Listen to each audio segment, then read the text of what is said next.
and exciting night. The first primetime Daytona 500 is about to start. It's a historic race. Imagine Monday Night Football at 200 miles per hour.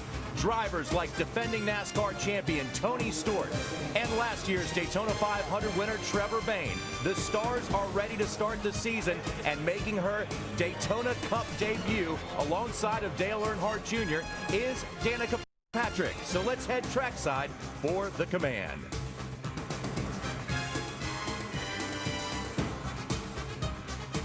Ladies and gentlemen, please welcome your Grand Marshals, Leonard, Eddie, Jordan, and John Wood, representing 3 generations of the famous Wood Brothers racing family.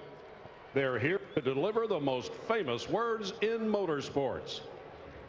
Ladies and gentlemen, start your engines.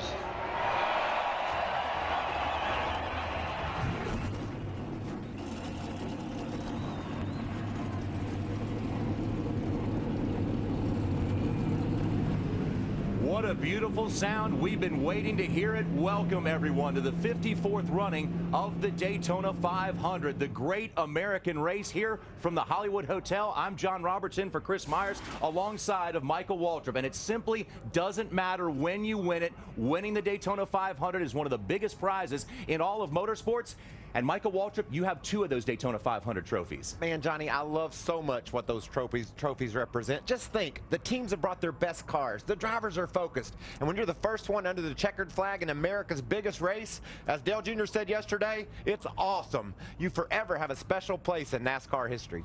And many of the stars of this sport have warned us that this could be one of the most awesome Daytona 500s ever because of the new rules package and also because the sparks will fly under the lights. Let's send it up to the broadcast booth. And Mike Joy, Larry McReynolds, and Darrell Waltrip. Guys, take it away.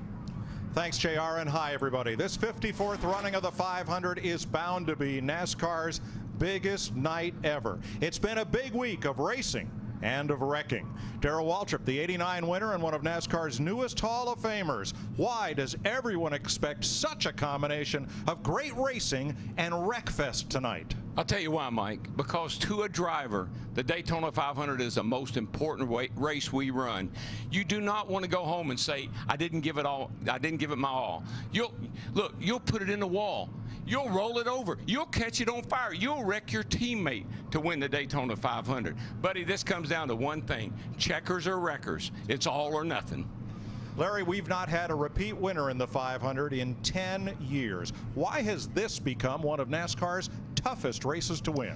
There are so many decisions to be made, and if you make one wrong decision, it could take you out of the opportunity to win this race. A decision by these drivers out there racing at over 200 miles an hour, the spotter above the grandstand, the crew chief, the pit crew making about a dozen stops. But it's hard to believe 200 laps, 500 miles, I can almost guarantee you who wins this thing probably will be the driver that makes the right decision through the last set of corners on the last lap. So tighten your seatbelt for 200 laps, 500 miles, live on Fox. Tonight's race is brought to you by Budweiser, the beer that starts with full flavor and ends with a crisp, fast finish. Great times are waiting. Grab some Buds. Let's get down to pit road for late breaking stories, beginning with Steve Burns. Yeah, thank you very much, Mike Joy. Now, Dale Earnhardt Jr. won the Daytona 500 in 2004. Just talked to the guys on the crew here. They know they have a very fast race car. Crew Chief Steve Letarte said he expects the field to break out into packs of 8 and 10 cars. Dale Earnhardt Jr.'s job is very specific. Stay out of trouble and maintain temperatures in that engine to make sure it doesn't overheat. Tough job, Matt Yoakum. Steve, tonight marks a new chapter on the racing resume of Danica Patrick. The rookie rolls off 29. She's got a veteran spotter in Mark Robertson, won 2 championships with Tuna Stewart over at Joe Gibbs Racing. He told me that the advice he gave her tonight, be a little more aggressive at the start. Try to make up some room on the racetrack so she's not stuck near the back in that stagnant air. And then basically just learn, and learn some more. That's what it's all about tonight. Just gain more knowledge behind the wheel of a stock car. Chris Devoda? If New York has Linsanity, Daytona has Trevor Fever. Trevor Bayne became one of America's feel-good stories when at the age of 20, he won the Daytona 500 last year. He is a secret no more. Trevor drives into this race with fans, faith, and a fast sword. He will lean on all three when he tries to catch lightning in a bottle again tonight. Dick Bergeron. Jeff Gordon began speed weeks with a vicious crash. Barrel rolled down the speedway. But he was uninjured, and tonight he has a brand new car. Says he sees no reason whatsoever why he shouldn't win his 4th Daytona 500 championship. And he's one of the best who's ever raced this event. Mike Joy. Thank you, Dick. Have a great night down there, everybody. It's going to be a busy one. Here is the Geico starting grid for the 54th annual Daytona 500. An all-Ford front row, the first for car owner Jack Roush, with Carl Edwards, the pole sitter, and Greg Biffle. In row number 2, the series champion Tony Stewart and Matt Kenseth, the 2009 500 winner. Dale Earnhardt Jr., the 2004 winner with 13 total Daytona victories. And watch out for Regan Smith. He could surprise tonight. As you look at the rest of the starting field, Darrell, let's get on the radio. Let's see if we can get old Tony Stewart on here. Hey, Smoke, it's a DW. Got a copy? Yeah, bud. Hey, Smoke, this year you guys can't talk to each other to communicate from one driver to another. Is that a big problem?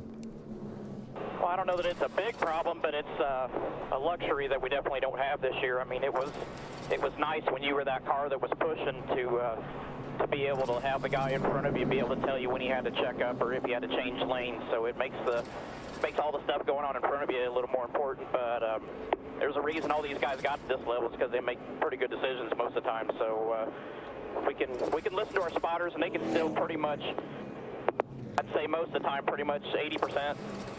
Guaranteed he can call what that guy's going to do in front of us and what the scenario is. All right, with that in mind, you got your buddy right there in front of you. You can't talk to him, but I can. You want me to tell him anything for you? We already talked about it before we got the cars here, so you know, we both know we got 500 miles here, so you know, as much as you'd like to just get out and lead right away, I mean, it's you know, I told him my plan's not to push right off the bat, so I know the guys beside us are here, but the risk versus reward doesn't make sense this early in the day. All right, my friend, have a good night and good luck. Thanks, Ram. Tony Stewart starts right behind Carl Edwards. An interesting twist in how the 2011 season finished, with Stewart and Edwards in the 99 tying for the NASCAR Sprint Cup Championship. The tie broken by Tony's 5 victories in the last 10 races. The chase for the Cup. Carl Edwards had 1 victory last season and wound up second on the tiebreaker. Let's see if we can talk to Carl. Hey, Carl, it's DW in the Fox Sports booth. You got a copy, buddy?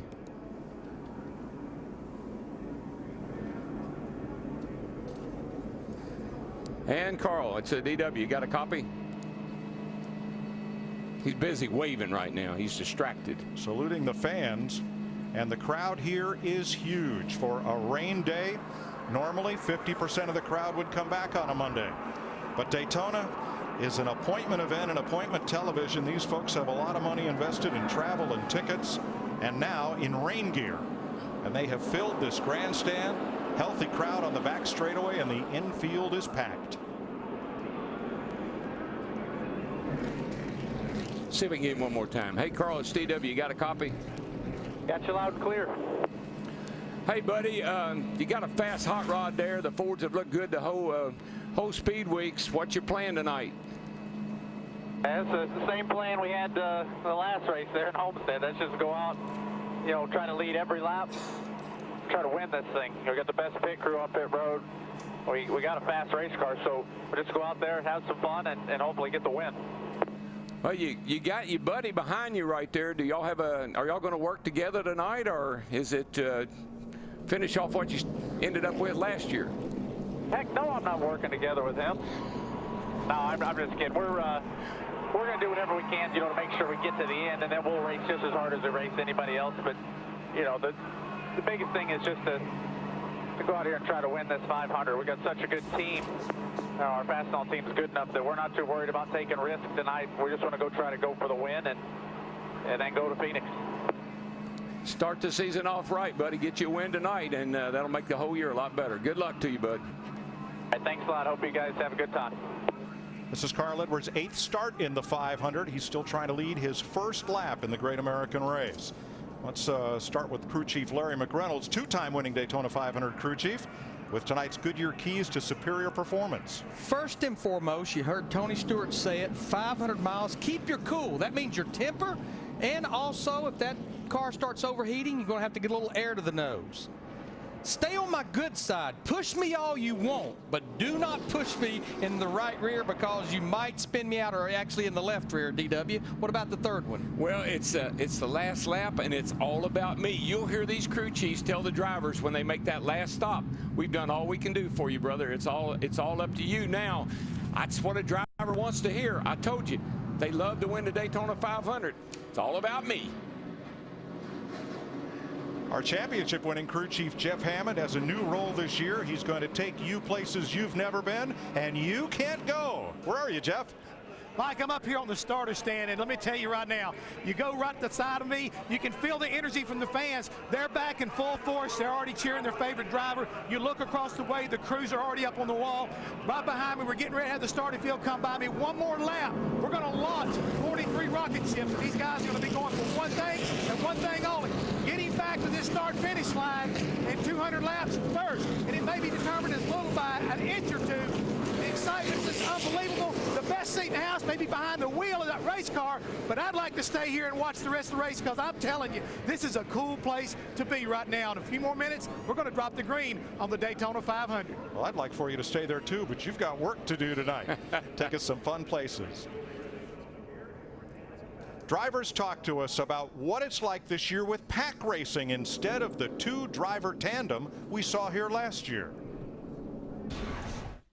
Well, I mean, I think it's back to big pack racing, and the biggest thing here is the fact that Daytona, we haven't raced in a big pack since they repaved the racetrack. Pack runs so fast that it's hard to tandem up because the cars get so hot so fast and catch back up. So probably going to have to be aggressive and try to keep ourselves positioned towards the front. Well, I'm a big fan of the pack racing. I think for me personally, I do better at it than the tandem, and I think it's better for the fans' perspective watching the race. It seems to be a lot more exciting. You got to learn what it takes for your car to win. The only way to do that is be willing to make some mistakes.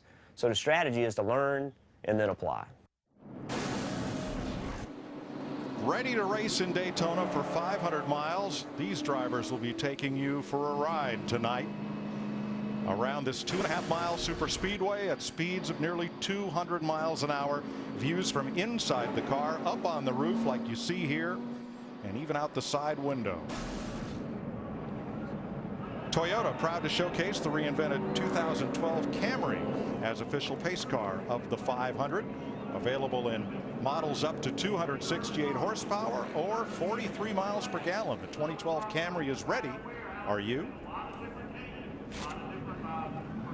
200 laps, 500 miles tonight. And there you see pit road speed 55 miles per hour. That's after out on the racetrack over 200. Fuel window 44 to 48 laps. Don't forget that halfway money. $200,000. Yes, sir. And these drivers had trouble early in the week, went to backup cars. Temperature cooling to 69 degrees, partly cloudy.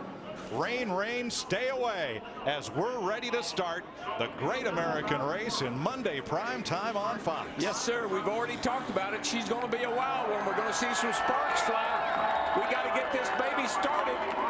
Boogity, boogity, boogity. Let's go racing, boys, and Danica.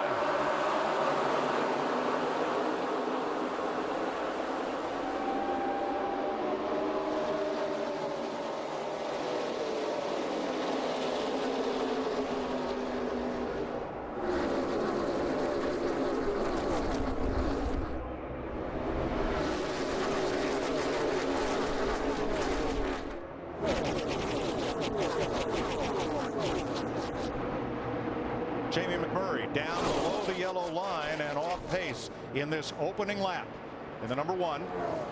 I think he's hunting his teammate, that red car right there, Juan Pablo Montoya. Yeah, they had a plan. They were going to get hooked up. So strategy not a problem for McMurray. And two-car tandem. Talk about teammates that have hooked up. Greg Biffle and his Roush Fenway Ford teammate Matt Kenseth and Carl Edwards. 3 Fords. Trouble already. The wall. Slams to the outside. It's 5-time champion Jimmy Johnson. He collects Danica Patrick and the 34 of David Reagan. Trevor Bayne, the 21 car, a winner from last year. You see him involved? Kurt Busch is involved.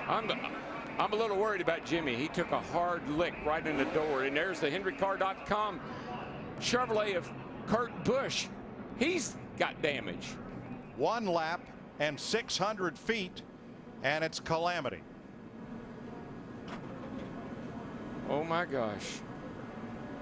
Jimmy took a really, really hard lick, that second lick. David Reagan's Ford, his first outing for Front Row Motorsports. Busch will make it back around to the pits. Both of our winners from the Daytona races last year involved Trevor Bayne won the 500. David Reagan won the July race. When you see the replay of this and you see what Danica did, you won't believe it.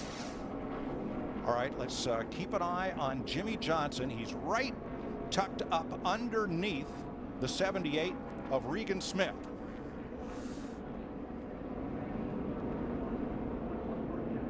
Ooh, just got a little tap in the back end. I believe that might have been Elliott Sadler in 33. Elliott Sadler gave him just a little tap. Right here's what I was talking about. Watch Danica. Right there, she gets some damage, but then watch her go down. Jimmy's car's total, but watch her right here. Right between those two cars. First caution of the night, lap 2. Here's another look. Look at that outside lane and the blue car that's second in line. You see, Jimmy just gets a little bit loose, and when he corrects, it just overcorrects, and into the fence it goes. And then he gets a really hard lick right here. That's the one that really worried me. He got that right in the driver's door. Darrell, what was one of our Goodyear keys? Don't push me in the left rear. This travel can be pretty treacherous. Now from the blimp, watch for the green car as Danica Patrick comes into frame from the top of your screen.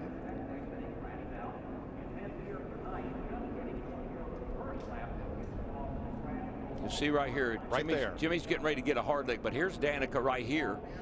She gets some damage off of Jimmy Johnson's car there, but I do not, this is the wildest thing I've ever seen. Watch this car go right, but these two cars, these guys are all wrecking, and she goes right in between them. A big chain reaction crash as Johnson's car just clogs the racetrack. And the 34, David Reagan, had car to the outside, car to the inside, nowhere to go. We'll ride with Danica Patrick. You're just looking. Inside too wide. Oh, slow. Take up. Go low.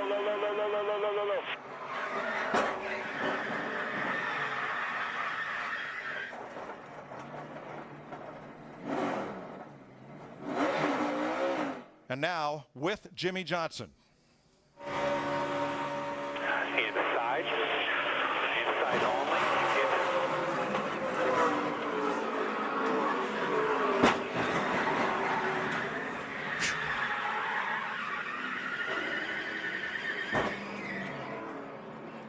All the drivers involved have either climbed out of their cars or driven back to the pits. They're okay, but what a hard hit.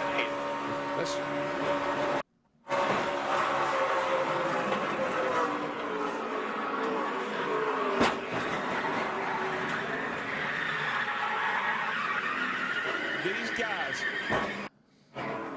I've seen a lot of wrecks in stock cars in NASCAR, but these guys have all taken a lesson from Danica Patrick. They have seen what she does when she's been in some hard wrecks, and they've taken their hands off the wheel, and he is hurt. He took a hard lick.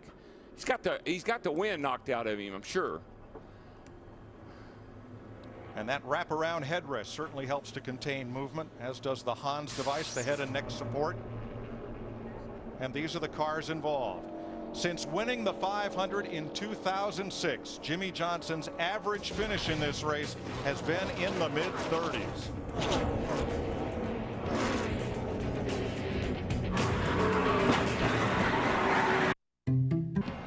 4 laps complete. We're under caution at Daytona. Aerial coverage by Goodyear. Everything we've learned making tires for the proving grounds of NASCAR inspires what we roll into yours. Goodyear, more driven. 5-time NASCAR champion Jimmy Johnson took a hit into the wall and then a hard hit from David Reagan as cars piled in, including Danica Patrick. Matt Yoakum in her garage. Disappointing start to the 500 for Danica Patrick, Mike. a lot of cosmetic damage, but Greg Zipadelli could see right from the pit wall significant damage underneath the left rear of this 10 machine, possibly truck arm broken. They were going to survey the damage back in the garage, going to lose a lot of laps. Krista? If Trevor Bayne is going to defend his Daytona 500 win, he is going to have to do it the hard way. Some serious damage on the front end of their Ford machine. The left rear is where the team was seriously working on pit road. They had the hammer out, tearing the sheet metal, banging the sheet metal away from the tire to avoid a tire rub. It's going to be a long night for Trevor Bayne. NASCAR has several mechanisms by which drivers laps down can get laps back. As Kevin Harvick comes out of the pits, on each caution flag, the first car 1 lap down gets a free pass and comes all the way around. But other cars can stay out on caution flags and regain a lap provided they do not pit. It's called the wave around, and we'll explain it when we see it. Let's ride with Jimmy and see if we can get a handle on exactly what happened here. You heard his spotter say looking on the inside, and he got clipped on the inside. That you can see right there, that's a heck of an impact.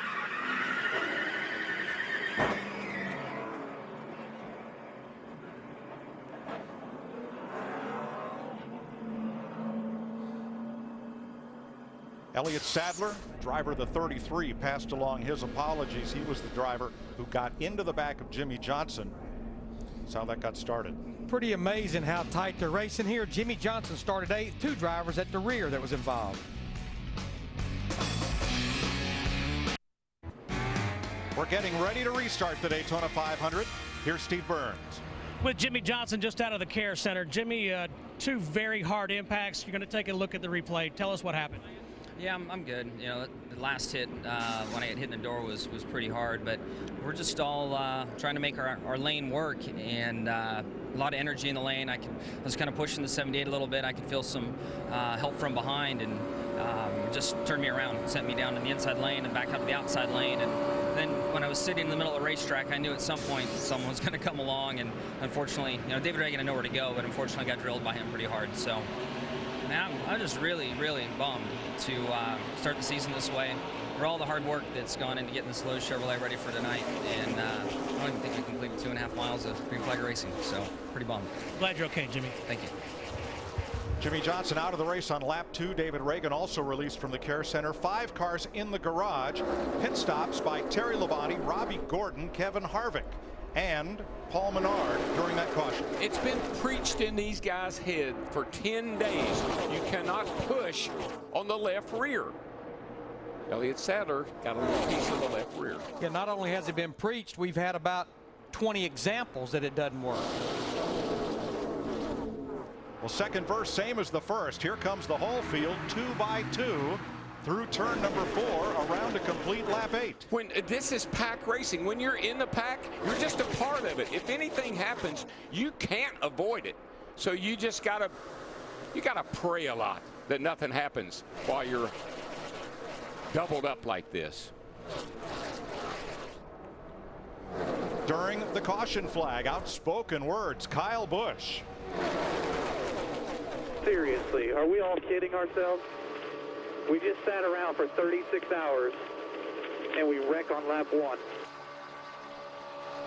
I totally understand what he's saying. And as a matter of fact, Dale Jr. had a similar conversation with his spotter. He said, tell the 33 I don't want it pushed, and I want him to be sure and know it. Greg Biffle, Carl Edwards front of the field. The black car on the outside is Regan Smith, who has run very well here at Daytona and won last year, his first race. That at Darlington. Back down to Steve. David Reagan also released from the care center. David, a pretty violent impact with Jimmy Johnson. You're okay? Yeah, I'm fine. It was a hard hit. You know, I saw the 48 spinning. My spotter was telling me to get low, slow down, and just couldn't slow down and get low enough. And you know, I'm standing here ready to see the replay to see what kind of bonehead would do a move like that this early in the Daytona 500. So just very disappointed for our Front Row Motorsports Scorpion Truck Bed Liners team. Our team had worked so hard. We had a good race car, and we were just content with you know, getting to the finish. And it's very a shame to be talking to you this early. Thank you, David. Thanks, Steve. Here comes Regan Smith, who moved in the offseason to Denver, Colorado with his new bride to be close to his race team. The 78 is the only team based outside the greater Charlotte area, and that Furniture Row car is trying to force its way to the front. You know, last year at this time, we probably said he's a long shot. You know, he doesn't have much of a chance. After winning Darlington and the way that car is run last year, he's not a favorite, but he's certainly in there. Yeah, he was in a position to win this 500 last year, probably with 10 or 12 laps to go, and got caught up in a late race accident. Just moved to Denver, but no stranger to snow. He grew up outside Syracuse. You're looking at Marcus Ambrose. I like Tasmania, who won his first race last year, as did Smith. He was the winner at Watkins Glen. This is our little side view, folks. A little camera we got mounted on the door of the car that's run along beside the 9 there of Marcus Ambrose. And it's a great shot because in the corners you can really see how far down in the track these cars sink. So much G-force in the turn. Look at the side of the car in the turn. Then when it comes up on the straightaway, you'll see that gap open back up. And when it opens up like that, the drivers say that's when the car is real vulnerable to getting pushed. It gets real light, hard to drive. Ford back to the front. Greg Biffle leading Carl Edwards in blue and white, and Matt Kenseth in blue and yellow. Those are 3 of Jack Roush's fast Fords that everyone feels will be contenders for this win tonight. I think Greg Biffle, I hope he learned a lesson in his qualifying race. He had the fastest car in his qualifying race. On the last lap, he tried to block his teammate who went on to win the race, and he ended up finishing 5th. So as hard as it is, you've got to work with somebody. You can't be defensive all day long. But you're right. Those 3 Roush Fenway drivers right there, Biffle, Edwards, and Kenseth, they've been fast all week. And this is Roush Fenway's 25th year. Back straight away. One car around sideways. It's Ryan Newman. Tony Stewart's teammate has brought out the second caution flag of the night on lap 12. And I haven't even seen the replay, but I bet somebody bumped him in the left rear. Newman's a past winner of the 500. Here he is. No, nobody bumped him. He looks like he just lost it. Maybe had a tire issue. I think he's got a tire down, Larry. The way that thing's sparking and everything, he's got a tire down. A single car spin puts us under the second caution flag of the night, and the sparks fly. Yeah. And you can see the right rear tire. These cars have safety interliners inside the tires, so they don't go flat to the rim, which is a good thing at 200 miles an hour. What's a good thing is that pavement that has been put down that back straightaway now. That's a good thing. That's saved a lot of guys. Here is Casey Kane's view. That's Newman just ahead of him on the inside. Check up here. Check up. Get around. Outside. Get outside. Get outside. You're clear. All clear. Matt Yoakum.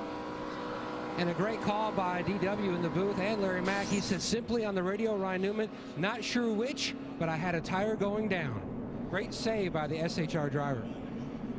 I would say with this caution being out here, we're going to be 14 laps. I think pit road's going to be very, very busy. We may see a lot of different agendas and a lot of different strategy, but I think we'll definitely see them on pit road. That is Trevor Bayne, the defending champion of the 500, in the garage with his Wood Brother team, and Danica Patrick. She remains in that car, entered by Tommy Baldwin Racing, and a lot of the Stewart-Haas crewmen working on that car to get her back into her first 500. It's her 3rd wreck of the weekend. She had a wreck in the qualifying race, not of her own making, had a vicious hit over off of turn 2 that she wrecked Saturday in the nationwide race, and now we got problems tonight. Coming around under caution to complete lap 14, and it looks like most of the cars will come to pit road. Steve? Regan Smith in the 78, Mike, saying that he is pleasantly surprised with the handling of his number 78 Chevy. It's going to be fuel only for Regan Smith, Krista. If this is Monday Night Football, it's time for the linemen to go to work. The over-the-wall crew for Greg Biffle, all new this year. Matt? Drew Blickenserver calling for just 1 can of fuel. No tires for the 31, Dick Bergman. Carl Edwards finished second in points last year. He finished second in last year's Daytona 500. The Golden Ace stopped finishing second and win this thing. Well, Edwards does win the race off pit road. Hardly anyone took tires. And Newman's got further problems. And that was a huge roadblock for a lot of drivers trying to get in and out of their pits. Second caution flag of the day, a single car spin for Ryan Newman.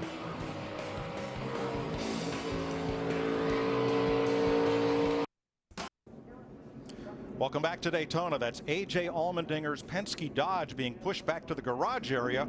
Here's what happened. Ryan Newman is leaving his pit as you watch from Kyle Busch. The left rear wheel is not tightened.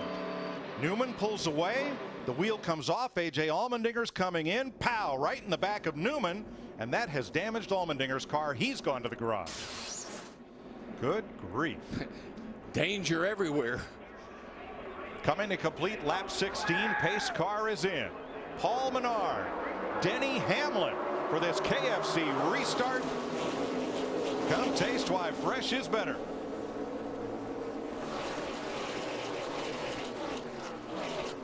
Menard and Hamlin did not pit under this caution flag. Menard has been in earlier on the first caution.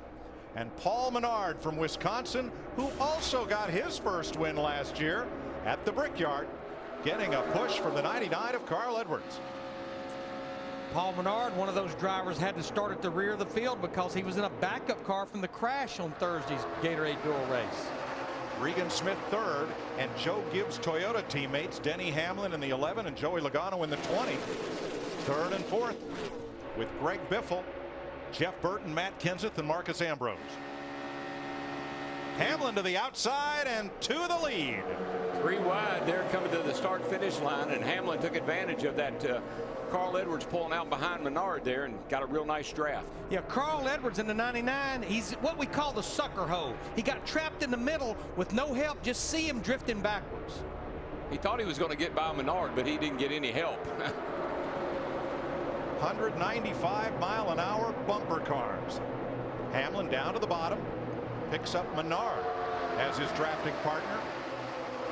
You know, that 78 car, of all the races we've had down here this weekend, that 78's always been right at the front every race we've seen.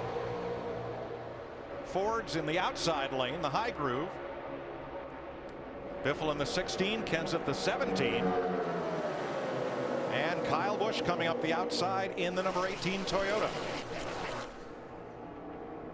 Steve Burns. With Trevor Bayne, a lot of work going on the race car. 2 questions, Trevor. What happened, and can you get back in this race? I have no idea what happened. I haven't seen it yet, but this is devastating for this team, man. We sat here for a couple days waiting to race, and something happens on lap 1. So what do? I tried to get as low as I could. I couldn't see what was going on. They were just crashing up top, so I got low, got slowed down at the last second. I think it was a 34 car, hit us in the right side door and sent us into the grass. The only thing we really touched was the grass. I guess it's so wet, it just ripped apart the front of the car. So, man, it's tough. These guys worked so hard for this race, and we're looking forward to it. I hate the way that we're sitting here in the garage, but they're trying their best to get it back out here. We're doing everything we can. I thought it'd be minor damage that would get us out there faster, but it's put us in the garage for a long time.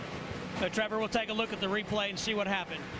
Yeah, I don't know, man. I don't understand what happened or why they got so antsy or who got turned sideways at first, but you know, you think that everybody's going to be patient after you wait for that long, that you're just going to be calm. And I had just said coming off of turn 4, I said, hey guys, I'm in the right place. I'm going to hang out back here for a little while and stay out of trouble. And as soon as I let off the mic, he said they're checking up the wrecking, and I slowed down the best I could and got out of the way as best I could, and we still got in it somehow. So I hate this for our Ford Racing team here. It's tough, but we'll be back. It just stinks we got wait another year to try to get another 500. Thanks, Trevor. Thank you. Thank you, Steve. Carl Edwards got knocked all the way back to 11th place. A lap ago, he was up battling for the lead. Looking back at Jeff Gordon, the red car, and Brad Keselowski in the blue car. Down at turn 1. That's frustrating, Mike, because he was right up there battling for the lead with Menard. But when he tried to make the pass on Menard, he got stuck in the middle. And then you get really frustrated as a driver trying to find a place to get back in line, and that's when sometimes you get in trouble. Denny Hamlin and his teammate Joey Logano are Toyota top performers at lap 20, running 1st and 4th. Is there any advantage at the front of the pack to running single file? because, Darrell, it doesn't appear that anybody can get away from the pack. No, it doesn't. Normally what happens after about 15, 20 laps, the tires kind of get warmer and they lose a little bit of grip and they'll start to separate a little bit. But because the weather is so calm and the track is green, got a lot of grip, we may not see that tonight. You know, of those 4 Toyota drivers you just showed, only one started inside the top 20, and that was Joey Logano, who started 12th.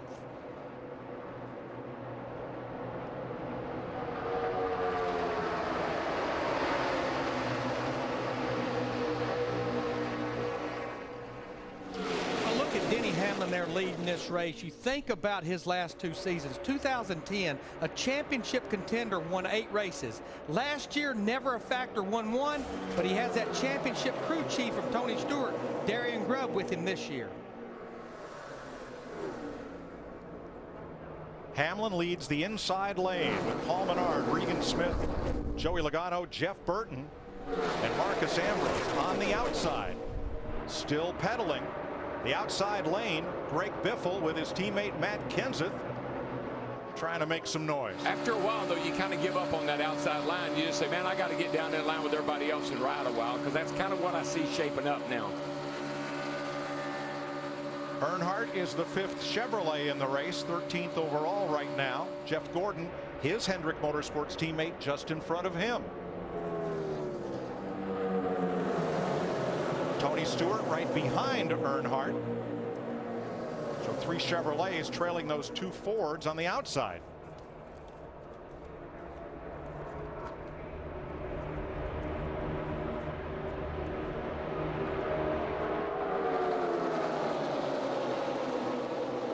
Back down to the garage area, Jeff Hammond.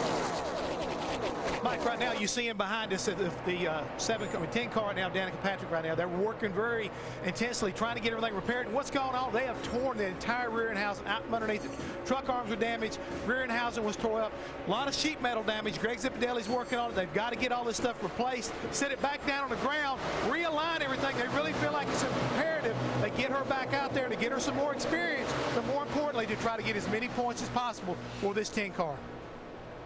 Now, the rear end housing is in the back of the car, and it's pretty much a solid axle that goes across the entire car, has the left rear and the right rear. It's also where the gear is, and it's hooked to the car with a left and a right trailing arm.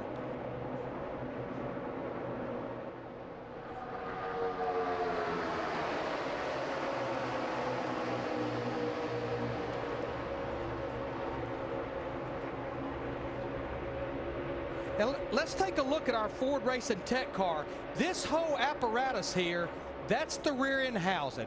And these are the trailing arms that hold it under the car. So they've got to unbolt those trailing arms, unbolt that rear end housing. But you also see that's what has the gear in it. They'll probably even have to put a gear in that rear end housing. So it's a pretty extensive repair.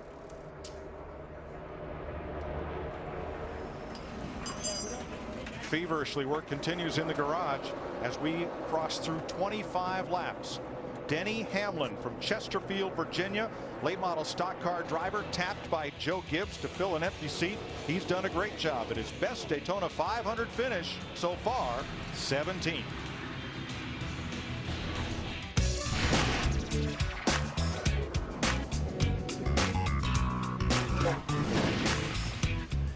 Stick around for more NASCAR on Fox. The Daytona 500 on Fox is sponsored by Budweiser. Great times are waiting. Grab some buds. 30 laps complete in Daytona. Catch the season premiere of Octane Academy tonight on Fuel TV. Check local listings for the time in your area. Watch and learn.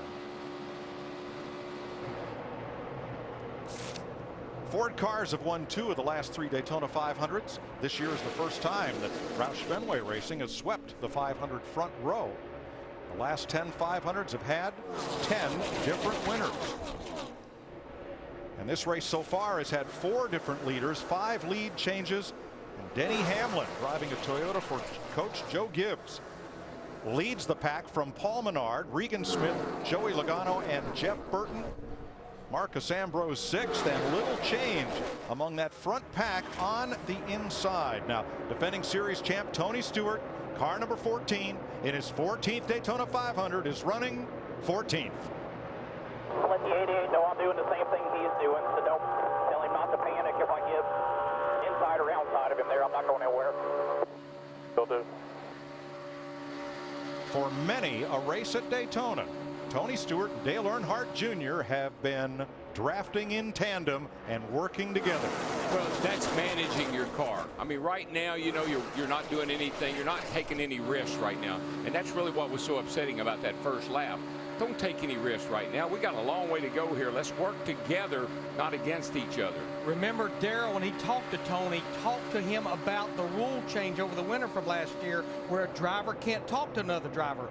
Last year, Tony Stewart would have told Dale Earnhardt on his own. Now you've got to go through the spotters above the grandstand. You know, Mike, there's two strategies sort of there has been in the past for running a restrictor plate race, Daytona, Talladega. One is you get up here in the pack and you race hard, just like what we see these guys doing. The other is fall to the back. Pick up 3 or 4 guys that you like to run with and lay back. Remember at the start of the race when we saw Jamie McMurray drop to the inside? He went to the rear, picked up his teammate Juan Pablo Montoya, and these guys, they're about a half a second off what the leaders up there are running, but they're in a safety zone right now. Right, that group of cars is 6 to 7 seconds behind the leader. It's led by number 29, a past Daytona 500 champion, Kevin Harvick. Includes Montoya, Terry Labonte, David Gilliland, Tony Raines back there. And you see the gap from them to the lead pack. Denny Hamlin, still the engineer of this fast freight train. But that's about the right distance to be back. If something happens, a big wad of cars get all together, they can get stopped or slowed down before they get up in the middle of it. So they're playing it safe right now. Yeah, Darrell, what I've noticed since those drivers they've got in a single file, because the drivers up here in this big pack are starting to mix it up as far as 2 lines, their lap times are mirroring the leaders. Yeah, there is the new rear end for Danica Patrick's car going to be installed. And you see some help from the U.S. Army team from Stewart Haas Racing. That's Ryan Newman's team, teammate to Danica, as is Tony Stewart. Still a lot of work to do. And as we watch that outside line with Greg Biffle up there and Jeff Gordon, they can make they get a little run and they think, okay, I think we're going to make it this time. And then that inside line pulls back ahead again. So they just haven't been able to get much further up, and what you see them right there.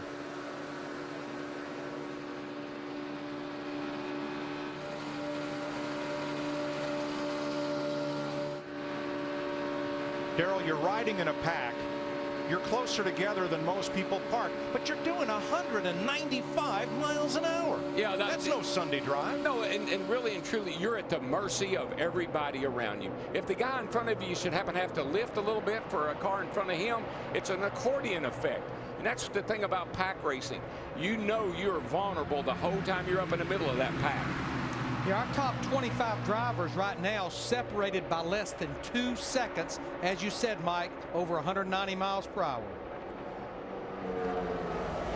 Michael Waltrip has won this race twice. In fact, he's the last repeat winner of the 500. We've had different winners all these last 10 years.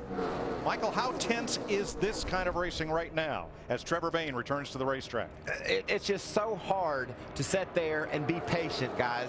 They threw the green flag. These guys have been sitting around for 24 hours wanting to race, and we saw a mistake by Elliott Sadler. I know Elliott's heart, and I know he's hurting for what he caused, but that's how tense it is. You want to go, but then you're so excited about the opportunity to go, and you overdo it. And that's what happened on that first crash. Now you see these guys, they're being patient, they're riding in line, they're not pushing on one another, but they're also learning. They're seeing what their temperatures will do. That's an issue. They're seeing how close they can get to the car in front of them and not overheat their engine. So there's a lot going on in the driver's head right now, trying to figure out how to get himself ready to race for the checkered flag.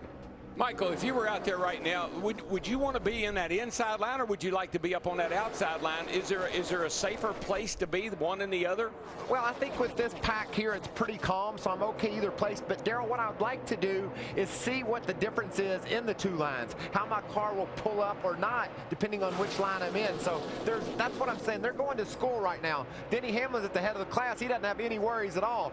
Biffle's concerned because he's up on the outside, but yet he can't make any ground. He's able to hang right right there by Boyer, but that's as far as he can make it. So he also knows if the car behind him would just give him a push, they could go. But Jeff Gordon isn't ready to push yet. He doesn't want to get a hold of the back end and possibly cause another problem. Yeah, right now you're just hoping there are no rats in that pack. Exactly, and a flat tire, we saw that with Ryan Newman. Just think, Darrell, in the middle of that pack, a flat tire, something that simple, you're going to wipe out 10 or 12 cars. We've wiped out a few already. We'll come up on the Garage Report when we come back. This summer, G.I. Joe returns with Bruce Willis and Dwayne Johnson. When most of the Joes are eliminated, the team calls in an old friend. G.I. Joe Retaliation in theaters June 29th.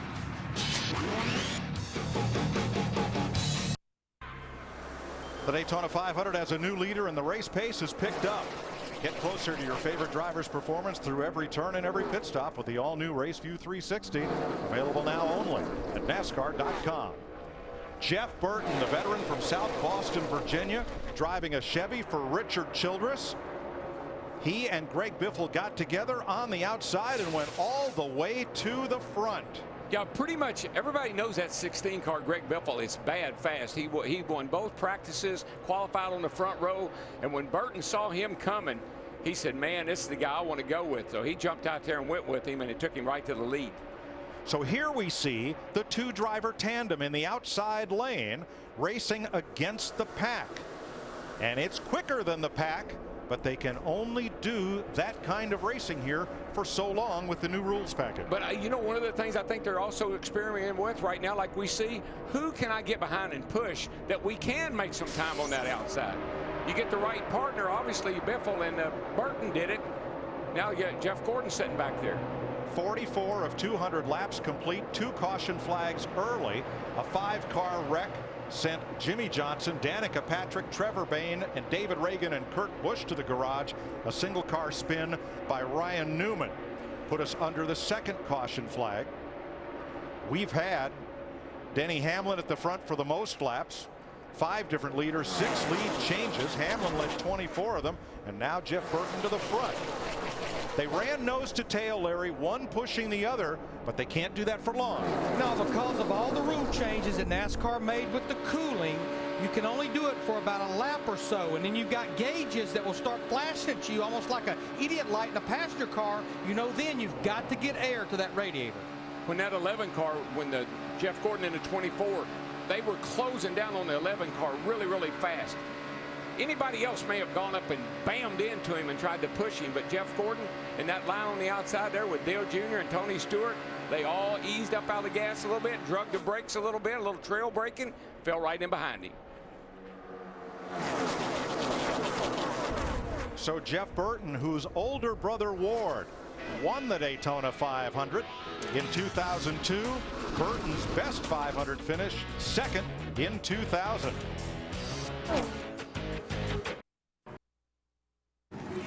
The Daytona 500 on Fox is sponsored by Coca-Cola. The Polar Bears invite you to open a little happiness this racing season. Now it's time for the AT&T Race Break, brought to you by the nation's largest 4G network, Rethink Possible.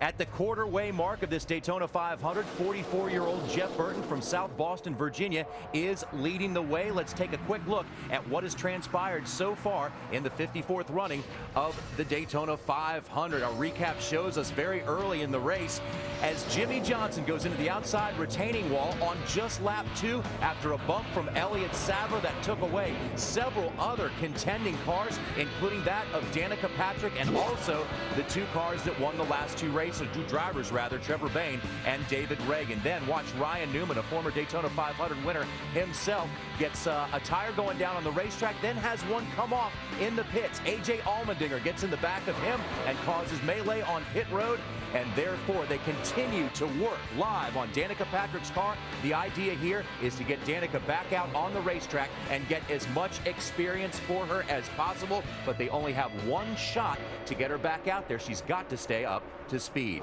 And Michael Walters, what are you seeing so far? Who do you like at this quarterway mark of the 500? I love the move Burton made. He was down on the bottom in school. He decided he was going to go to the next class. He pulled up. Biffle pushed him to the front. He's been there ever since. But I love Denny Hamlin's attitude. I talked to him the other day, and he said, I'm going for it every lap. I'm not leaving anything on the table. I want to lead. He tried to do the same thing Burton did without as much success. But that attitude could pay off for him as things get tight at the end. Let's see how our top 4 starters are doing in the AT&T's Fastest Driver Challenge. And we look at Carl Edwards, Greg Biffle, Tony Stewart, and Matt Kenseth all over the field. But right now, Greg Biffle is the fastest of those 4. Be sure to sign up to play AT&T's Fastest Driver Challenge next week by texting FAST to 34763 or visiting attfastestdriver.com. You could have a chance to win 4 Gs. That's $4,000 just by playing. Brought to you by the nation's largest 4G network, AT&T. Rethink possible. Now let's go back to Mike Joy. Denny Hamlin, Paul Menard, and David Stremme on pit road. Steve? Denny Hamlin saying that he's just a little bit free when he exits the corner, Mike, with somebody behind him, so they're going to give him 4 tires. Handling becoming an issue. Paul Menard, meanwhile, in the 27, 2 tires and fuel. They leave the pits while work continues on Stremme's car. Now his red machine pulls away. There's the 83 Landon Castle, also in the pit lane, as green flag stops begin here at lap 53. And Mike, that's something these crew chiefs are going to have to keep up with as this track rubbers back up.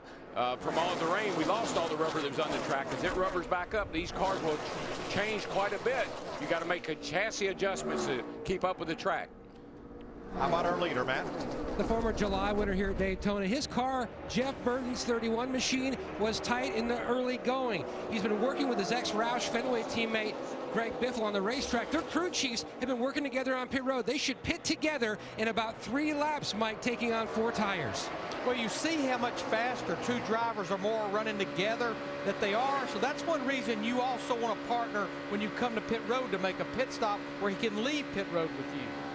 Race leader Jeff Burton's new crew chief, Drew Blickensderfer, won the 500 with Matt Kenseth in 2009. 3 more takers from the middle of the pack. Clint Boyer leads a group onto pit road that includes Michael McDowell and Bobby Labonte. Krista? Clint Boyer is in working with a new team. He said he's surprised how quickly this team has gelled. The call is for 4 tires and fuel for Clint Boyer in that number 15 machine. Mike, something we really got to keep an eye on is these guys get ready to peel off to pit. So easy to run over a guy unless he gets a hand signal and the spotters tell each other when they're going to pit. Sometimes you can have some real issues getting on pit road. Burton brings them around one more time. He had a chance to win at NASCAR's other fastest track, Talladega, Alabama, last October. His then teammate, Clint Boyer, though, passed him on the last lap for the victory. Now here's Kevin Harvick in the 29, Jamie McMurray and teammate Juan Pablo Montoya leading another group onto pit road. Steve? Little concern in the 29. It's going to be right sides only, Mike, but Kevin Harvick has reported a small vibration, something they're keeping an eye on. Dick Berggren. Jamie McMurray has run all day with his teammate, Juan Pablo Montoya. That has been the plan for those 2 cars to hook up, run together, and don't damage anything. Terry Labonte, Joe Nemechek, David Gilliland also making pit stops. Very important for that group of drivers to pit together as they did. Remember, that was the drivers that were running about 6 or 7 seconds behind the lead pack. Yeah, that's the backpack. We stay under green as Joey Logano, Martin Truex, Mark Martin, Kyle Busch, and others come to pit road. Steve? Martin Truex Jr. in. Good news for him, Mike. No handling, no overheating issues. Fuel and 4 tires. Dick. Joey Logano in car number 20 has run in the top 5 virtually this entire race. His car needs an adjustment. Matty. And an air pressure adjustment for the 18 of Kyle Busch. Left side's going on clean the grill. His car very impressive. He felt like an early going in this race. David Rudiman and Ricky Stenhouse also stopped. Here they come. And here come most of the leaders, led by Jeff Burton, Greg Biffle, Regan Smith, and Marcus Ambrose. Keselowski, Kenseth in. Steve?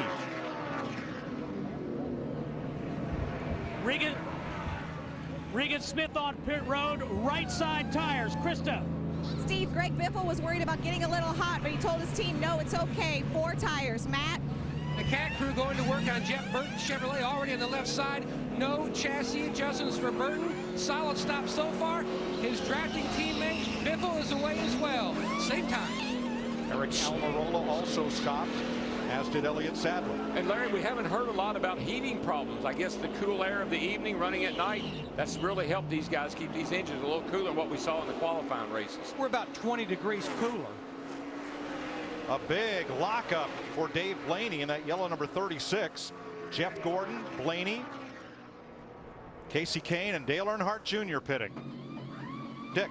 Jeff Gordon has said that he has been running this race wide open and can't make forward progress. That number 24 car, a brand new car, simply does not have the speed that this 3-time champion is looking for. Well, there's only one car that has not stopped. It is the 14 on the left of your screen of Tony Stewart, who I'm hearing missed pit road the last time by.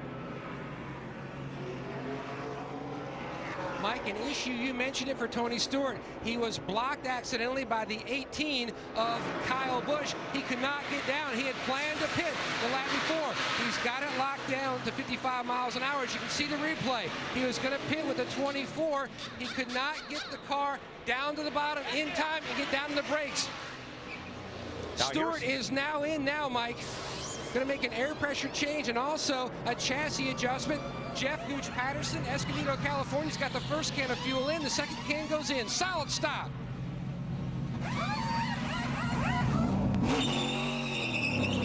4 tires, Sunoco green E15.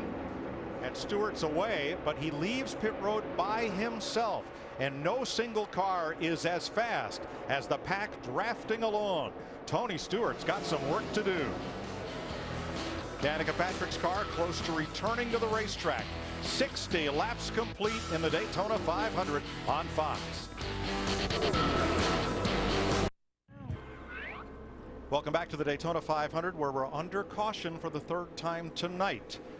Debris in turn number 2 causes the yellow flag to be waved. We had cycled through pit stops. Jeff Burton had reassumed the lead. That debris has now slid down off the racing surface. Burton leading. Greg Biffle and Landon Castle gets the first free pass of the night. He was the first car 1 lap down, so he will be able to drive around the pace car and pick up the tail end of the lead lap. He's our Aaron's lucky dog. Larry, how's this going to affect halfway, buddy? I mean, that's got to be on your mind. You got 200 grand coming up at halfway. Is this going to play into anybody's hands right here? Well, until that caution came, Darrell, a lot of those drivers that pitted early, they were going to have to pit before the halfway. But I think for a lot of them, like Jeff Gordon, Dale Earnhardt Jr., they would have been able to go past the halfway before they had to pit. There are 5 other cars on track a lap or more down who will have an opportunity to get a lap back here. We'll explain in a minute. Enter now for a chance to win the Camaro Synergy and a Talladega Race Weekend package. Plus meet Tony Stewart. Visit WinCamaroSynergy.com now to enter. I do think a lot of drivers that made those early green flag stops, like Denny Hamlin, Paul Menard, Kevin Harvick, some of those drivers, we've been almost 10 laps since they pitted. I think they've at least got to come get fuel. Danica Patrick, only the 3rd woman to start the Daytona 500. Janet Guthrie had 2 top 15 finishes. Ran the great race, as did Shauna Robinson. Pit stop, Steve. Denny Hamlin in the 11, fuel only. Also the same for Dale Earnhardt Jr. Dale Earnhardt Jr. saying his car is handling very well. Described it as neutral. Regan Smith in as well. A lot of gas and go stops here. There's Tony Stewart's. Here was Matt Kenseth coming into the first pit stall. Whoops. Got to back. Can't go over that line right there. You got to go back. You see the inspector telling him push back. And looks like a little overheating there on Kenseth's car.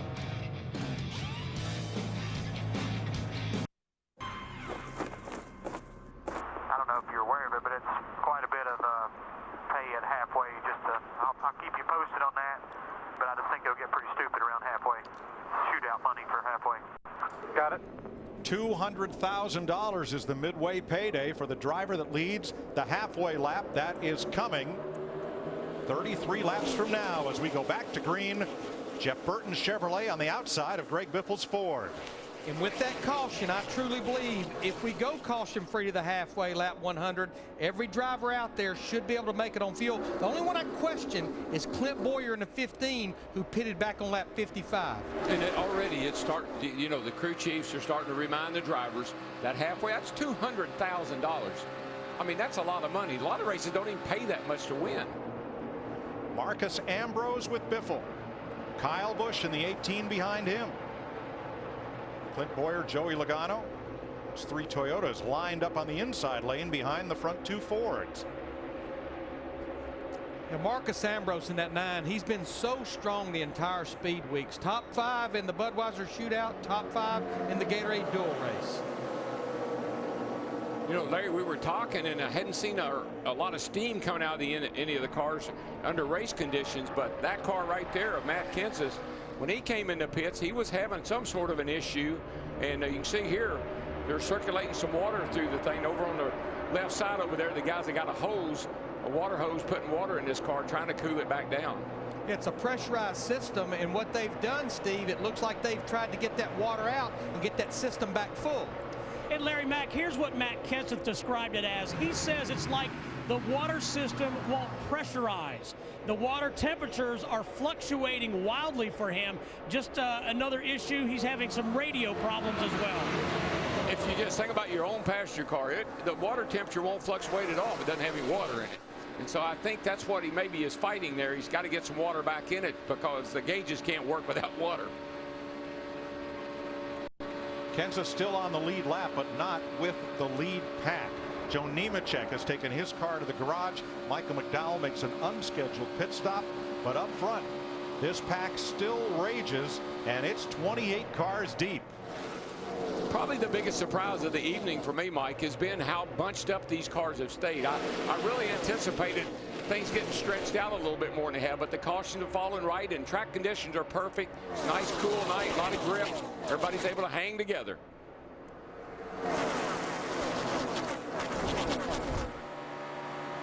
Danica Patrick caught up in the lap 2 crash, had this to say to her team as she headed back out on the racetrack. Thank you all for working so hard. What's that? Just said thanks for working so hard for us to get me back out. Steering wheel might be off a little bit.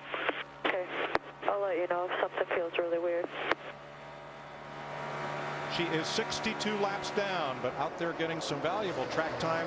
She'll run 10 of these Sprint Cup races this year. And she had so much confidence coming into Daytona. This has been her best racetrack in a nationwide car or in a cup car. This is really was somewhere where she had kind of marked as a good place to get a great finish. If she's running limited schedule, the question, why would they put her back out there and she's that many laps down? They want her to get seat time, but remember, that 10 car is running the entire schedule. In fact, the driver that's going to be in at Phoenix, David Rudiman, in the 93 car, he has cracked the top 10. 3 wide racing mid-pack, and look at Denny Hamlin in the 11 going tandem with the 56 of Martin Truex. And this is what NASCAR, the 2-car tandem, and you see here Hamlin's so smart. He got off of Truex getting into the corner because you don't want to push a guy in the corner, but Hamlin is hungry, man. But you could see on the pointer is Denny Hamlin, the 11, was pushing Martin Truex in 56. The pointer went over 200 miles per hour. And Truex is inching his way toward the front of the inside line, led by Greg Biffle. And the changes that were made in the offseason to the cooling system, you can push for maybe a lap or 2. You just can't push for 10 or 15 or all day. 28 laps to halfway. And that ring the bell lap for the $200,000 midway payday bonus. Now, back in the day, Michael Waltrip, we used to have a halfway bonus. It wasn't as much money, but I recall a day when you and Ken Schrader really went at it to get that extra money.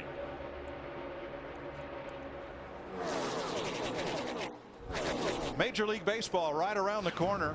MLB on Fox returns April 7th. 73 laps complete. The Fords of Greg Biffle and Aussie Marcus Ambrose lead the Toyotas of Kyle Busch, Clint Boyer, and Joey Logano. Can a sport change the way we think about air quality? Let's take an inside look at what's happening in the NASCAR Sprint Cup Series, brought to you by Sprint. Jeff Burton and Denny Hamlin have each led 24 laps, most of all drivers in the 77 laps so far.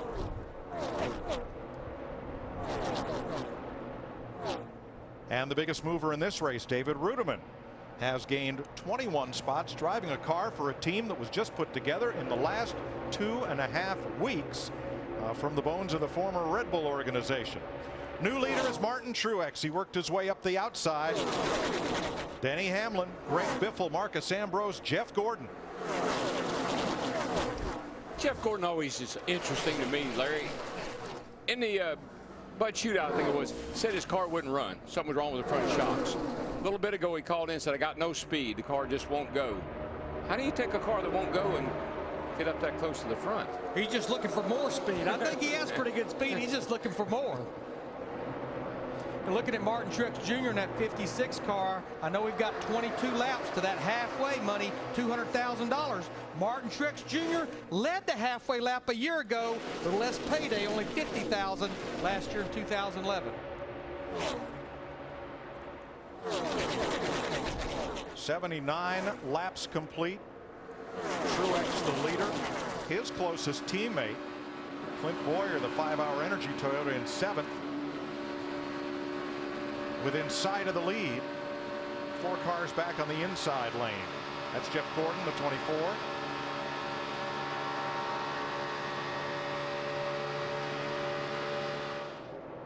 And the 55 is another new teammate at MWR. I would say Martin is lurking. He just kind of lurks around, and won't hear a whole lot about him for a while. 53-year-old Mark Martin, his 30th year in Sprint Cup. We know how close he came in 2007 to winning the 500. Barely got beat back to the line by Kevin Harvick. Yeah, I guess off of turn 4, he had it and he lost it. He had it and he lost it. He lost it. 53 years old and in better personal shape, physical shape, than most 33-year-olds.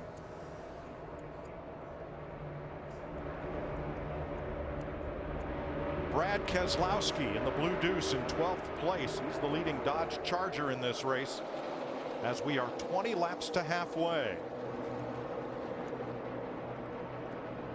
We saw Jeff Gordon wave out the window. Oh, smoke trouble. Fire on Jeff Gordon's Chevrolet. Engine just blew all to pieces. We're blown up, guys. It's all done.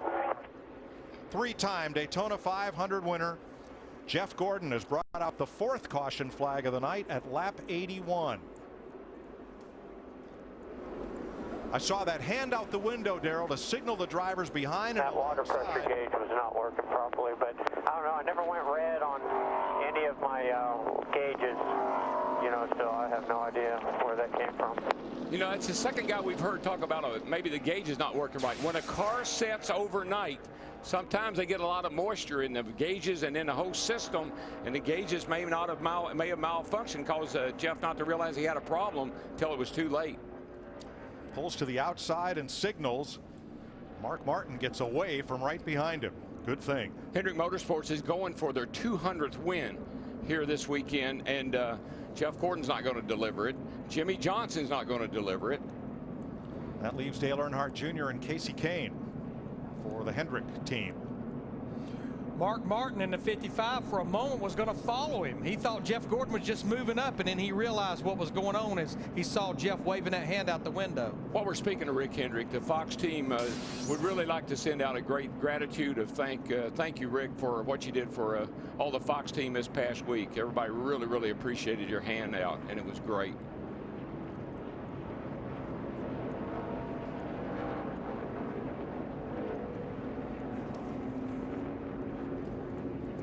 Tony Raines will receive the free pass on this, the 4th caution flag of the night, as Gordon coasts around to the garage area.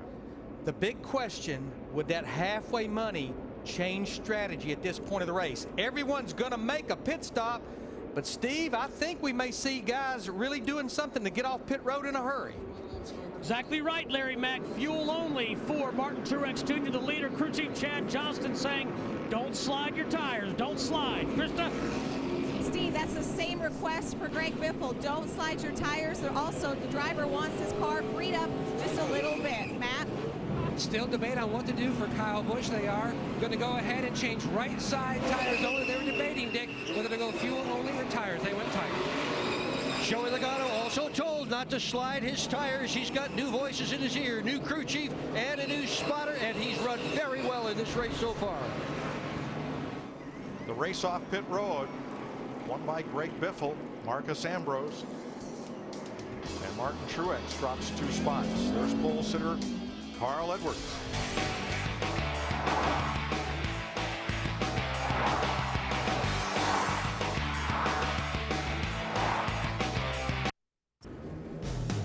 Tonight's aerial coverage by Goodyear. Everything we've learned making tires for the proving grounds of NASCAR inspires what we roll into yours. Goodyear, more driven. Under caution at Daytona, Paul Menard heads for pit road. Terry Labonte stays out. He is the leader of the race from Greg Biffle and Marcus Ambrose. We'll go back to green in a lap or so. March 9th, the Ultimate Fighter premieres live only on FX as it makes its debut on its new home. 32 contenders face off in a special 2-hour premiere event. The Ultimate Fighter now live beginning March 9th at 9 p.m. only on FX. Menard and Kevin Harvick, Richard Childress Racing teammates, pitted here along with David Gilliland's Ford. Light is out atop the safety car. We're ready to go back to green. Now you can join the Dew Crew on Facebook. Join by March 30th and enter for the chance to win Dale's fire suit that he's wearing right there in that shot in the Daytona 500. Get the Dew Crew app now only on Facebook. Man, look at those gloves. Those things are frightening looking. You know why they're that way? So when he gets that hand up, buddy, somebody, you're going to see that. You're going to notice that.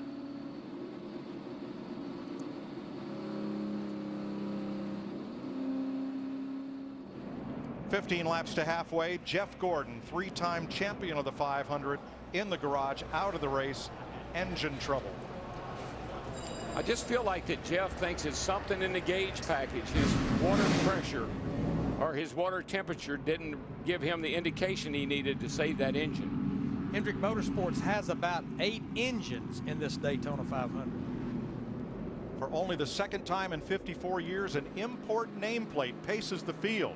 Porsche 1971, Toyota in 2012, and that Camry is about to make the sharp left turn. The silver car of Terry Labonte, the white and red machine of Greg Biffle are going to lead them down to the green flag. Get your hand on the volume knob because we're going to crank it up for you.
to halfway. Greg Biffle, the leader. Right behind him, Terry Labonte from Corpus Christi, Texas. Two-time Sprint Cup champion in that silver car. 30 Daytona 500 starts behind only Dave Marcus and Richard Petty, trying to win it for the first time. And Mike, you know, a lot of guys downplayed that halfway money. I'm not really worried about that. I'm thinking about the big prize. We're going to find out how much truth there was in those statements, because these guys are getting ready to turn the wick up with 10 laps to go to get the money. On the outside, that drafting tandem that worked so well before. Truex and around goes Labonte off the bumper of Marcus Ambrose, and caution is out. He's going to save it.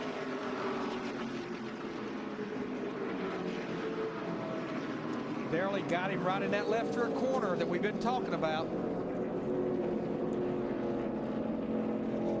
And the rains that have plagued Daytona Beach for the last few days have captured the Frank Stoddard car driven by Terry Labonte. His Ford can't get out of the mud.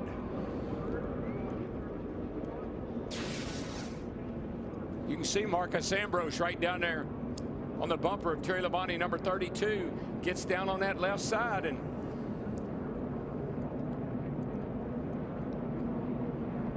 fortunately, that runoff area is paved, and Labonte, look at the car control as he tries to keep that thing away from the wall and ends up in the grass. There's a number of things that have been done to these cars that have really helped them. That big fin on the across the deck lid, that really helps. Certainly this paved, all this area being paved now, that's very helpful, saves that car and the driver. Now, before this happened, wondering if Frank Stoddard had positioned Labonte at the front after pit stops to go for that halfway cash.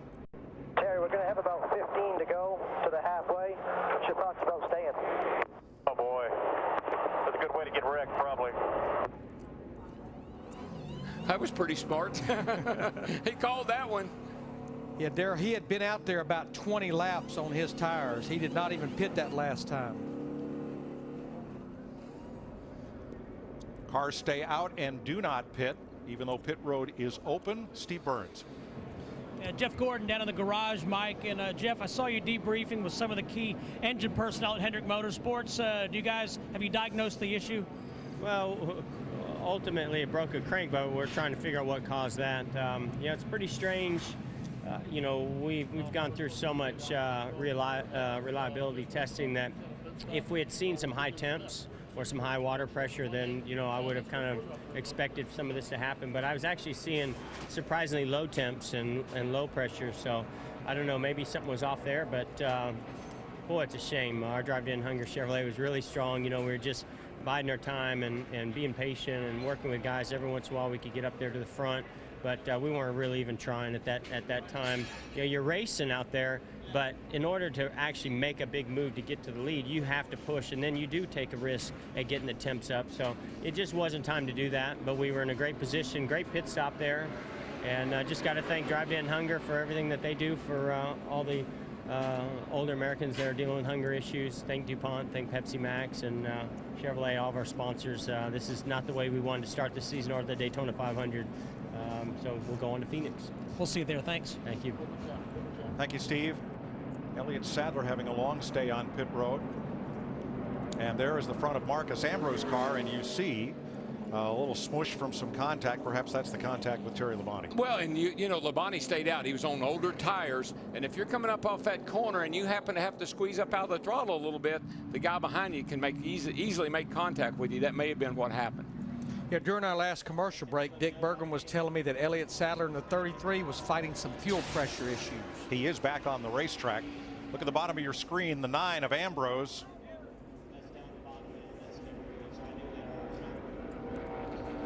I know that the 9 has made contact with the 32, but I'm not sure that's what started the 32 around. All right, we'll see what else we can find. Labonte is back on right there. That is not damaged. I mean, that looks like a bit of tire rub or something on Ambrose's car, but that's not from the silver car of Labonte. No, I think that happened when he was going by Labonte, possibly. I don't know, but just from that shot we saw there seemed to be a gap between he and Terry Labonte. 10 laps to halfway. and we'll get the restart green next time by. If the halfway lap is run under green, $200,000. If we happen to be under caution, then the 5th consecutive green flag lap after halfway will determine the winner of that $200,000 bonus. Octane Academy is on Fuel TV. Check your local listings for the time in your area. This is going to turn into a little 10-lap heat race with a $200,000 prize at the end of the race. Yeah, not many heat races pay that kind of money, does it? No. Well, you know, in 1990, when Derek Cope won the Daytona 500, he and his Bob Whitcomb team didn't bank $200,000 for winning the race. Oh, in 1989, I won $175,000, and I had to run 200 laps. So this is a big, big bonus. Getting set for the restart, Biffle and Ambrose. All NASCAR restarts in their top 3 National Series are double file. The leader gets his choice of inside or outside lane, and then everyone else lines up in fashion. Second place car on the front row, and then everyone else inside, outside in order. Is it just a coincidence, or $200,000 at stake here in a lap or 2, 5, 10, whatever it is? The 18 car all of a sudden is in the picture. I was just going to say, that's the driver I want to watch, Kyle Busch in that 18. When they take the green, it'll be 9 laps to the $200,000 midway payday in the Daytona 500. 32 cars on the lead lap for this restart. Here we go.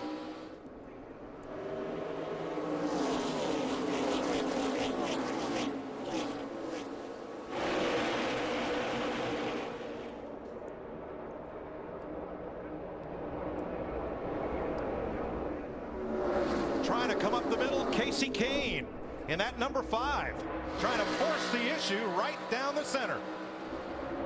He's getting help from his teammate Dale Earnhardt Jr. in that 88 car.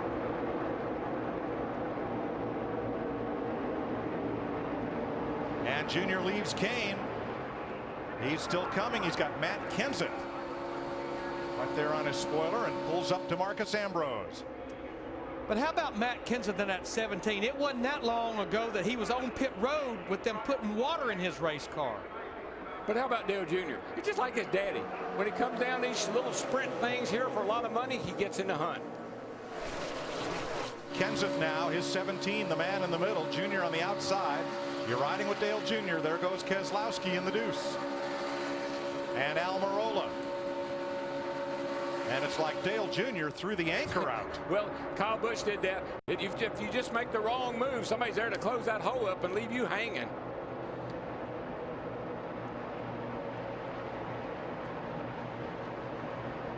Jeff Burton on the bottom with Mark Martin in the 55. Stewart 14 in the middle with Boyer the 15. Here they come, 7 laps to halfway.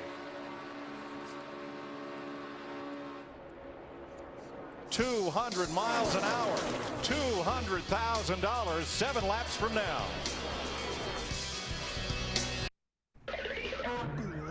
Three laps to halfway in the Daytona 500, where the midway payday of $200,000 awaits. Will it be a driver from the front of this pack who's in contention to win the race, or will 2 drivers hook up in tandem to try to get to the front and steal that money just about 6 miles of racing from right now? All you see when you're in the car, if you're not leading this race, the car in front, all you see is $200,000 flashing on the back of that car. Can I get around him? That's the question. Mark Martin peeks out of line in the 55. 2 laps to halfway, Biffle in command. Mark Martin, I think in the 55 would love to get up there and try to do something with Martin Truex Jr. in the 56, his teammate. And then you see Clint Boyer in the 15, another teammate. I think, Larry, these guys have all seen the races down here from the 4th turn to the start finish line. That's where most of the passes have been made. I got to believe these guys are sitting here waiting for that come to get the money lap. Second, Martin Truex Jr. hasn't won in a while. He has a Toyota, Denny Hamlin right behind his. And in the qualifying race, Greg Biffle is right where he is right now, coming to get the white flag, but he made an evasive move, tried to block, and it cost him. 1 lap to halfway and $200,000. only for the race leader. This is going to look like a covey of quails when they come off turn 4. Will anyone challenge Biffle for the bonus? They're getting all lined up here, getting ready. May have made that move a little quick. Now he's able to get back in there. Burton in the 31. I thought he moved too quick. There Here they go. come. There Truex, Hamlin. Teammate, or Toyota teammates. Well, will they split the bonus? Because Denny Hamlin has just helped Martin Truex to the front. 1,500 feet, 1,000 feet, $200,000. Martin Truex Jr.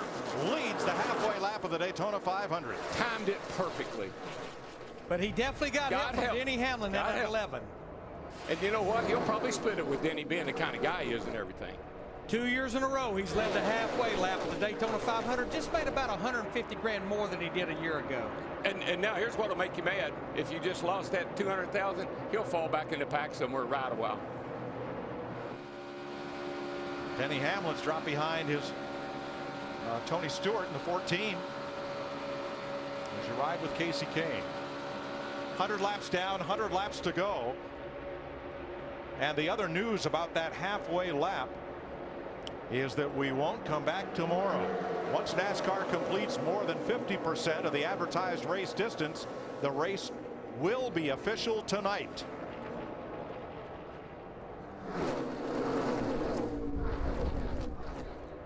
Tony Stewart challenges for the lead as we go down to John Roberts for the AT&T mid-race report. Well, Martin Truex Jr. won the midway payday, but winning the Daytona 500 will be more difficult. Davey Allison was the last driver to lead halfway and win the Daytona 500, and that was 20 years ago in 1992. It is time for our AT&T mid-race report, and now we are going to spin it forward and see who our experts like for the rest of this race, and we're going to start out with Darrell Waltrip. I picked old Smoke at the beginning of the race to win this whole thing. He was right up there just then. He almost took the lead. I like his strategy. My man is doing just what he needs to be doing. I'm sticking with Smoke. There isn't anyone on the gas out there like Denny Hamlin. He's gone 3 wide. He pushed Martin Truex to that halfway bonus. He just shoved Tony Stewart all the way to lead. I like Denny Hamlin's attitude, and I think he wins this race. And Michael, as far as strategy, we've seen a lot of different agendas on pit road, but I think as these guys are going to be racing real hard near the end, make sure your driver has some good fresh tires. Now the debut for Danica Patrick Sprint Cup, not what she'd hoped for. She's over 60 laps down due to that early crash, but Greg Zipadelli looking at the overall bigger picture, able to repair her race car. She's out on the racetrack now, trying to drive with other drivers, gain more knowledge until she gets back into her next Sprint Cup race at Darlington. 13 times in 53 Daytona 500s, the halfway lap leader has gone on to win the race. But as JR pointed out, not in the last 20 years. I still like those Roush Fenway Fords, and particularly Matt Kenseth.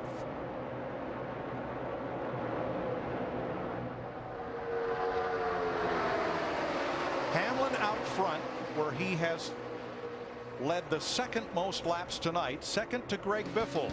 They are among the contenders to win the 2012 running of the Great American Race on Fox. Aerial coverage brought to you by DirecTV. Only DirecTV gives you dedicated driver channels, so you'll never miss a second of your driver's race. Call 1-800-DirecTV. 107 laps complete, 93 to go in the Daytona 500. Denny Hamlin and Martin Truex run 1-2 in Toyotas. Greg Biffle's Ford, Jeff Burton's fourth. Here's what Truex had to say after taking the $200,000 payday. You're going to get the halfway. You're going to get the halfway. You've got the halfway clear all around. You'll get that other half now. Thanks for the push, man. That thing's a push, boy. Play some defense now. Let's get after these guys. We've got 100 more. 100 more laps to go. 92 now remain. But of all the drivers that have tried the tandem racing, Truex and Hamlin so far tonight have been the most successful at it. Yeah, and the frustrating thing is, we saw with Tony Stewart, we've seen it with the 31 car. He's you get up there, but if you make the wrong move, happen to get out of line or get in the wrong line, man, you go straight to the back, and then you got to work your way back up through there again. Our pole sitter has not made a lot of noise lately. Carl Edwards is back in 21st place. Dick Berggren?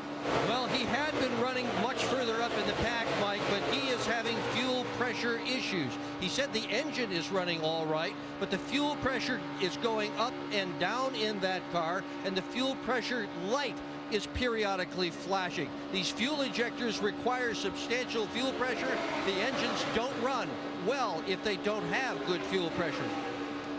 Yeah, for the first time, NASCAR is running electronic fuel injection. We heard Elliott Sadler, the 33 car, having fuel pressure issues. Even though I think we have it well and perfected, we're still seeing a few issues along the way. Yeah, well, Larry, we've had, we've only had short races. We had the 150s, we had the Bud Shootout. This is a 500-mile race, and if you're going to have failures, you're going to see it in the second half of the race, because this is the longest we've run with this new system.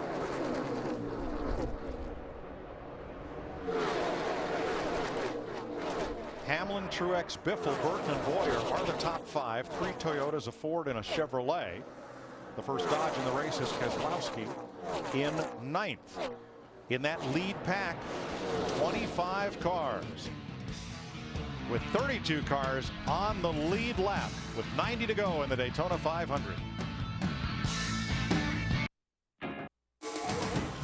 The Daytona 500 on Fox is sponsored by Lowe's. Lowe's, never stop improving.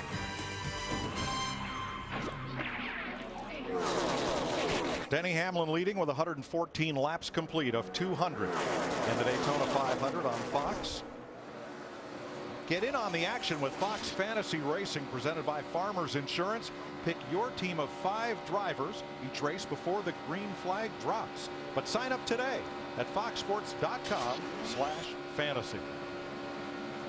Casey Kane, 7th place in his new Hendrick Motorsports ride for Farmers. Yeah, he's quietly riding along there. Hadn't heard a whole lot out of Casey yet. I say yet.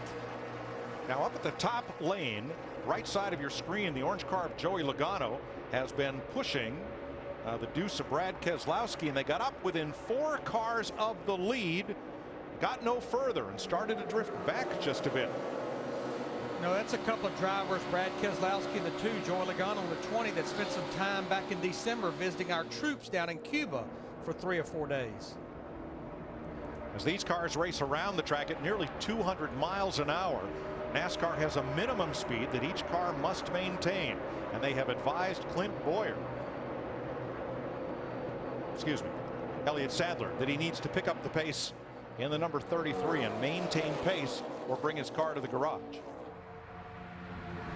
Speaking of Clint Boyer, let's go to pit road. Mike, one of our storylines was whether these cars would overheat. We knew nighttime it wouldn't be as big of a deal, and we hadn't really heard any drivers complaining about overheating until now. Clint Boyer on lap 104 told his team, my car is getting hotter and hotter. 5 laps later, I just can't keep it cool. And just 1 lap ago, you guys, I cannot keep this thing cool at all. You know, Michael Waltrip, he ran in the Budweiser Shootout in the Gatorade Duel, so he has time in a race car this week. Him and I had a conversation the other day that it's manageable. What you have to do is watch your gauge, watch your lights, Michael, but you've got to stick that thing out there and breathe it. But if you let it go too far, then you may not be able to recover. And you can see there, Clint is doing just what I said, Larry. He's laid back off of Jeff Burton. There's a gap there, and when he gets a chance, he pops that nose out to the right to get some fresh air into that engine. But that's a huge concern. He's that close to the front, running with a gap in front of him, and he can't keep his engine cool. How's he going to go win the race at the end? And one thing that's different this year, you have a much smaller capacity radiator. So now if you lose just a little bit of water, that equates to a whole lot of water, and you're going to get hot a lot quicker. So he may have gotten himself in trouble and can't get out. To discourage lengthy bump drafting in tandem, NASCAR minimized also the size of the opening in the bumper for that radiator to get any cool air. If you're up against the bumper of the car in front of you, you're not getting your car cool at all. And again, I mean, we've just had short events here the last few days. 500 miles here, about halfway, everything starts happening to these things. Engines start overheating, the cars start handling poorly. Halfway is a big deal.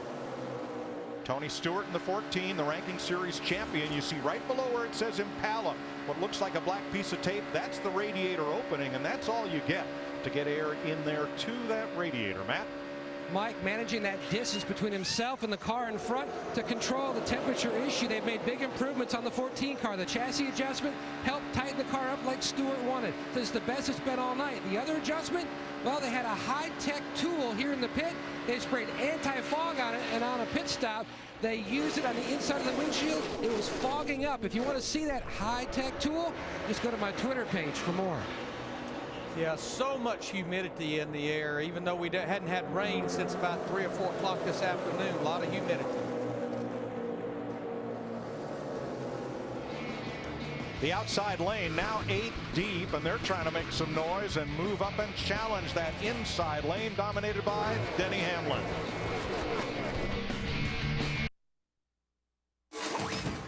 The Daytona 500 on Fox is sponsored by Diet Mountain Dew. Yeah, it tastes that good. 76 laps to go in the Daytona 500. Let's take an inside look at what's happening in the NASCAR Sprint Cup Series, brought to you by Sprint. Denny Hamlin is your race leader. He's led the most laps tonight, 47, more than he's led in his 6 prior 500s total. He's also the biggest mover in this race, 28 spots ahead of where he started. Get unlimited access to the NASCAR Sprint Cup Series with live NASCAR audio and real-time stats available through the NASCAR Sprint Cup mobile app on your Android-powered device. Only on the Sprint network, the only national carrier with truly unlimited data. Learn more at sprint.com/speed. Mike, you're sitting here right now, if you're Denny Hamlin in the 11 car, and you're thinking, am I really this good, or am I setting it up? I mean, you don't really know. There's such an uncertainty. You just never have the confidence that you got the car to hold these guys off, particularly if a couple of them get outside of you and start pushing each other. Mike, we're real close to what's going to be green flag pit stops for a lot of these drivers, and when they make this stop, it will be then a one-stop race to get to the end.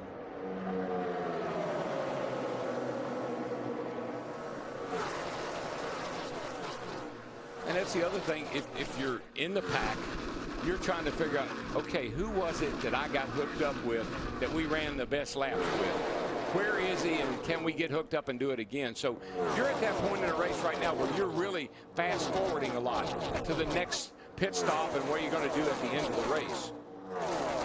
In the last 11 years, only one time has the driver who led the most laps won the 500. That was Michael Waltrip in '03.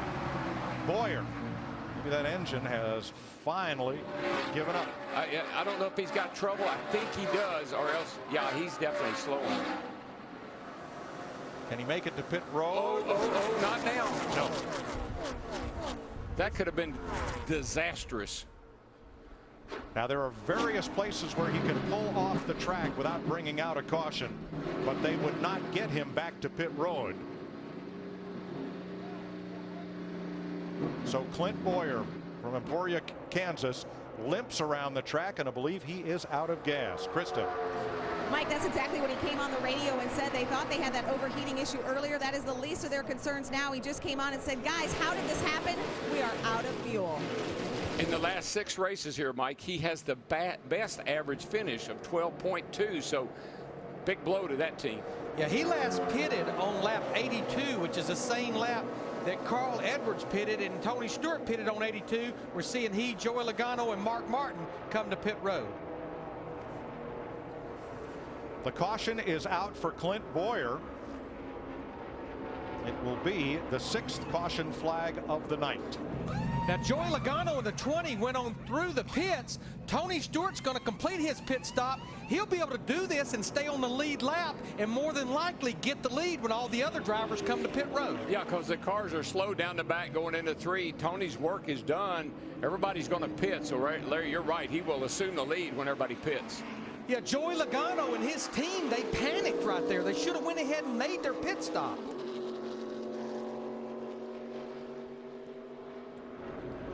Sixth caution flag. There's Clint Boyer as the pace car gets set to come out and pick up the field, and the push truck will have to come to Boyer's aid.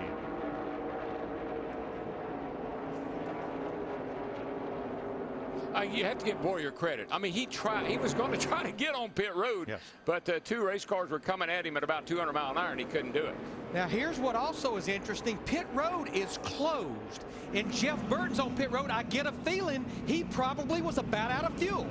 Matt. And the car had coughed a couple times, Larry Max, so they're going to hit pit road, take the penalty, and not have a bigger issue on this 31 machine. Well, with these electronic fuel injection, they got 2 pumps in the tank and then a big pump right in the center. So when you're out of fuel, you're out of fuel. First time for electronic engine management, including electronic fuel injection in NASCAR. And for many of these cars, first time with electric fuel pumps. And if you're wondering about the safety risk of those, there are parameters in the computer that can sense throttle vacuum combined with high brake pressure or low oil pressure, shut that engine down so that an electric fuel pump, like a conventional one, might keep pumping if a car had crashed or an engine had blown. Not anymore. Wouldn't happen. It's really, it's one of the best things that we've ever done, going to fuel injection and all that goes with it. It's really made the cars even better and safer. Blake Sadler has completed his stop. Ryan Newman gets the free pass. That will put 28 cars back on the lead lap when we get ready to restart. 71 laps to go. Now, cars running down on the flat to ensure they get that fuel picked up in the fuel cell and get it to the engine so they can make it all the way around to pit road. Some of those cars may have been very close on fuel. The way those lift pumps are in the fuel cell, those electric pumps, I'm not sure that makes a whole lot of difference. Steve. Martin Truex Jr.'s crew chief Chad Johnston, Mike, told him to cut the engine because they were so concerned with running out of fuel. The 56 plans on taking 4 tires. Denny Hamlin the same. Krista? Steve, as Greg Biffle rolls into his pit stall, he took 2 tires on the last stop. The plan here to pack it through as much fuel as possible. The crew coming around to take 4 tires on this stop for Greg Biffle. Matt? And the 43 of Eric Almirola, he is in. They're going to take on 4 tires as well. Adjustment on the 43, and he is away. Who wins the race off pit road? Looks like Regan Smith. And a collision in the pit lane. The 33 couldn't find his pit box, and he was wandering around in pit road and caused a big bottleneck right there. Yeah, we had about 28 or 29 drivers on pit road at one time. Cato, New York's Regan Smith puts himself in position out front. Caution at Daytona with 69 laps to go. Let's go down to the University of Farmers and Jeff Hammond. Mike, all during the race, I've been listening and watching what's been going on here in the latter part of this race. What I've learned is you've got to find your dance partner. You've got to have somebody to race with. The thing we haven't talked a lot about, we're going back up here and check them in a minute, are the spotters. They've got to start working extra hard to get you back up here toward the front. One of the guys has been riding the back, the 29 car of Kevin Harvick. Watch him and his spotter work together to get that 29 toward the front late in the race. Thanks, Jeff. 68 to go this time by when they take the green flag for the restart. Kevin Harvick, Jeff mentioned, is in 13th. 2 cars took the wave around and did not stop on this caution. Landon Castle and David Rudiman, his teammate, they're back on the lead lap. As the cars that stopped as the caution wave, Mark Martin, Tony Stewart up there getting the green flag, then with Regan Smith and the rest of this pack double wide. 30 cars on the lead lap with 68 to go.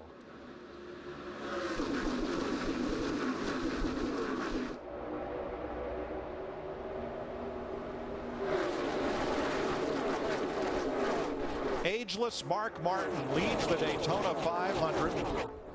A driver that retired 6 years ago and then found new life. He's been with 2 different teams since, and will run a partial schedule this year, that number 55, surrendering the lead to Biffle and Hamlin. Mark brings so much energy to a team. He's a smart guy. He knows a race car inside and out. So he just comes in and he'll energize a team. And Denny Hamlin in 11, he laid against the rear bumper of Greg Biffle in that 16 and pushed him right to the lead going off into turn 3. I think Greg Biffle is the guy that's really, I won't say confused, but he hasn't been able to figure out the right place to be at the right time. We saw it at the halfway mark. We saw it the other day in his qualifying race. He's got a car that can win this thing if he can just get somebody to work with him and play it cool. And 3 cars in that mix deserve mention. We've talked about Regan Smith in that black Chevrolet number 78. But side by side behind him, the 9 and the 43. The 2 Fords of Richard Petty Motorsports. Marcus Ambrose from Australia, and in Petty blue and white, the King's number 43 and his new driver from Tampa, Florida, Eric Almirola. I want to give a call, though, to that driver behind Marcus Ambrose in that 13 car, Mike, Casey Mears. This was a driver that missed the Daytona 500 a year ago. They come here, they made a make change over the offseason, qualified up front, and now he's up here running up front. Yeah, Larry, Casey Mears is a good little driver. He and Booty Barker, they were just beside themselves by the kind of runs they've had down here, qualifying well and racing well. Mears trying to hang on to a top 15 spot on the outside. It's going to be hard to do. Well, the hardest thing is when you know, somebody looks at the 13 car Casey Mears, they said, maybe I don't want to run with him. You're always looking for a bigger name in the other line, if you know what I mean. Right. Understood. But if the car has speed, he can be your new best friend. Well, Trevor Bain last year proved that. I mean, you know, Trevor's car was fast and people wanted to work with him. But you got to prove you got something under the hood to get up there and lead this thing.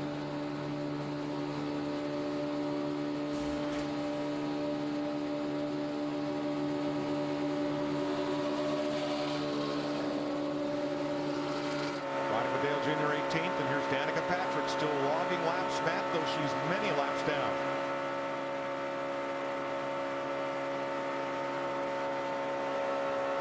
There we go. The 1-10 car waiting for the pack to catch up to her. She hit it again and couldn't catch up to the pack before the restart. She said it's absolutely zero fun right now, but she is learning, and she's going to try to learn more when that pack gets her. Car's pretty beat up, and it has a new rear end. That looks almost as bad as Kyle Busch's car when he won the Bud Shootout the other night. That's right. We haven't seen a lot of Kyle tonight in the 18. You see him there in the picture. There's Junior. There's Casey Kane. You're riding with Kane. I think there's Kyle ahead on the inside, just ahead of the 99 of Edwards. He hasn't come all the way to the front, Darrell, but we've seen him make some moves to gain position inside and out. I think they got to mix it up a little bit more for him to really be a player. He's not real good at just riding along in line. He likes to mix it up, make moves.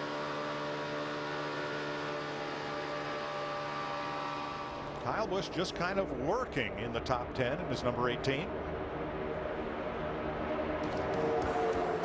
63 laps to go in the first ever Monday Daytona 500 in history.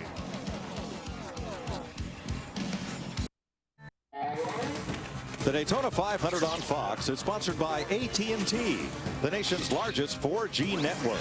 AT&T, rethink possible. And now it's time for the AT&T Race Break, brought to you by the nation's largest 4G network, Rethink Possible. And here is a race recap.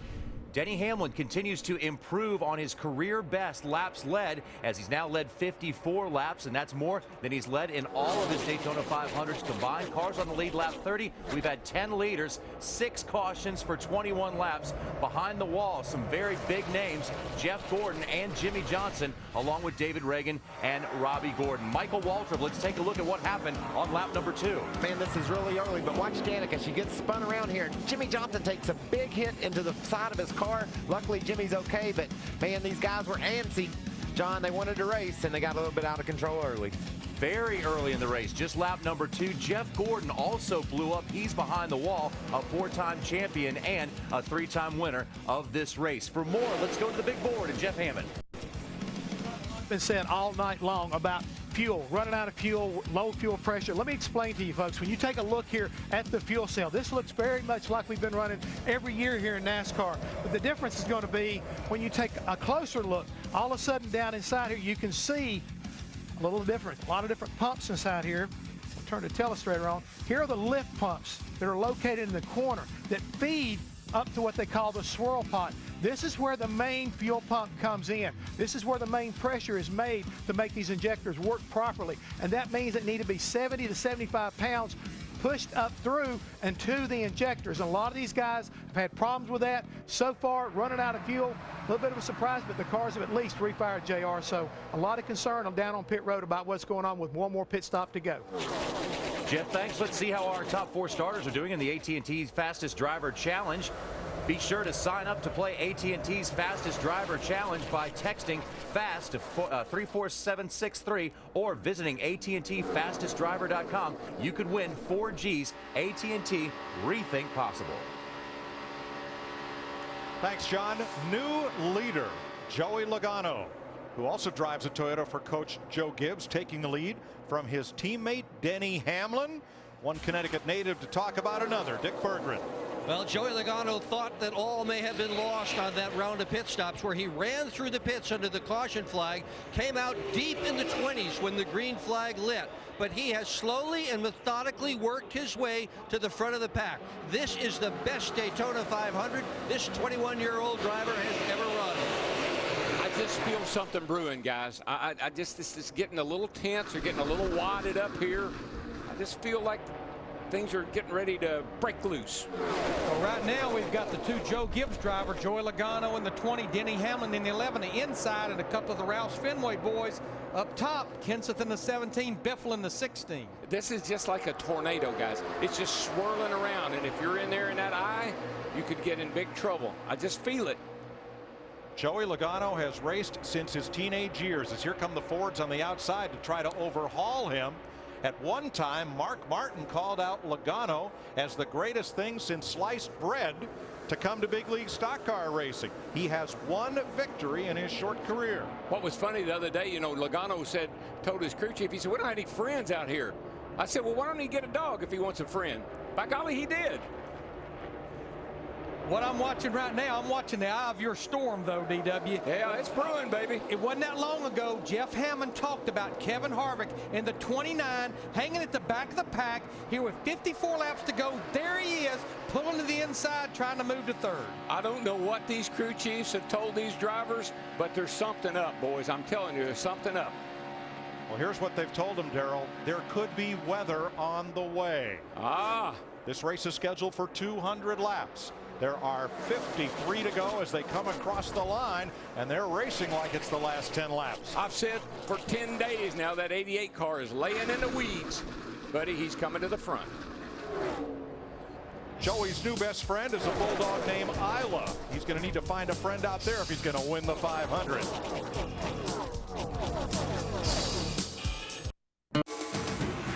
The Daytona 500 on Fox is sponsored by Chevrolet and their award-winning cars, trucks, and crossovers. Enter now for a chance to win the Camaro Synergy and a Talladega Race Weekend package, plus meet Tony Stewart. Visit WinCamaroSynergy.com now to enter. Matt Kenseth has fought his way back to the front. The Cambridge, Wisconsin driver is a Daytona 500 champion. He's been a champion in NASCAR's Sprint Cup Series, and he wants another piece of the Harley Earl Trophy here tonight. Won his qualifying race, and of course we saw him on pit road. Looked like Old Faithful down there a little while ago, but she's coming through for him now. Behind Kenseth is Dale Earnhardt Jr. In fact, of the top half dozen, 3 former Daytona 500 winners, and another trying to join them, the number 1 of Jamie McMurray, who's worked his way up to 2nd on the outside line behind the 20 of Logano. Look at the guys that we haven't spoken a whole lot about, called their number hardly any up until now, and all of a sudden you got Casey Mears up there, there's Brad Keselowski up there, now McMurray, and here comes Mr. Where did he come from? The 29 car. All these guys are starting to find the front. Yeah, Kevin Harvick in that 29, Jamie McMurray in the 1 at the back of the field the majority of the first part of this race. Watching from Harvick at McMurray and the 11 of Hamlin, the black and yellow car, Jeff Burton.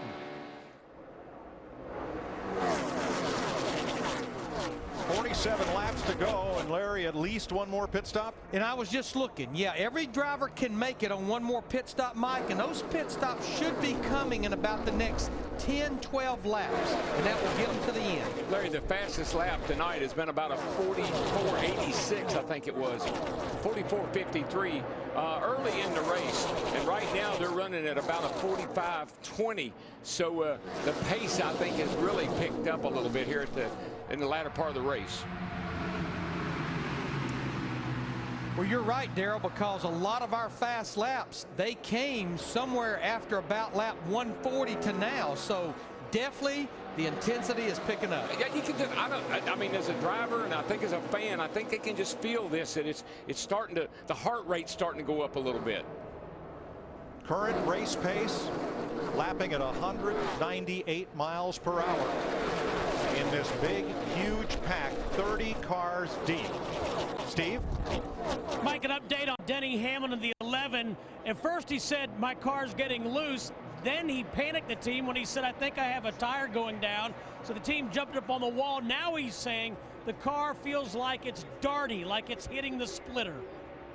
And that makes sense, Larry, because if you pick up the speed, the car will travel a little bit more, and that nose could start hitting the track.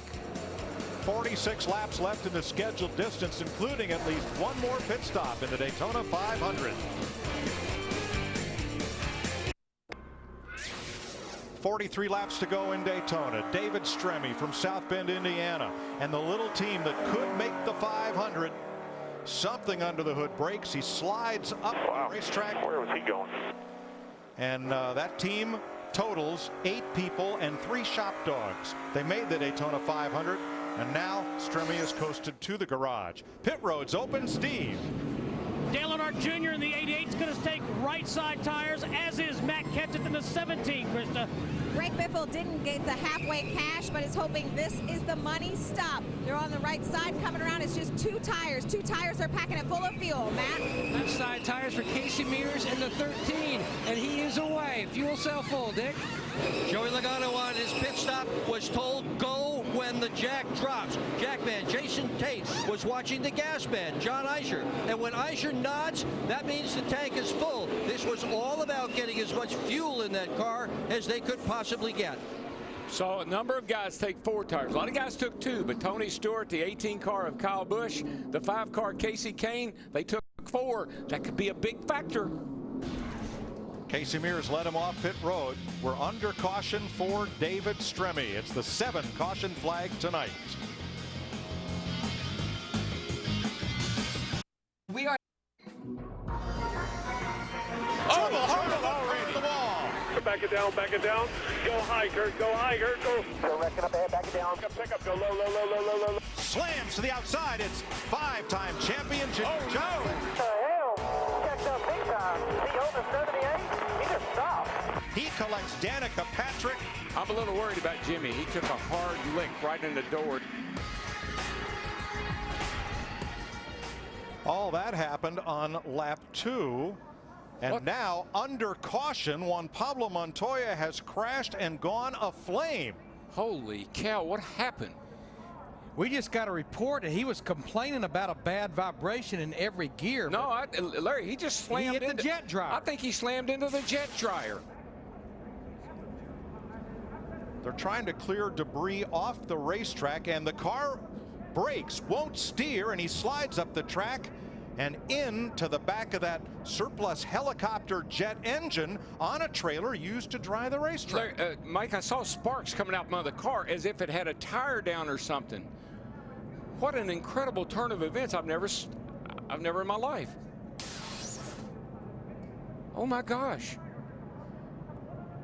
And all that spilled jet fuel found something hot to ignite it. Safety workers quickly on the scene. And this is a bizarre twist to this Daytona 500. Down in turn number 3.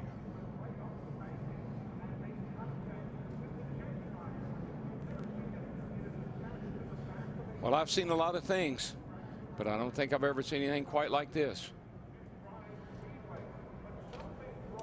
That fuel is just running right down. That thing's full of fuel. They keep them full all the time. I just wonder what it's going to do to the racetrack. Well, here comes the fire crew. You see the red truck bottom of the screen. They've got to get that out because that fire could damage the racing surface. That's what I was thinking. I mean, you got fuel, it's on fire. It could eat that asphalt right up. It is commonplace for track safety, rescue, track drying vehicles to circulate the track under a caution flag. Drivers must maintain reasonable speed while catching up the pack and avoid those emergency vehicles. They're brightly lit and everything. That's easy to do when you can be under control of your race car. I just wonder if Montoya was going down the back, catching up with the field, and he didn't know the safety truck was up there. They called him on the radio and said, "Watch that safety truck," and the car darted hard right. Something had to happen. I saw sparks underneath. The car broke, and I don't believe he had steering control. I don't either. I mean, when the car went up the track. When you see the sparks come out from under the car, it just looks like it had a flat tire or something happened to it. I don't know how many gallons of jet fuel that thing holds, but I guarantee you it's got several gallons in it. Several, probably 100.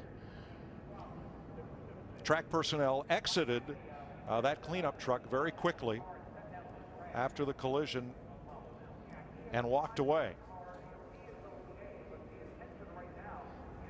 That's got to be eating the track up. I just wonder what it's going to do to it, Larry. Yeah, that fire's been burning for quite a while now. And let's reiterate, Juan Pablo Montoya climbed from his car and walked quickly away. The car destroyed. He is all right and trying to get what is now a jet fuel fire under control, blazing in turn number 3. But Darrell, I keep going back. We just had gotten a report. They were telling me in my ear that Montoya had a bad vibration in every gear he was putting it in. So something was going on with that 42 car. The race has been red flagged. That means the cars have been stopped well away from the turn 3 scene. They've been red flagged on the back straightaway. And you're looking at what happens when 200 gallons of jet fuel meet a spark or something very hot after a collision like that. Yeah, that thing just burst into flame. I mean, it was unbelievable.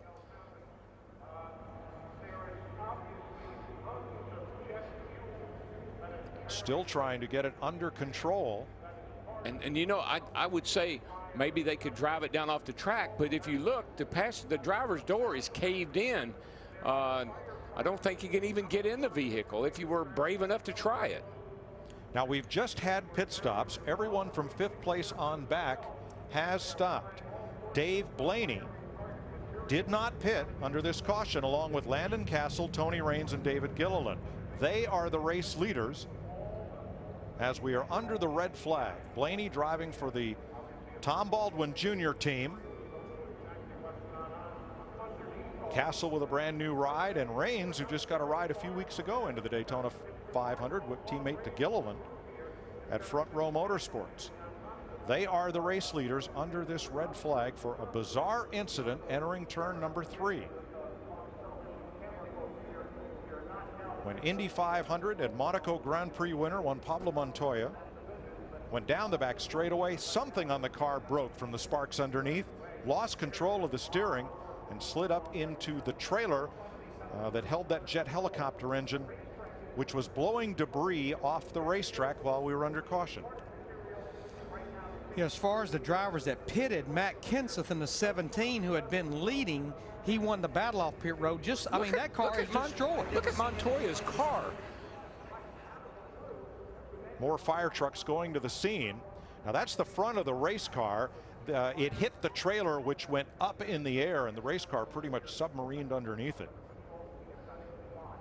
It's the most bizarre thing I've ever seen. Watch Montoya's car on this replay as we try to discern what may have broken. As we're under caution. Here he comes back here. You can see him coming. Jet dryer's up high. He sees the safety truck flashing its lights.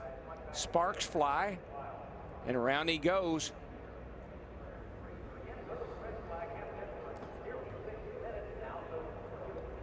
Here's a different angle.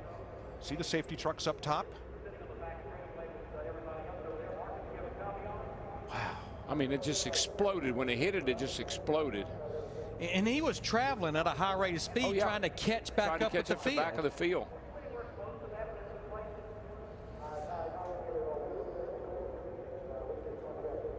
Montoya climbs away, and the driver of the safety truck was helped from his vehicle, walked down the banking.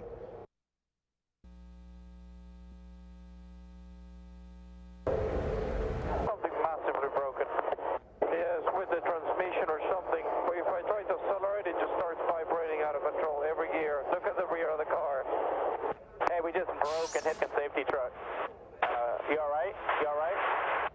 This guy's trying to get out of the car. He might be on fire. He's out of the car.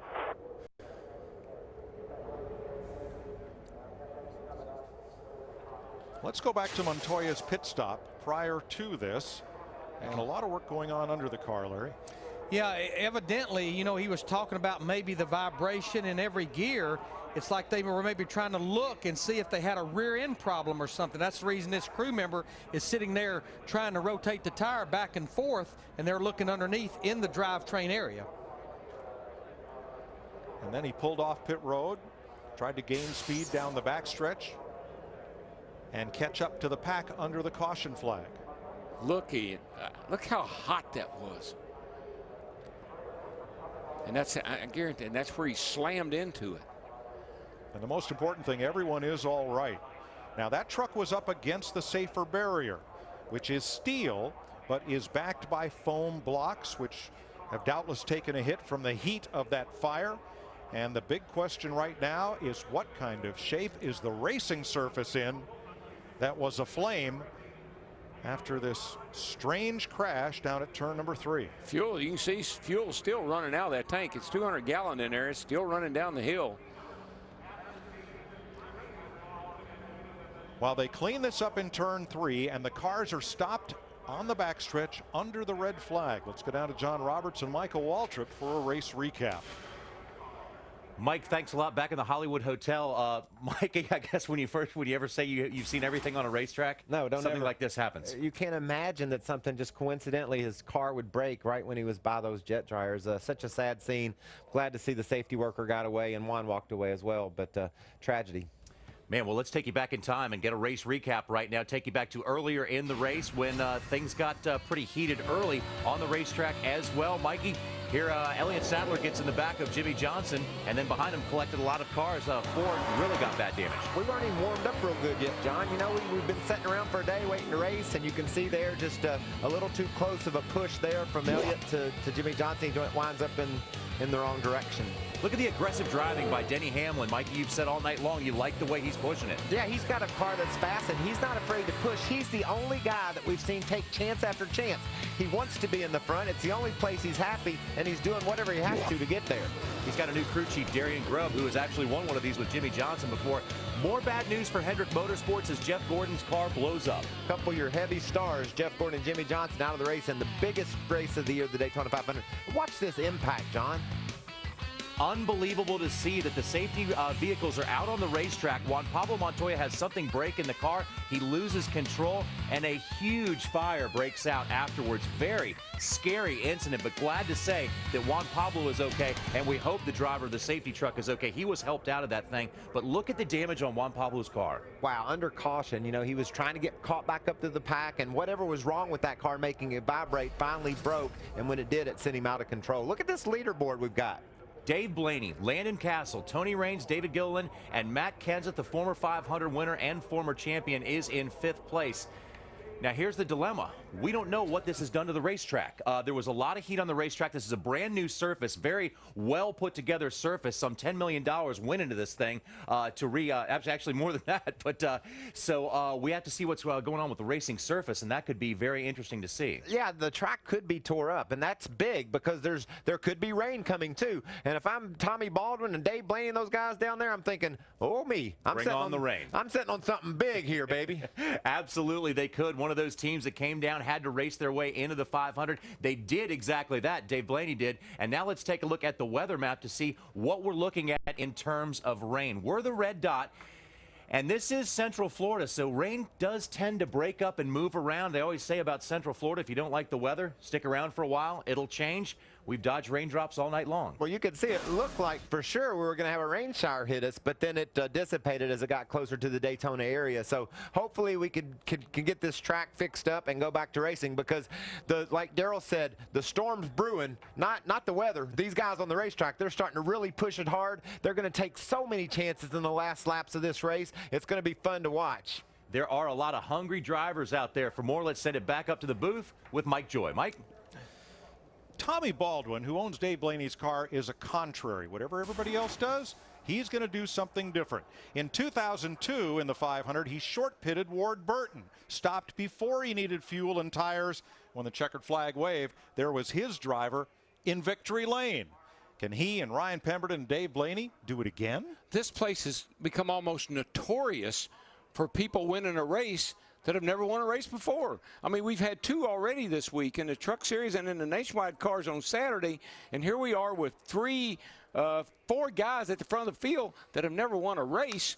We may be setting up for something really special here tonight. And Blaney's a winner. He's no back of the packer. He's been a World of Outlaws champion, and when called on to race that way into the 500, he got it done and now finds himself in the lead. Yeah, those 4 drivers hope that green blob get bigger and bigger and bigger. But should we get back racing, and we're comfortable and confident we will, 4 drivers that I'm watching, 3 of them, they've won the 500 in the last 4 or 5 years. Matt Kenseth, he's been so strong the entire speed weeks. Kevin Harvick, our 2007 winner, making a little noise. McMurray won it a couple years ago. He's up there now. But there's always Dale Earnhardt Jr. I don't think he has shown his complete hand just yet. Well, let's have a look at the leaderboard. With Dave Blaney out front, you're looking at Dale Earnhardt Jr., Landon Castle, Tony Raines, David Gilliland. Unheralded drivers who did not pit under that last caution. And then there's Matt Kenseth, one of those fast forwards. Earnhardt trying to break that 0 for 129 winless string. Casey Mears we've spoke of. Nice to see the Mears gang up near the front. Kevin Harvick inching his way to the front. Well, 40 laps to go. He may get there. Jamie McMurray's a past winner of this race. And Greg Biffle, who's been fast all week long. Joey Logano has been in position to be out front. Jeff Burton's led a bunch of laps. Mark Martin trying to win it for the first time. Brad Keselowski, he's won on restrictor plate tracks. Paul Menard, last year's Indy winner. Denny Hamlin's led the most laps. Carl Edwards started from the pole. Martin Truex is $200,000 richer. Ryan Smith's overcome trouble, and we've not seen the last of Regan Smith. Almost every one of those drivers in the top 20 or so, they have shown at some point in the night that they can get to the front and run up front.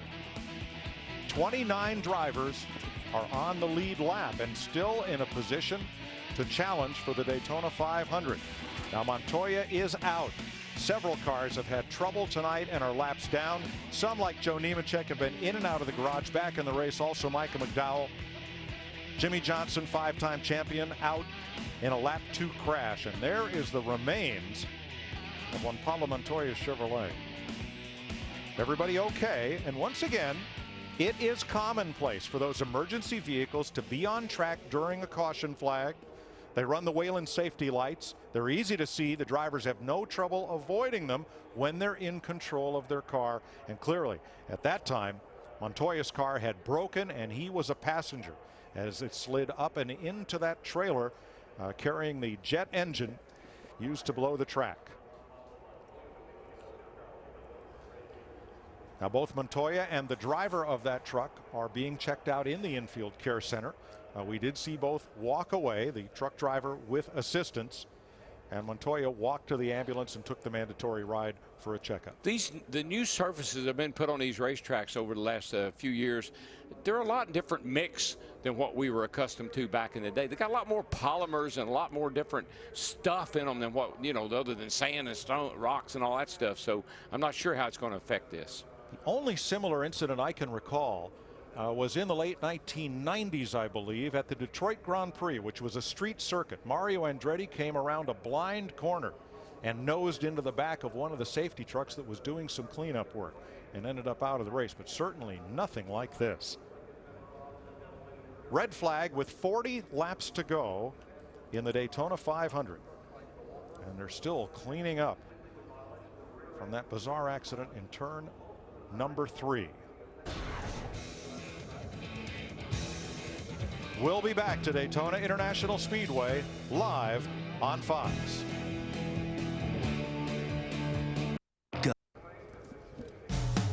Daytona 500 aerial coverage is brought to you by DirecTV. Only DirecTV gives you dedicated driver channels, so you never miss a second of your driver's race.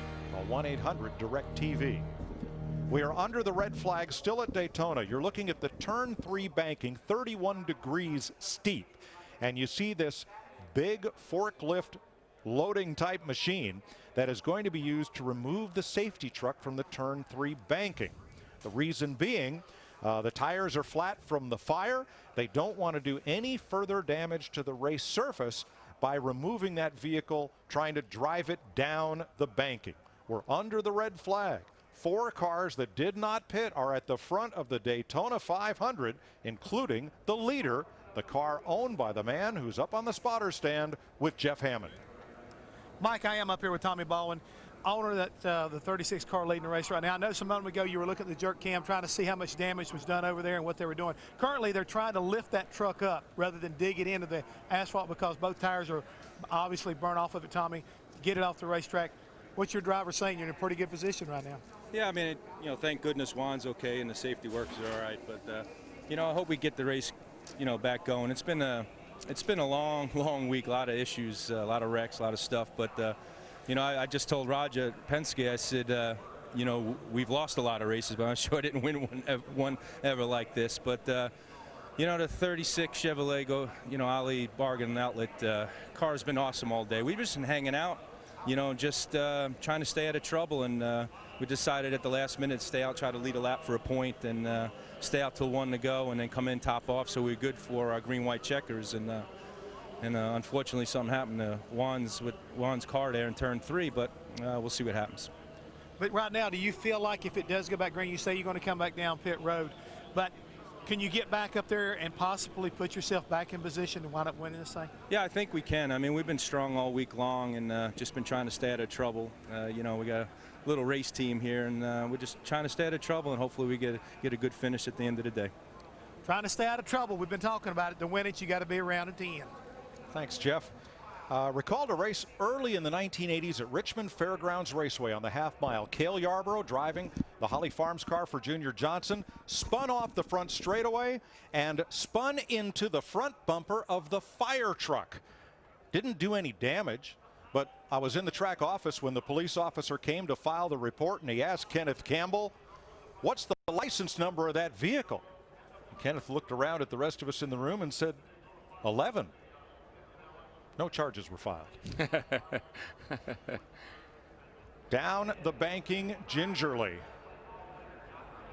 Trying not to drag and do too much damage to the surface. Now that's the trailer, not the truck, that's digging in a little bit there. NASCAR has officials on the scene. You see them in the white and black outfits that are going to analyze, see if there's any damage to the surface. Juan Pablo Montoya has been released from the care center. The driver of the track drying truck has been taken to Halifax Medical Center for further observation. A couple of years ago, we had a pothole in the racing surface in turn 2, which brought the race under the caution and led to this recent repaving. And they finally fixed the pothole in the track with Bondo, plastic body filler, and it held up to the finish of the Daytona 500. So the truck is off the track. They'll take a look at the surface, try to get that spilt fuel fixed up as Tommy Baldwin and others look on from the starter stand. Matt Yoakum. Joey Myers, Brad Keselowski's pilot and spotter, and he's been telling Brad exactly what's been taking place with this accident. So for the first time probably in Daytona 500 history, Brad, who has his iPhone inside his race car, a lot of drivers during testing had special compartments built. He still has his phone inside the car. He tweeted a picture. First time ever. Prime time, Daytona 500. First time picture tweeted during the race. You know, Mike, back to Tommy Baldwin. You talked about Dave Blaney and he in that 36 car having to race their way in the Daytona 500, but the whole operation, what a feel-good story. You know, Tommy Baldwin elected to become an owner back in 2009. and fought and clawed, but would not give up. Missed races, even did a lot of the start and park routine. But it paid off. He got a sponsorship last year, and now he did that affiliation with Stuart Haas and the 10 car and Danica Patrick. And here he is leading the Daytona 500, knowing he's got to make another pit stop if we go back racing, but leading with 40 to go. He began on the crew chief on his dad's NASCAR modified on the tough bull rings of Long Island. When you hang around with good people, good things happen. Now there's a look at the debris on the racing surface. And a NASCAR official taking a look at the asphalt, and hopefully no damage from the heat, and looks like a little scrape or two there from dragging that trailer down off the banking. Now they've got to get the jet fuel dried up and get us in condition here to race.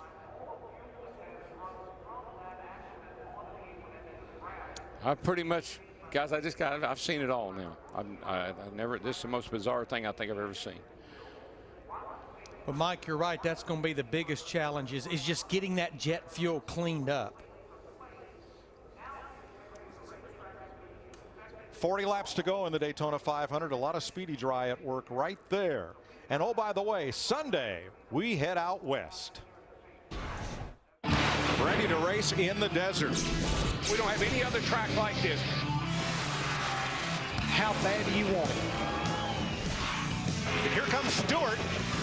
You got to be aware of this racetrack. Bring it on, boys. Boogity, boogity, boogity. Let's go racing in the desert, boys.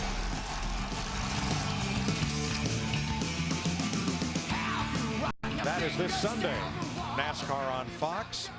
NASCAR has altered the track opening schedule at Phoenix for the Sprint Cup cars due to this postponement of the 500 to Monday evening, but has not changed the on-track activity schedule out there in Phoenix. Well, we've seen fire and we've seen rain, not in that order. We still have 40 laps to go in the Daytona 500. Yeah, it's amazing. It's just amazing that Juan wasn't hurt, that driver in the truck, I can't believe that he was able to get out of that thing. You saw the dent in the door, so that had to shake him up, let alone the fire. And I don't think, again, we mentioned it, Juan Montoya was running at a high rate of speed. Oh, yeah. When he hit that truck. Pace car speed 70 miles an hour, but under caution to catch up the pack, you're allowed to exceed that. So everyone was doing just what they were supposed to until Montoya's car broke at speed. We're under the red flag in the Daytona 500 on Fox.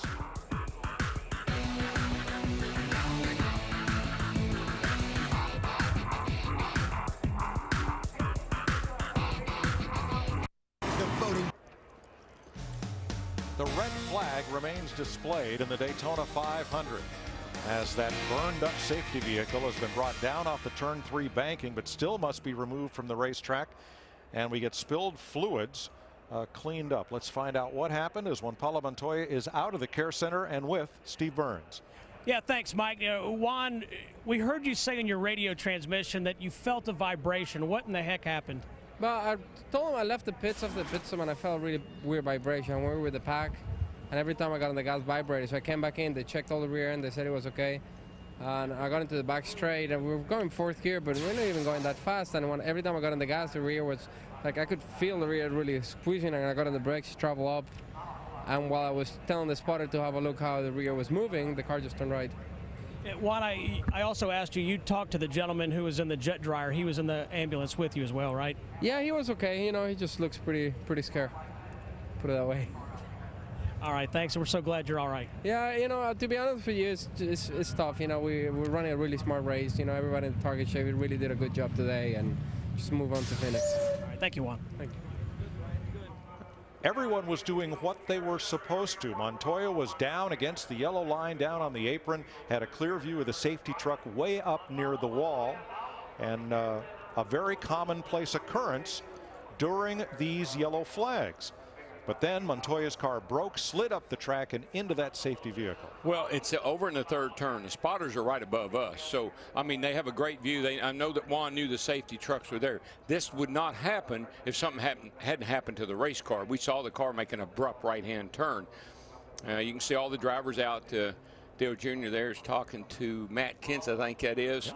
So the guys are all kind of... Well, Darrell, how about this? They passed a new rule that you can't talk to the other drivers during the race from your car radio. So I guess you got to get out and have a conversation. Well, that doesn't happen very often, but yeah, I guess there's no rule against that. I'm sure they're like us. What the heck happened? Yeah. And what will happen next? Krista. Of course, Dave Blaney wondering that same thing. How is this for how our world has changed? Dave Blaney not on Twitter, the team joking he needs to get on it. Well, he might need to get on it after this race. He is now trending worldwide. Dave Blaney, the 5th highest Twitter topic as we speak. TBR Racing is on Twitter. Dave Blaney is not.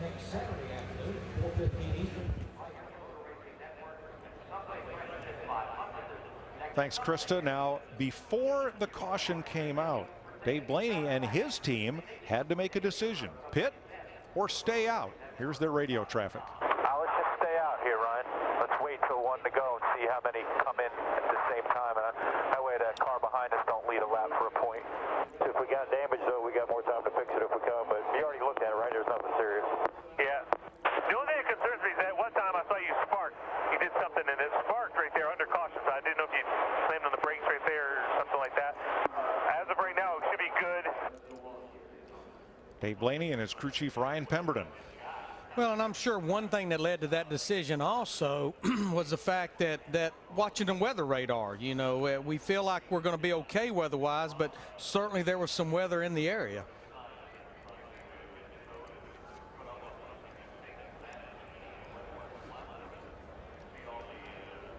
Clint Boyer, Matt Kenseth, Dale Earnhardt Jr. stretching their legs and looking over each other's cars. Rare break of the Daytona 500. 40 laps to go tonight.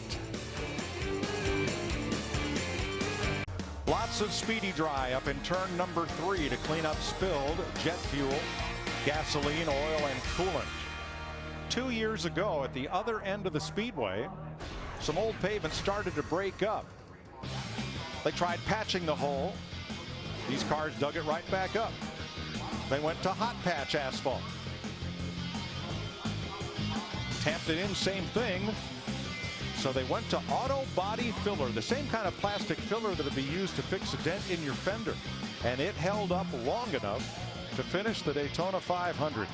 So the concern right now is once they sweep up that speedy dry, what will the race surface be like?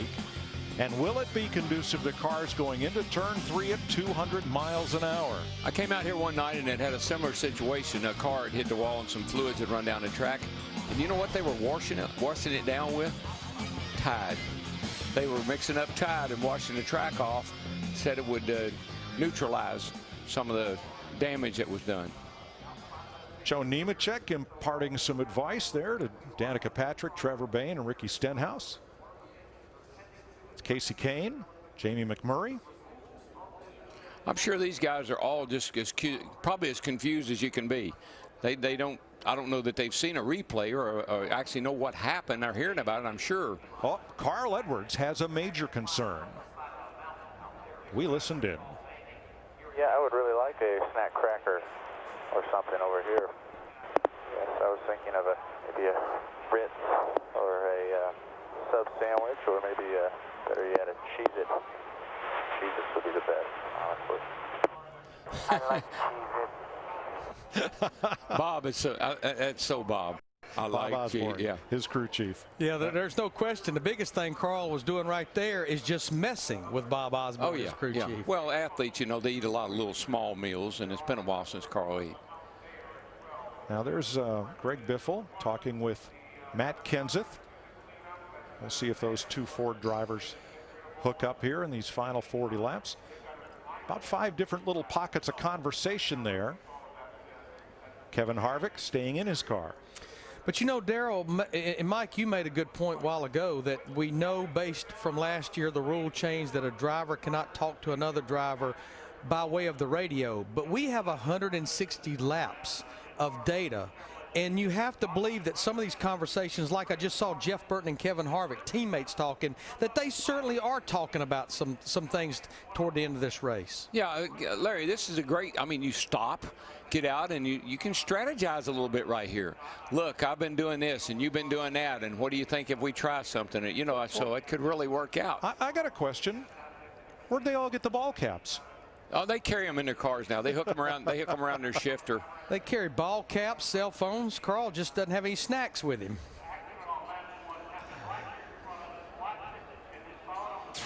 Let's go back and have a look at what happened here. Under caution coming out of the pits, Juan Pablo Montoya, thinking that he had a problem. He's down against the yellow line. The track trucks are working the top of the surface, blowing off debris. Montoya's car brakes and slides up into the trailer, carrying that jet engine and its tank of jet fuel. It looked like something on Juan's car, probably the transmission or something just locked up in that car, and it caused it to take a hard right. And wouldn't you know, that safety truck would be right there. He climbs out of the car in disbelief, and the driver of the safety truck was helped down the banking. And then something hot caught all that spilt fuel on fire. Well, we made the note, probably close to 200 gallons of jet fuel. Jeff Hammond?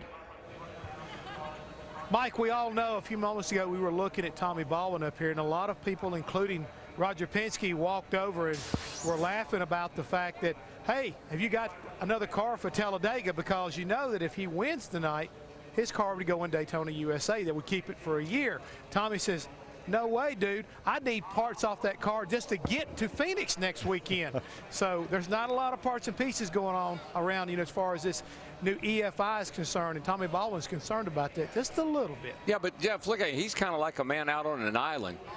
Roger Penske and all of them are over there. They're chatting, and Tommy is sitting there. What do you think he's what's going through his mind right now? Now, the third man on the right there is the captain, Roger Penske, who just turned 75 and has the energy of a 35-year-old. And his passion ever since he was a teenager has been racing. He was a champion driver himself, made the cover of Sports Illustrated in the early 1960s, got out of the driver's seat, formed an empire, saved the city of Detroit, many people say. There's folks that want to run him for high political office. He's too busy on weekends, though, having fun with his Indy cars and his stock car team. But you know what? If I were an owner, or even sometimes I've even thought about crew chiefs, need to be up high where you can see the whole track.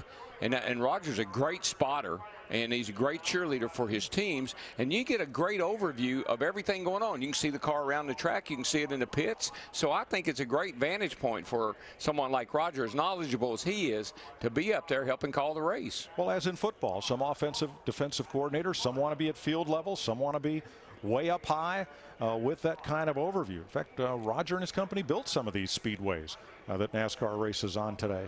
Well, the good thing, Roger doesn't have the task of spotting for A.J. Allmendinger or Brad Keselowski. He's kind of up there just to take a look at the big picture, as you said, Darrell, from a view that you wouldn't get anywhere else. He's the captain. He is. He can be wherever he wants to be. That's right. There he is, up there with Tom Logano, Joey's dad, and other folks talking over what will happen in these last 40 laps of the Daytona 500 once we get back underway. There's Brad Keselowski. He's tweeting again. Can't tweet and drive. Please don't tweet and drive, especially not at 195 miles an hour.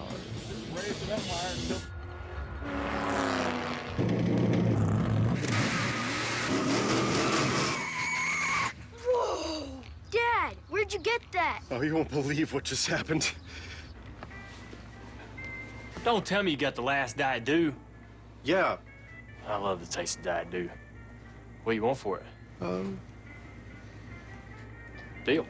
Diet Mountain Dew. Yeah, it tastes that good. Hey, hotshot. Meter's running.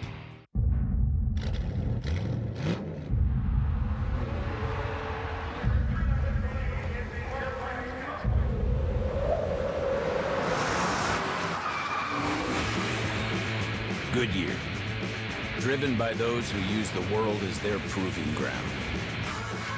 And everything we've learned making these tires inspires what we roll into yours. Goodyear, more driven. When you pay too much for cable, you throw things. When you throw things, people think you have anger issues. When people think you have anger issues, your schedule clears up. When your schedule clears up, you grow a scraggly beard. When you grow a scraggly beard, you start taking in stray animals. And when you start taking in stray animals, you can't stop taking in stray animals. Stop taking in stray animals. Get rid of cable and upgrade to DirecTV. Call 1-800-DirecTV. They say that with great power comes great responsibility. Well, when you own a Durango, you'll have tons of power, enough to tow up to 7,400 pounds. So owning a Durango means you now have the responsibility to go dirt biking, ATVing, motorcycling, boating, jet skiing, and show a Ford Explorer a thing or two about what it means to have best-in-class towing. The SUV is back. Red flag out in the Daytona 500, and like any traffic jam, people get out of their cars and walk down to take a look at what's going on and why their traffic is stopped. At turn 3, they continue to clean up the turn 3 banking, where Juan Pablo Montoya impacted a safety truck after his car broke and put us under the red flag with 40 laps to go in the Daytona 500. Oh, there's the fun police, NASCAR official Buster Otten telling the drivers, come on back to your cars. We're going to go down to John Roberts and Michael Waltrip. Mike, thanks a lot. You think those guys could get a ride around the racetrack with as much influence as they have? You know, back in 2011, Danica Patrick was the most searched for sports figure on Yahoo, and so therefore there were a lot of eyes on her as she made her Sprint Cup debut. And Mikey, she's had a heck of a week, starting all the way back with the dual races. She was running very well towards the back of the pack at the end of duel number 1, and that happened. But she had been really competitive all race long, John, running toward the front. A couple of cars got together, knocked her out of the way, and this was just a push into the corner in the nationwide race. Neither one of these two accidents were her problem, and then I'll be darned, on the second lap of the Daytona 500, the whole world crashes in front of her. So it couldn't have gone any worse for her, but she's got to keep her head up because she hasn't done anything wrong. None of these accidents were her fault. She just got to stay focused and get ready and go again. So even though Danica isn't running for points in the Sprint Cup Series, that car is running for points. So the idea for Greg Zipadelli and company was to get that car fixed and to get them back out on the racetrack so Danica can get as much experience as she can, and also the team could pick up some points. So it wasn't all in vain. Well, no, when she gets in the pack, she's learning every time she's out there. So they got the car fixed, got her on the road. She's able to mix it up, understand what the draft does, where to move around, how to make moves, and get toward the front of the pack. So a couple of things. They're getting some points, which they really need, but she's getting laps, which she loves and she desperately needs. Well, although this is one of the most unique things we've ever seen at a racetrack with the safety truck catching on fire, certainly drivers have been in this situation before, Mikey, with a red flag. Of course, they have to get out of their rhythm, get out of their race car. What do you see happening once we go back green? I just love those guys walking down toward turn 3. They're like, I got to see what's happening. Is that track gravel? Is this race over? Are we going to be able to keep going? You saw what happened after the delay of a day. On lap 2, we have a crash. Now these guys are intense. They're right up on the edge of when it's going to be 3 wide and going for the checker, and all of a sudden the track's messed up. So if they do go back green flag racing, it's going to be wild, I can promise you. Well, Mike Joy, $20 million went into paving this thing. We hope the damage isn't too bad. I guess we will find out in a matter of moments. Shortly, we saw Buster Otten and one of the senior NASCAR officials, Brett Bodine, down there on the scene helping to coordinate the track cleanup. Larry's just been down to talk with the NASCAR officials in the control tower. What are they looking at? Yeah, I mean, the first thing they have to do is get it cleaned off before they can even determine if there's any damage whatsoever to the racetrack. And to Darrell's point, believe it or not, they're going to use soap detergent to clean it because it almost gets like ice when you have diesel fuel. So that's the first order of business. Clean it, and then they'll be able to tell if there's any true damage there. Yeah, I mean, they went through an extensive study after the pothole. What do we do if that ever comes up again? And before they paved this track and after they paved this track, they said, how do you repair this thing for exactly situations like that? So they're not shooting in the dark. I mean, they got a good idea of what they need to do, and they'll be able to analyze that situation and make the right call, and hopefully we'll get back to racing. All right, we'll get an update from NASCAR shortly.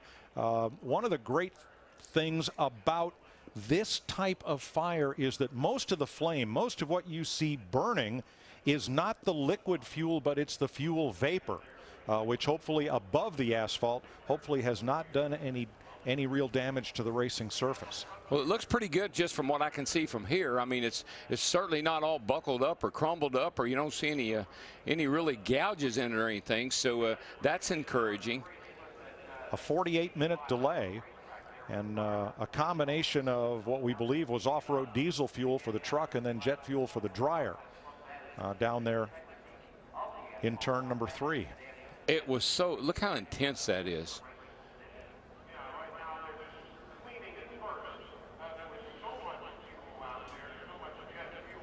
200-gallon tank for that jet dryer, plus an extra large tank for the truck itself, because during a 500-mile race they can't take the time to go and refuel. So yeah, I think that's the big thing. That truck didn't explode.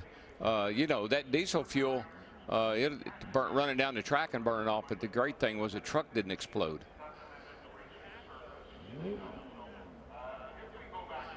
You got to look for the silver linings in situations like this, and the driver of the truck got out okay. It wasn't any work. Juan's okay. If we can get the track repaired, we'll get back to racing here before long, and so hopefully we can get this behind us and move on. Well, that's the hope of everybody, which is to finish this race under green with 40 laps remaining in the Daytona 500. March 9th, The Ultimate Fighter premieres live only on FX, making its debut at its new home. 32 contenders face off in a special 2-hour premiere event, The Ultimate Fighter, now live starting March 9th, 9 p.m. only on FX. 29 cars on the lead lap. With 40 laps to go in the Daytona 500, we continue to the checkered flag with commercials side by side as we hopefully soon will race. It's over! Prohibition is over!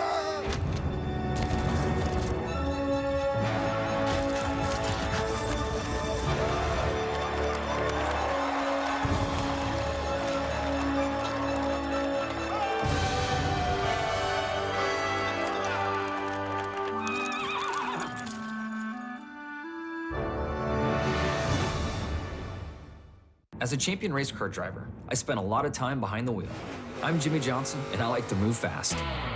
That's why I got a Husqvarna Fast Tractor at Lowe's. It's the fastest riding mower in its class. And like all Husqvarna equipment, the Fast Tractor is built to be more powerful, durable, and efficient, so I can get off my lawn sooner and move on with my day. You cannot rush good barbecue at my own speed. Look for the Fast Tractor and other Husqvarna products, available exclusively at Lowe's.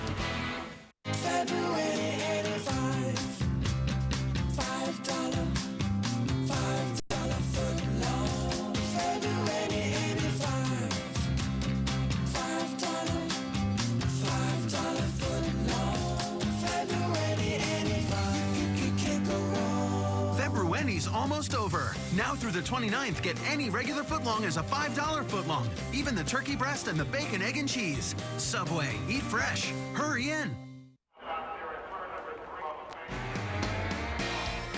Welcome back to Fox Sports. Live coverage of the Daytona 500. Red flag for an accident up in turn number 3. A little throwback action, and boy, give a shout out to these hardy race fans who braved the rain yesterday all day long, trying to get this race underway. Today, NASCAR made the decision not to keep the fans all day here in the rain, but move the race to 7 p.m. tonight. And now a new use for laundry detergent. You know, back in the day, not too many years ago, that was a good, that could have got them all that they wanted.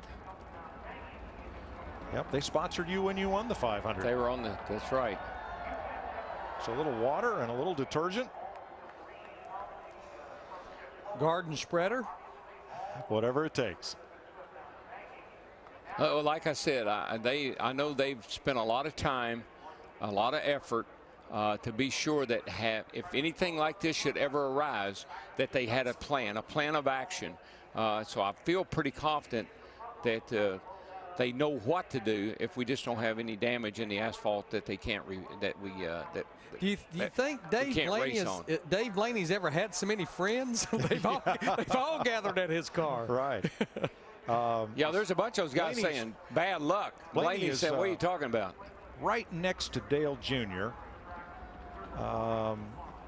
We'll point him out to you in a little bit there, but you're right. He's got a big crowd right around his car. Okay, there is Blaney right there.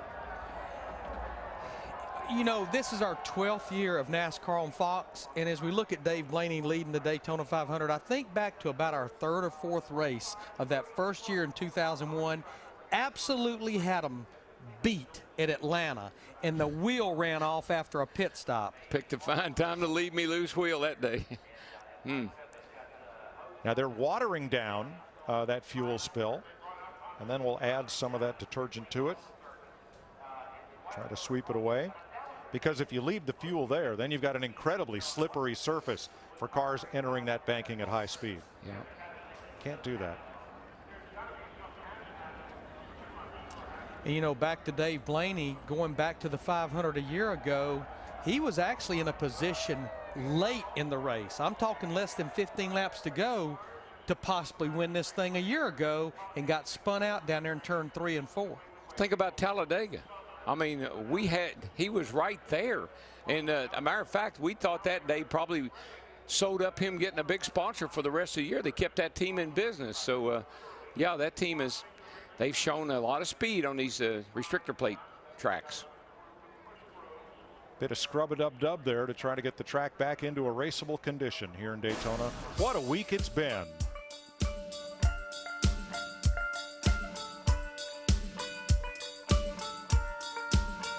Never before had the Daytona 500 been rained out until this year. 53 straight years have been this.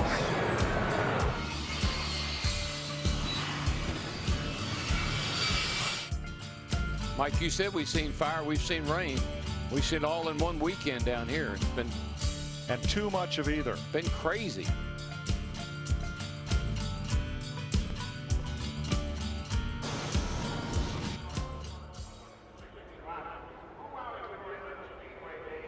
You know, it's watching these guys with the brooms.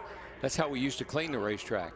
We didn't have jet dryers or blowers or anything else. The guys would run out with a bucket of stay dry, throw it up on the track, take a broom and sweep it in a little bit, and we'd race right back through it. But what I like about what I'm seeing, Darrell, is that as they sweep this track and try to work that detergent in to get rid of the last traces of kerosene, of the jet fuel and the diesel, the asphalt is not coming up. It does not appear as if the asphalt was softened or weakened in that fire. And that certainly would be good news. Down at the bottom of the track, where it's not banked 31 degrees, they can run those sweepers and try to pick some of that up.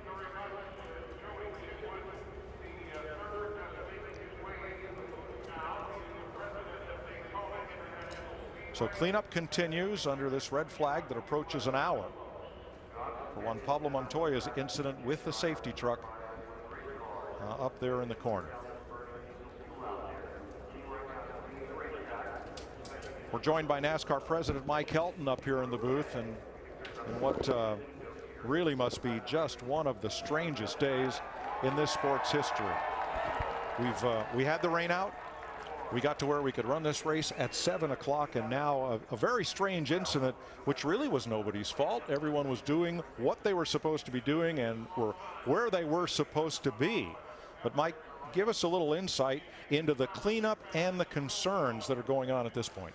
Yeah, well, obviously, as you watch this unfold, if you as you watched it, the biggest concern was the condition of the asphalt underneath the flames, underneath the truck, after we were comfortable with the fact that the driver of the race car and the driver of the jet dryer were in pretty good shape. So it's a function of that being able to sustain the next 40 laps and hold up, and the integrity of it be good enough and safe enough for the drivers to go the last 40 laps. So during the cleanup, it took a while to get that done, obviously, and after the assessment of it, we do believe that the process that's going on right now is cleaning the surface, and it doesn't appear that anything has to be done to the surface, that it will be able to hold up. And so hopefully in less than 30 minutes, we'll be back to racing.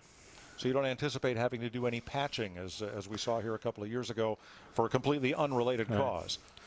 Now, there's a couple of gouges back there, but it's not uncommon to have gouges in a race surface. And if there's not a complete cycle through the gouge, then we know from experience that's okay, as long as it's not dangerous to the tires. And there's nothing evidenced of that. So, you know, there's some hot spots on the wall where we can replace the foam. We've got experience doing that.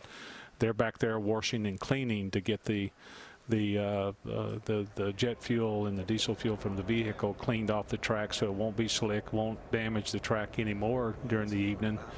And oh, by the way, wouldn't be a hazard in case a spark or something got on it to ignite it over again. Mike, I know that when we had the pothole down here a couple of years ago and this new surface was put down, I know y'all went through extensive research and for exactly situations like this. You didn't ever want to have that pothole situation arise again. And I know y'all have done a lot of studying, a lot of research with this asphalt. So it looks like these guys know exactly what to do to correct this problem. You know, and when something like this happens, you can't react fast enough, and we're all standing back up here hollering and screaming, hurry, hurry, hurry. And but when you go back and you look at it, there was an incredible response to all of this, and nobody really knew how it was going to unfold, but we all watched it unfold, and very proud of the Daytona International Speedway crew and Joey and his staff and Bill Braniff and everybody that put the surface down and realized that the next step was to maintain it and keep it in good shape. So it's about the time you think you've seen about everything in this business. No kidding. You see something. I have never unique. seen anything like this in my life. Yeah, and I think we, like everybody else, would like to see this race finished, and that's, you know, within reason, and we think we can do that within reason. We've waited this long. Another 30 minutes is worth trying to finish the next 40 laps. Yeah, and it looks like, from what I'm seeing here, that's a pretty high-pressured hose. Yeah. I would think if there was going to be anything that was going to pop up or come loose, that high-pressured hose would probably do it. Well, it's serving two purposes. It's a bit of an experiment, but it's also cleaning too. So, you know, hopefully you're right. And Bill is a smart guy. He's worked on Phoenix. He's worked Talladega. He's worked here in Daytona putting asphalt down, and so he's learned from some pretty smart guys from the past. Bob Harrington from Michigan, that put a racetrack together the night before we had to race on the next day. No kidding. But it's just it's a bizarre set of circumstances that nobody could have helped happen. But you know, we're anxious to go back and finish these 40 laps because we waited, and we're hopefully get those in. Mike, we're confident that this is going to be good. Our weatherman's cooperating. I look back at our 4 plate races last year, including right here a year ago, and we had the 2-driver tandem every single race.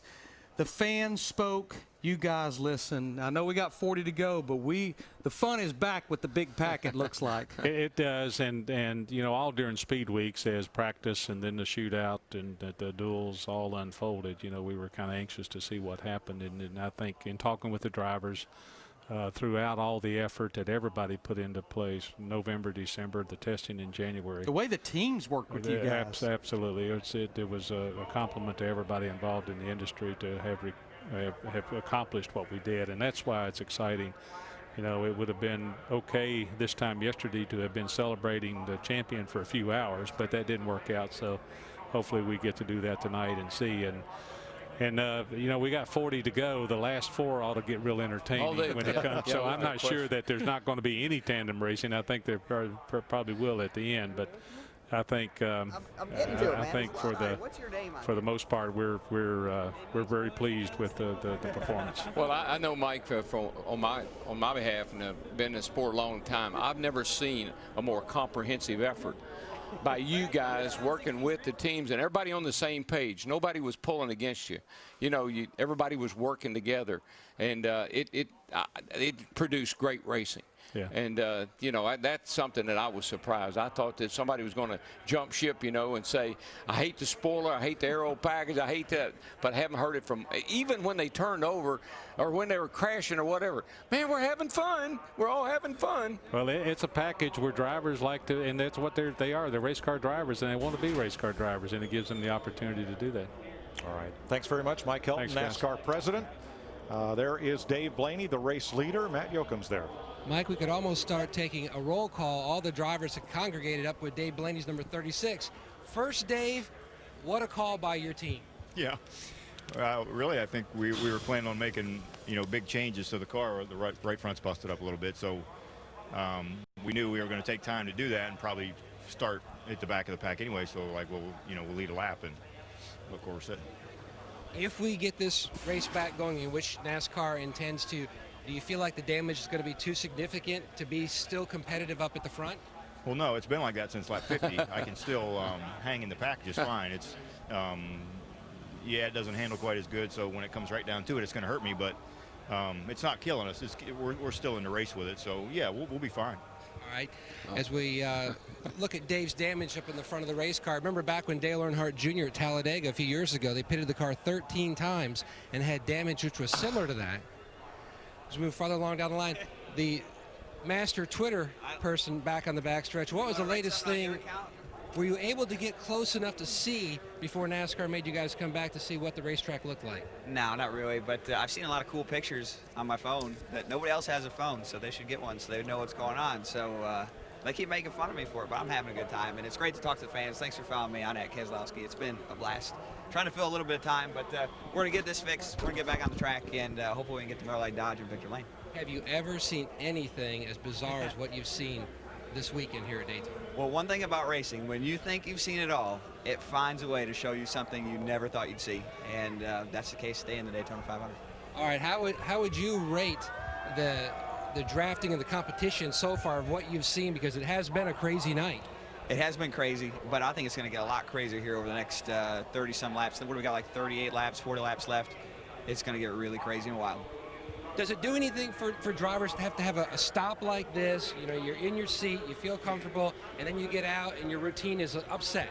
Yeah, absolutely. There's a little bit there, but, you know, we've had some time. We've been here all week. Right now, this is like the Daytona that never ends for most of us, and we're ready to finish it up. So that just puts even more pressure on you to win it. You know, the longer you're here, the more the pressure just accumulates on you. And, you know, I think that's good and bad. So, you know, hopefully we can take advantage of it. All right, thanks, Brett. Thank you. Steve? Well, Matt, my crew came out here to the backstretch in turn 3 as soon as we got done talking to Juan Pablo Montoya. Pretty amazing effort out here, to tell you the truth. Pallet after pallet of this oil absorbent, or what we call speedy dry, has been put down on the racetrack. I've counted about 35 emergency vehicles, between 10 and 12 different track workers with push brooms. After this went down, a different white absorbent material was put down before they started the pressurized hose. And also, when we first got here, the smell of jet fuel was really pungent, thick in the air. And right now, you can't smell that jet fuel smell at all. So they're making a lot of progress out here. Thank you, Steve. We're in the rinse cycle now. And sorry, there's nothing funny about what happened up there in turn number 3 as Juan Montoya's car broke, slid up the track under caution, and impacted a safety vehicle that was towing a jet dryer. NASCAR officials have just come in and told us that the driver of the jet dryer truck has been treated and released, and he is okay. Let's go back out to driver alley there in the back straightaway, and Matt. And catching up with more drivers, I just passed along your information that the jet dryer driver was checked out and released. So Dale Earnhardt Jr., unique situation. You have a chance to talk to the other drivers about the different moves so far during the race and the type of racing you guys have experienced so far. Kind of fun and different. Yeah, we ain't talked racing much. I'm glad to hear everybody's okay. It looked like a pretty nasty deal over there, and just glad it wasn't any more serious than it was. But yes, we just all been talking about everything but racing back here. What kind of conversations have you had? None for the television. So those are always the best. Yeah, those are the best. No, our car is good. We found our way, toward the front there right before that caution, and I feel like we're in good position for the rest of the race. We just need to hold his track position, have a shot at it. All right, good luck. Thank you. Move along to Jamie McMurray. You're using your hands. You're talking about your car on the racetrack. You won this race 2 years ago. Where do you feel like you sit right now with a little bit less than 40 laps to go? Well, we were actually talking about how the 42 car hit the jet dryer is what I was using my hands for. But our car is actually good. The Bass Pro Chevy is good. I left the pits too early right there, and so we had to come back in and top off. So we're going to be the last car on the lead lap, but there's still plenty of time left. I think that it's going to get very exciting, and I don't think the wrecks are over yet if we get to go back racing. So just try to avoid some of the wrecks and should be good. Do you remember the last time the Daytona 500 had a stoppage similar to this? Yeah, I won't lie. When I saw that there were holes in the track, I asked if they were asking for Bondo in the garage area. I thought that might be a good omen. All right, Mike. Thank you, Matt. Here's why we're under the red flag. We were working the 7th caution of the night for David Stremmy's blown engine when Paulo Montoya down the backstretch something broke and he slid up into a safety vehicle that was carrying 200 gallons of jet fuel to run that track blower and diesel fuel in the truck. Montoya limped away. The driver of the truck was helped from his vehicle. He is okay, but the racetrack sustained a bit of damage from that fire, and they are getting the residue of the diesel fuel and the jet fuel cleaned off the racetrack so we can go back racing. Dave Blaney is the race leader. 29 cars on the lead lap and in position to have a chance to win the 500 as we work the red flag and this 7th caution flag of the night. 5-time champion Jimmy Johnson taken out in a crash on lap 2 with David Reagan. Robbie Gordon out of the race. Jeff Gordon, 3-time winner, a blown engine. Danica Patrick and Trevor Bayne many laps down after being involved in that early incident. As we wait for track cleanup to be completed in turn number 3 and get these drivers back in their cars to try and win the Daytona 500 tonight on Fox.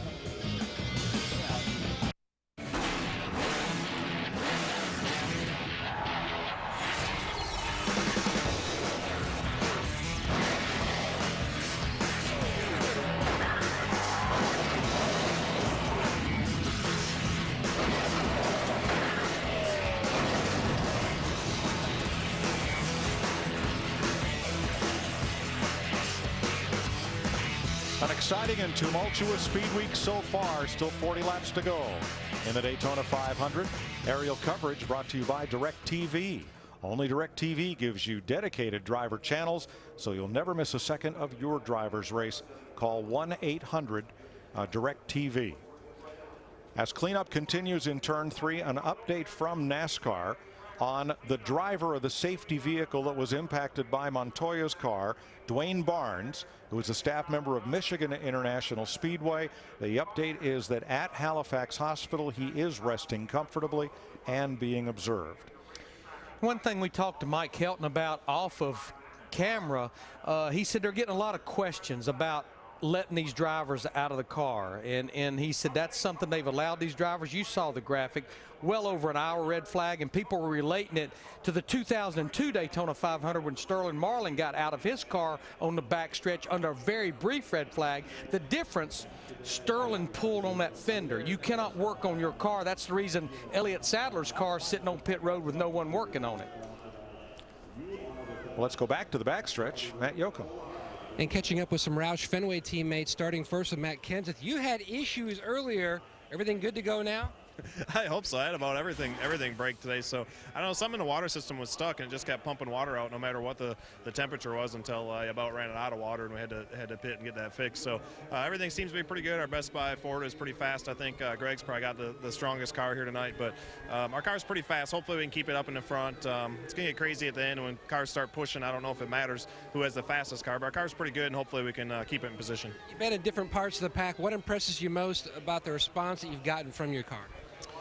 Once you get it up front, it's harder than it looks to come from the back to the front. You really got to have the right guys, pushing you and get the right runs, and it's a little more difficult than I thought it would be, kind of like it was on Thursday. So it's going to be important to be the front. It's going to be important to have some friends up there that want to work with you at least until you get off of turn 4. All right, well, good luck later tonight. We'll catch up with Carl Edwards, you had a major issue. You were telling your team on the radio that you were either hoping for Frosted Flakes or Cheez-Its.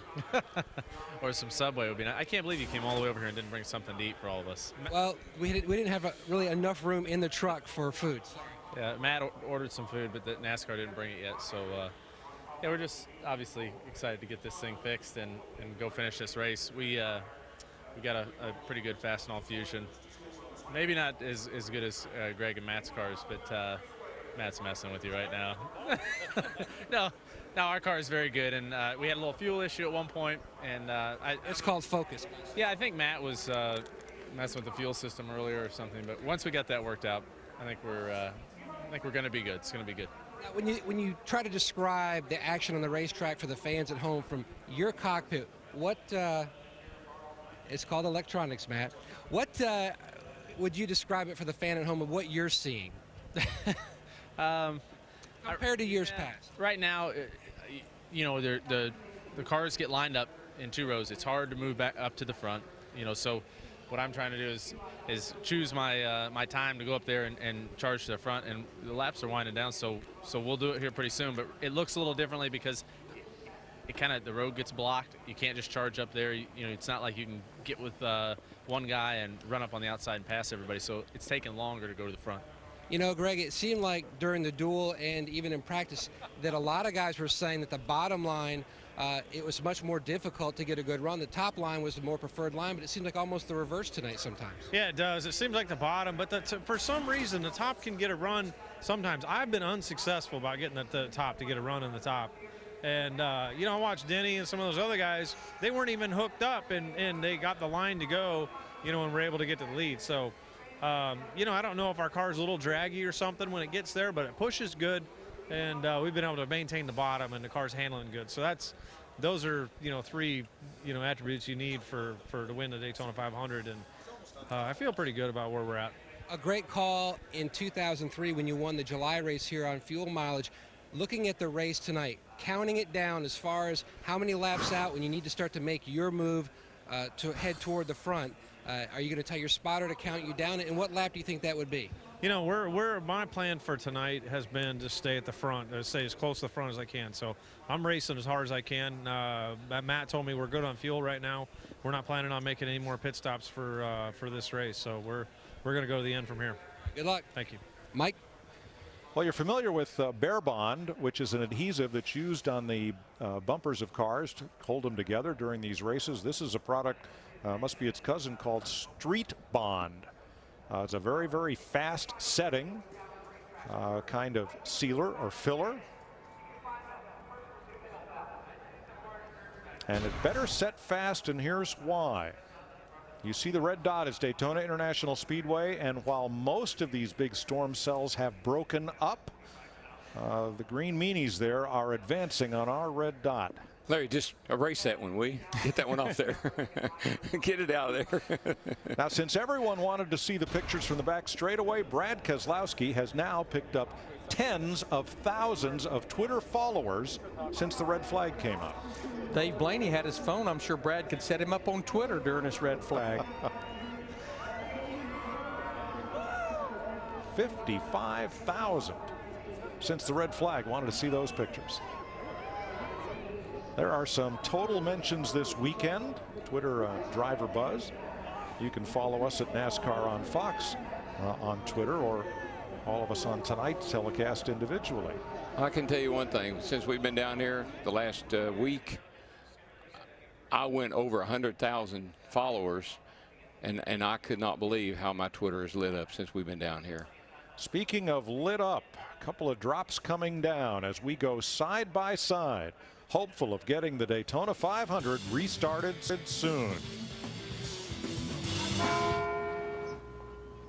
Agents, when it comes to insurance, people feel lost. That's a dead end. Don't know which way to turn. This way. Turn around. That's why we present people with options, to help them find coverage that fits their needs. Almost there. That's a new Maze record. Really? I have no idea. We don't keep track of that kind of stuff. Oh, you should. We are insurance. We are farmers. Bum, ba, bum, bum, bum, bum.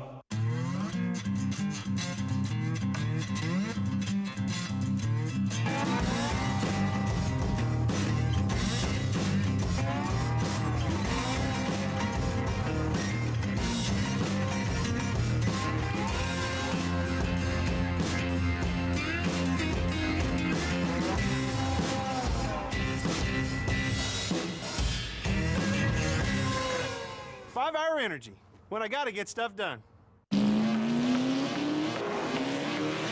How do you reinvent the best-selling car in America? From behind the wheel. Akio Toyoda, race car driver and president of Toyota Motor Corporation. The reinvented 2012 Camry from Toyota.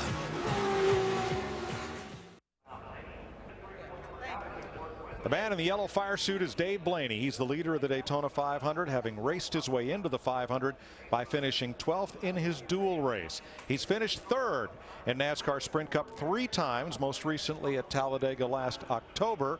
Back driving for Bill Davis, nearly won a Cup race at Atlanta. Had some problems, didn't make it to the flag. He's a World of Outlaws sprint car champion. His son races. He's got a great outlook. He got into the top 35 in owner points last season, but his owner snatched that golden ticket, applied it to a different team, and said, Dave, you're going to have to race your way into the 500 again. He did, and he now has the lead as everybody's having a little fun with the Brad Keselowski sprint phone. Well, right now, Blaney's got a lot of friends. We had a shot at Tommy Baldwin sitting up on the spotter stand, and it reminded me of that song, All By Myself.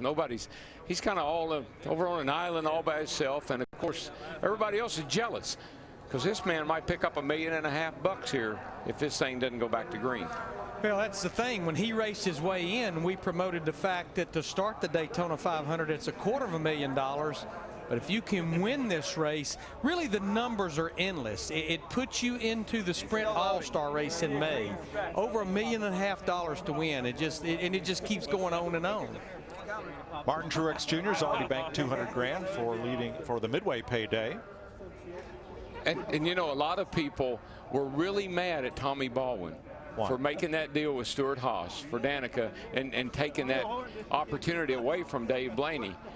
I bet they're not all that mad right now.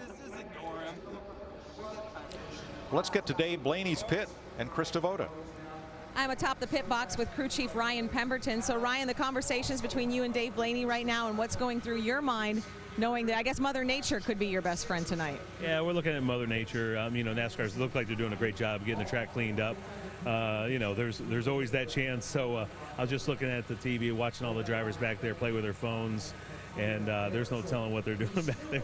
So it's amazing. These guys, they drive 200 mile an hour. They got race cars. They love all these great things. And the phones are some of their biggest toys. So we'll see here. There's potentially some rain, but you know, we still got a good race car. We had to overcome a few things there. We need to make a few adjustments.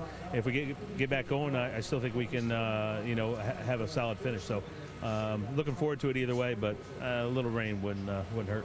Well, you've been watching, I know, the weather along with your race car all night, but you didn't realize you'd have to watch a jet dryer as well. Yeah, you know, after you do this stuff long enough, you always think that, you know, what's next, or, you know, you see some of the darndest things. So that one will be one of the things that everybody will remember and remember that day when that happened on the backstretch. So there's a, you know, thank goodness everybody's safe, and I think they're going to get the track. Hopefully it didn't hurt the track.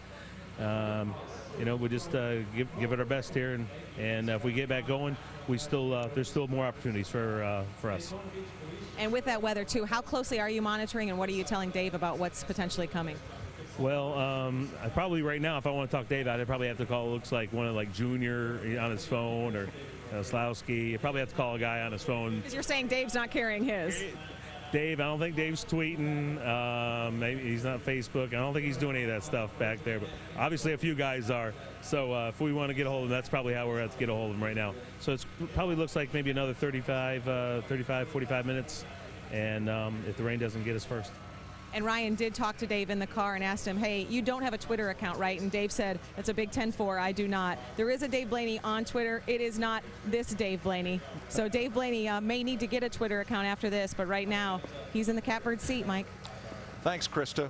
Consider not only Blaney, who's a journeyman veteran driver, but Landon Castle, the fellow in the gray fire suit in that crowd, pretty much unheralded. There he is, driving for a team that was just put together 3 weeks ago. Tony Raines didn't have a ride for the 500 a month ago. He's in third, and David Gilliland running fourth after a surprise third-place finish in this race 1 year ago. Matt?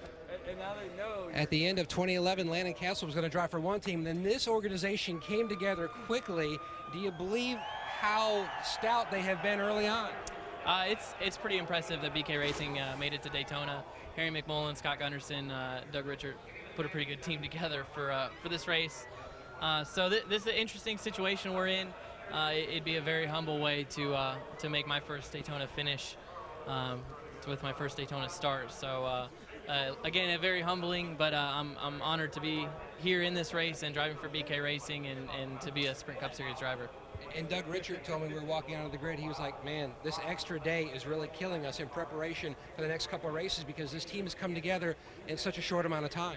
Yeah, I mean, this is it's amazing what these guys have accomplished already, and it's really cool to see the plans that they've been putting in place because of the delay and being here one more day. These guys haven't had a chance to go back home and work on our cars for Phoenix. So I know we got a hard-working group of guys that are working overtime back in the shop up in Statesville, and I don't know. I hope we can get to Phoenix with good race cars and you know, get through Daytona with a car in one piece, whether we finish it now or later. You've had a chance to sit back and kind of digest what's taken place. Have you had an opportunity to plan ahead the next few laps of what you would like to do to get your car in position to win this event? Yeah, I mean, I think it's going to be really interesting. I don't think the drivers have really cranked it up yet. We've been running a lot of 2x2, and they haven't been 3 wide yet. So they will be getting 3 wide these last few laps, and you know, I think there'll be a wreck. And I think we're going to try to take advantage of that and put ourselves in a position to kind of suck through the middle there after maybe a second restart or something like that. But you know, our car's in one piece so far, and that's huge. And we're having fun over here. This is pretty cool to hang out with these guys. And Brad brought his phone with him for some odd reason, but he's tripled his Twitter followers or doubled his Twitter followers. So it's pretty impressive. It's good to see that people are watching, and really got to thank the fans that hung around through the weather and stayed an extra day and a half pretty much to watch the Daytona 500. It's really an honor to be racing for these fans. Cinderella story for the Truck Series race and the Nationwide Series race as far as the winners go this weekend. You look at what it could mean for you in your career. Some guys have been experimenting throughout the race, trying different moves. Have you? Yeah, I have towards the back, just trying to make sure that I can protect myself and suck up through the field and get into the pack when I'm ready to make an aggressive move. I just didn't want to get caught in the pack when somebody else made a mistake. So I feel like I've learned a little bit about how to use the side of other people's cars and things like that to get through the pack and get up into a position to strike. And hopefully we do get to finish the race. You know, if we don't, obviously the Cinderella story idea of it, this is very humbling to be in this position and to be here. But I want to race, and I want to make 200 laps here. Mike, so many great stories in the 54th running of the Daytona 500. And remember, Castle and his teammate David Rudiman took a wave around on the last caution flag. That means they did not pit, waited out the caution, got waved around the pace car to get back on the lead lap, and now Castle finds himself in second place. Yeah, the Twitter thing has gone nuts. Brad Keselowski's Twitter account, I think, has crashed. I just got a tweet from Sarah, Jessica, and Fausto Stevie back in Franklin. They're having a 500 party, and they're about to run out of dip. So can you get this thing going again, Dad? Ricky Stenhouse, you see him with that big 6 on his back, talking with Danica Patrick as cleanup continues. And they try to get this track back in raceable condition to run the final 40 laps of the 500. And it looks like they may send the blowers there and send the drivers back to their cars, to a huge roar from the grandstand here that remains 3/4 full, as these fans have seen rain and now fire and put up with a day and a half of delays. They don't want to be denied because they know that the last laps of this race, as these drivers have told you, are going to be electrifying. They're like, these fans are like marathon runners. I'm going to finish this race even if I have to walk across the line.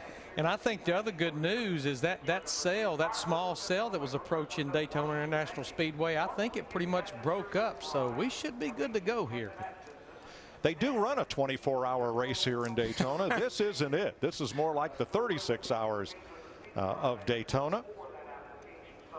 And you see that cell is pretty much fallen apart. It brought a little bit of a sprinkle, but behind it, pretty clear skies. We'll hope for no more of those pop-up showers, and we'll get the final 100 miles of the Daytona 500 in the books tonight. I want to give you some history. In 1963, the first 10 laps of this race were run under a caution due to rain. 65, it was rain shortened 133 laps. 66 shortened 198 laps. 79, the first 16 laps were run under yellow due to rain. And 92, laps 84 and 89 were run under caution due to rain. 95, red flag on lap 71 due to rain. Red flag lasted an hour and 44 minutes. In 2003, 2 red flags for rain. First on lap 63 for 1 hour and 8 minutes, and then another one at 109 at 272.5 miles. In 2009, the race was shortened 152 laps, 380 miles, and in 2012, the race was postponed for a day, as we well know. NASCAR has called the drivers back to their cars, Darrell, and they are going to run a carpool service from pit road.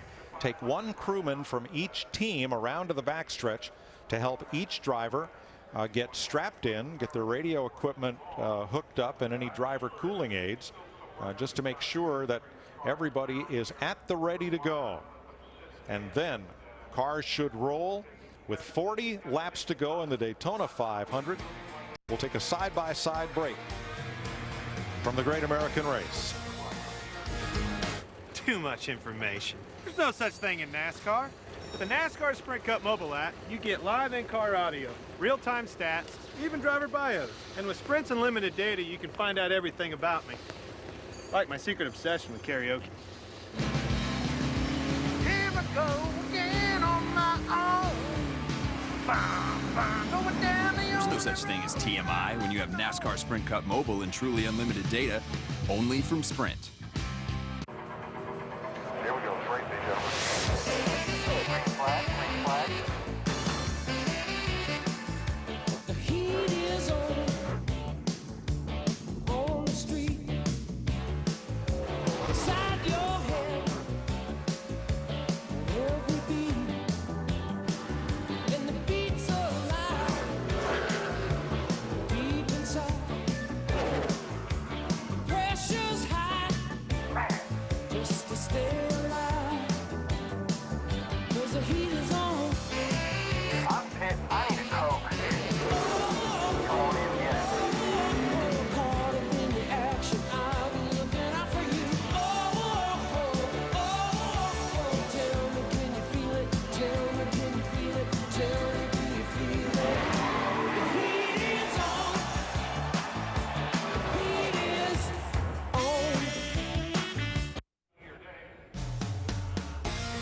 Welcome back, everyone, to the 54th running of the Great American Race, the first time in prime time on a Monday night. And that bus you see is shuttling crew members out to help the drivers get behind the wheels of their cars once again, and also for us to run the final 40 laps of this race as the crews continue to work.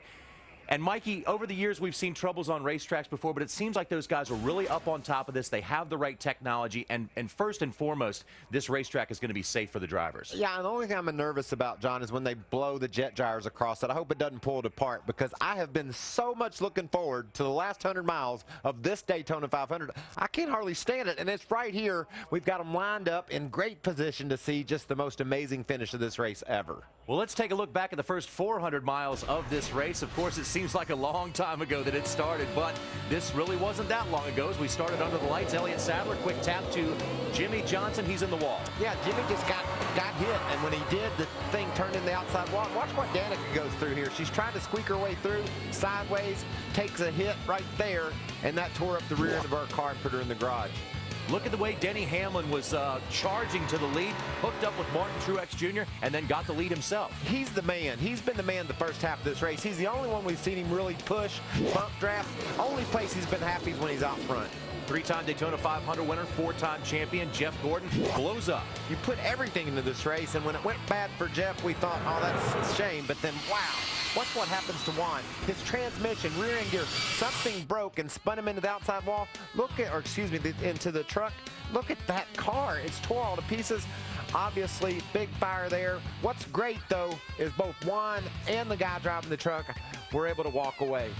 That's the real good news. Also, even better news for the race fans that have braved this for so many hours now. We're going to go back green flag racing very shortly. But again, as soon as you think you've seen everything in this sport, Mikey, something like this happens. But thanks for hanging around, because this is going to be the most amazing 100 miles you've ever seen. You talk about pushing and bump drafting and 3 wide. You're going to see it all. This is the Daytona 500. You bring everything you got and you throw it on the table, and you're not happy unless you walk away with that trophy. I can't imagine the emotions Dave Blaney's going through right now. He's leading the race. Okay, the track's messed up. No, they're going to fix it. Okay, good, it's raining. No, it's going to quit. He's going to have to line up and try to win it the old-fashioned way, and it's going to be a barn burner. It simply doesn't matter when it gets awarded, but the Harley J. Earl Trophy is one of the most coveted in all of motorsports. Dave Blaney is making his 398th career start. If he can stay up front and if he can hold on, that trophy will be his, but that's going to be a very tough order because there are so many great drivers who want to win that thing. Well, it's a beautiful trophy. It looks really good on your mantle, too. I can tell you that. You got 2 of them. I got a couple of them there. I hope you have a big mantle. Oh, it's a wonderful place for those things to sit. I love looking at them.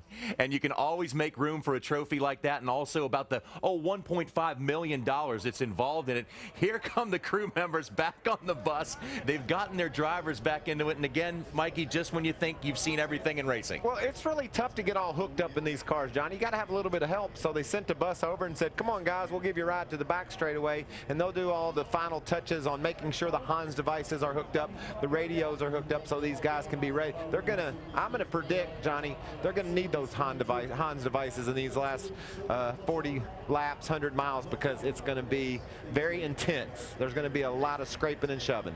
They have people on the crews these days that are called interior specialists, and those are no doubt the guys that went out there to help the drivers get back in. Now, Trevor Bayne did it last year. There are many drivers, well, many, 6, 7 that have made their first win the Daytona 500, including Micah Waltrip in 2001, Sterling Marlin also, and Derek Cope. Trevor Bayne was, of course, the guy that had the Cinderella slipper on last year, and Mikey, nothing like, let's flash back to what certainly were the 2 greatest moments in your racing career. Yeah, the first one, obviously, with Dale Jr. pushing, that turned out to be what I thought was the best day ever, and not so much. That trophy's heavy, by the way.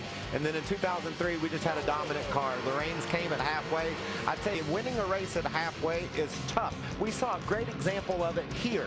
You know, Dave Blaney was going to steal the victory. He didn't have the best car.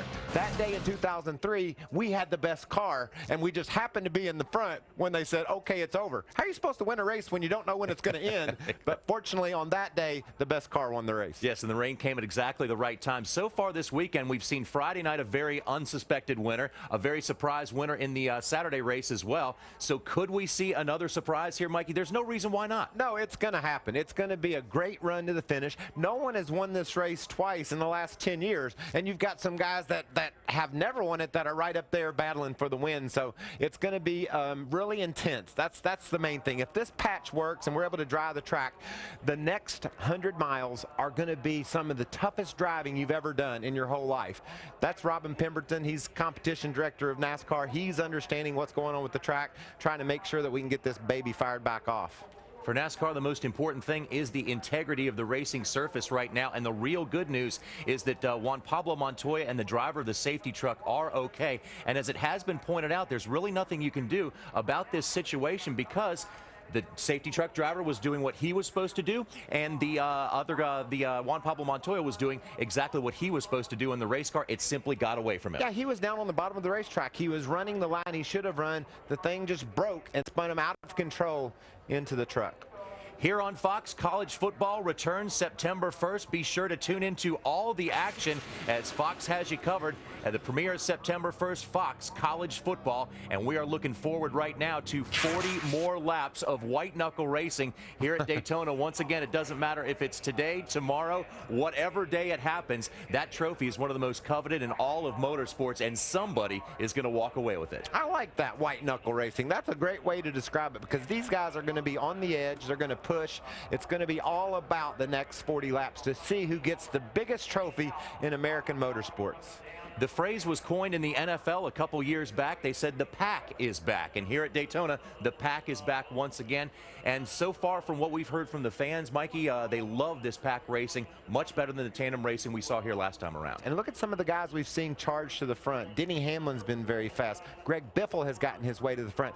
Matt Kenseth was on pit road with an engine that looked like it was blown up. They get it fixed. He almost goes a lap down. Now all of a sudden he's found his way to the front. There's some real good stories of guys that have cars that are fast enough to win this thing, hadn't been able quite to get to the front yet. They're going to get there now.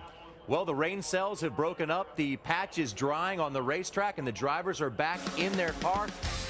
We have 40 to go here at Daytona. Stay with us, everyone. It's going to be a wild finish.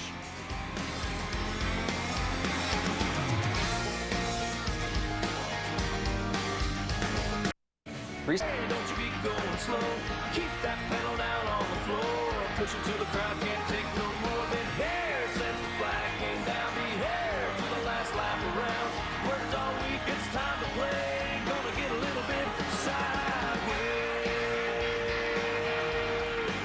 Sideways.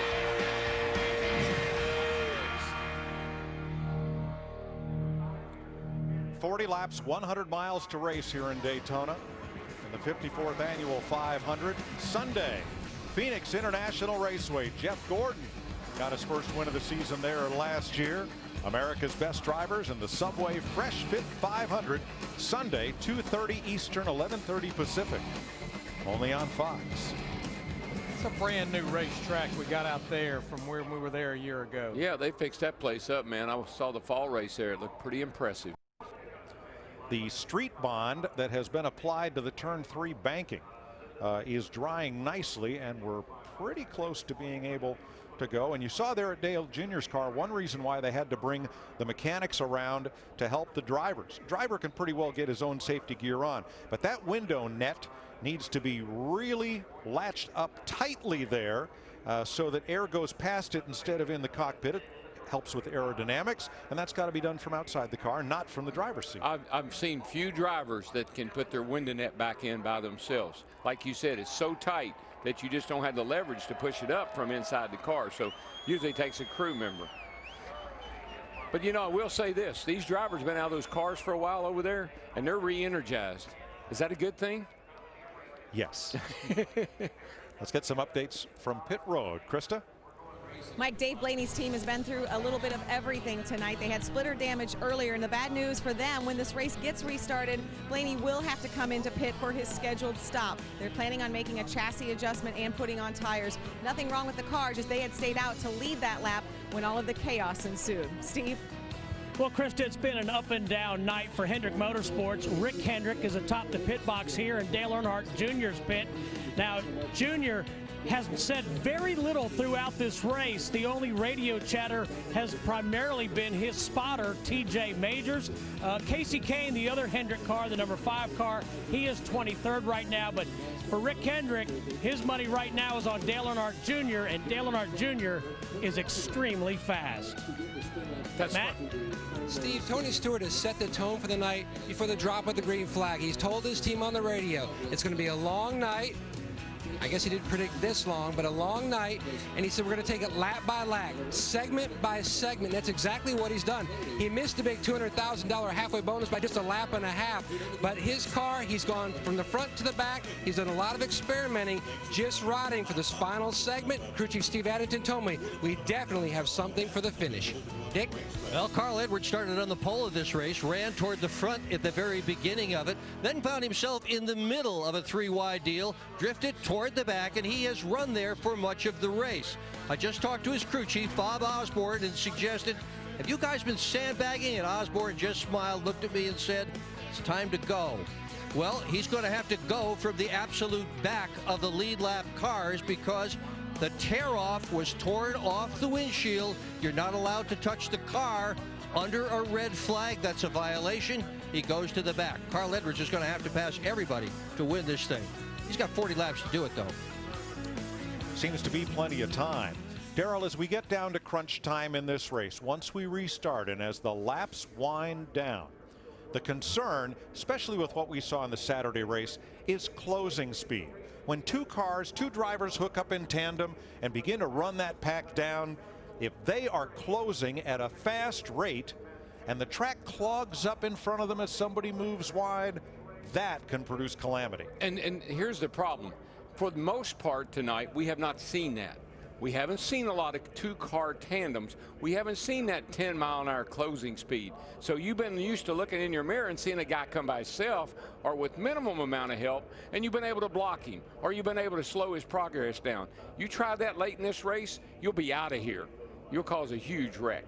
So what everyone is trying to figure, Larry, is how long can you push another car to the front before your car overheats and self-destructs? Well, I go back to the Gatorade Duel race on Thursday. Matt Kenseth won that race. How he did that was Jimmy Johnson in the 48 pushed him for about 2 laps. Mike, when that flagman in that flag stand holds up his hand, it indicates 5 to go.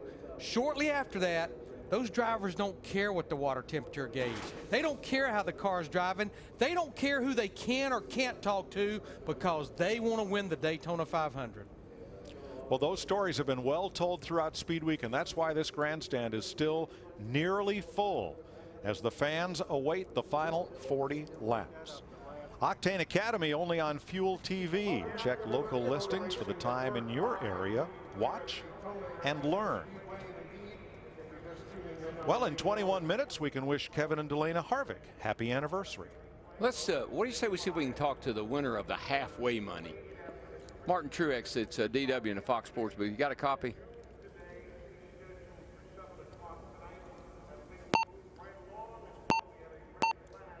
And Martin Truex, it's DW. You got a copy?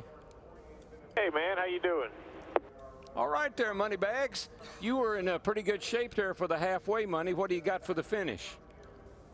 We got to get back up there towards the front to be in, kind of position where we're there. We timed that perfectly. Had a lot of help from Danny, and that was pretty cool to work that out. So we got a little bit of track position to overcome right now. We got some tires there. We should be good to go to the end, and 40 laps, plenty of time to get there.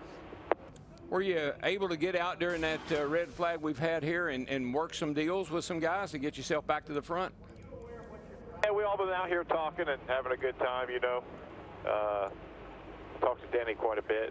I told him I'd give him that 200 grand if he pushed me to the checker flag there. So we'll see what we can work out. But it's been a good race. We got a great Napa Toyota. Guys built me a fast hot rod, and just hopefully we can get to the end of this thing and have a shot at it. Well, right now you got more money in the bank than anybody out there. So good luck. Finish her off. They can keep the money. I just want that trophy. Roger on the trophy. Good luck, man. Have fun, guys. Thank you. Martin Truex Jr. And that seems to be the sentiment, Darrell. I never met a race driver who suited up, climbed into the car, and asked, how much does this pay? I haven't either. I mean, in all honesty, you take so much. Michael said it. Those trophies sitting on your mantle at home, that big Daytona 500 trophy, I mean, you'll sleep with that thing if you could walk out of here with it tonight. And not just tonight either, for a while. Crewmen are back behind pit wall. You saw briefly NASCAR VP of competition Robin Pemberton conferring with the officials. And that's the Firebird XP21, the 1953 GM styling dream car that toured the country at auto shows, designed by VP of Design Harley Earl, a friend of Big Bill France, who built Daytona International Speedway and founded NASCAR. They were friends, and Earl donated the trophy to be presented in perpetuity to the winner of the Daytona 500. Now we're told, we heard the story on Carl Edwards. We're told also that Kyle Busch will go to the back for pulling one of those clear tear-offs off the windshield so that his vision would not be compromised once we got this race back underway. We've seen down here for the last week and a half, going to the back is no big deal. As a matter of fact, I've said it before, I'd rather be coming than going.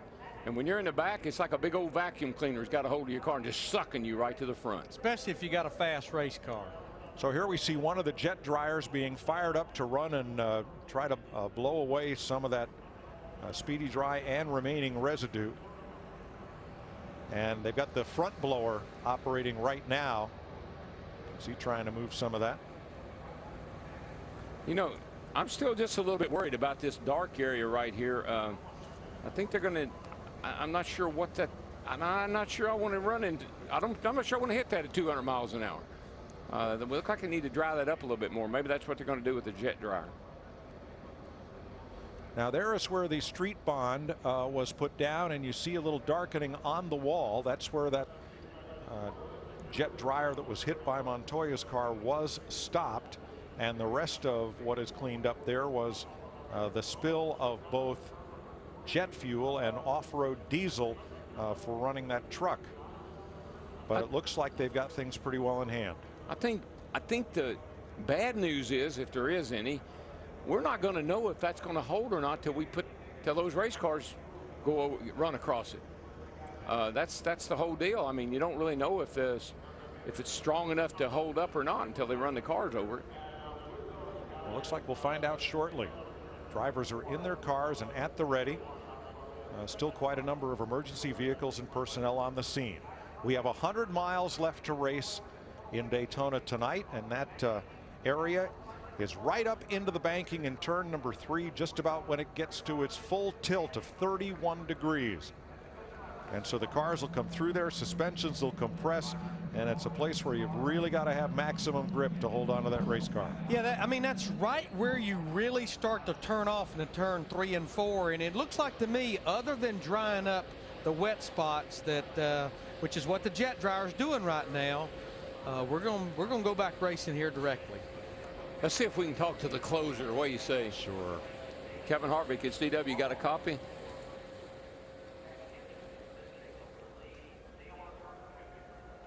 We'll check the alternate frequency here.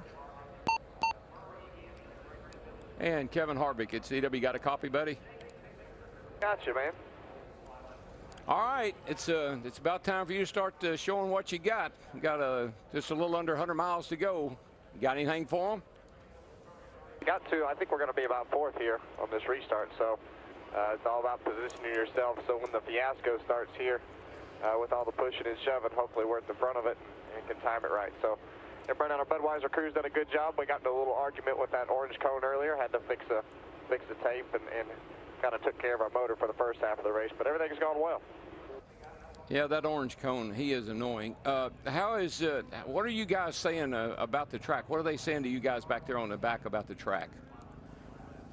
The guys in the pace cars seem to think that everything should be fine. So they said they had basically a little batch plant that they could, fix spots like that after the deal we had with the hole several years ago, so that if we got in that situation again, they could fix it. But they expect it to be good. All right, my friend, I know that you and Daytona are expecting. Congratulations. And if we wait about 15 more minutes, we can wish you a happy anniversary. So a happy 11th anniversary, my friend. Thank you guys very much. I appreciate it. Now go up there and get some new shoes for that baby. Need to. Anything we can get would definitely help. So should be a fun last 40 laps here. Yeah, he and Daytona were married in Las Vegas just right after he started driving that 29 car for Richard Childress Racing back in 2001. And Harvick won the Daytona 500 in 2007. Now the 2010 winner has been busy on his in-car radio. We listened in on Jamie Mack. What was all them guys saying over there when y'all were huddled up? Talking about Twitter? Yeah, that's what Joey was telling me. That Brad picked up 110,000 followers in 45 minutes. Well, it's funny how these stories get a little exaggerated, but that's okay. It's just part of the magic. Like that, I guess Twitter's the modern version of that old game telephone of, you tell somebody around a circle, by the time the story gets back to you, it's all completely different. Let's see if we can talk to Jamie. Sure. Mack.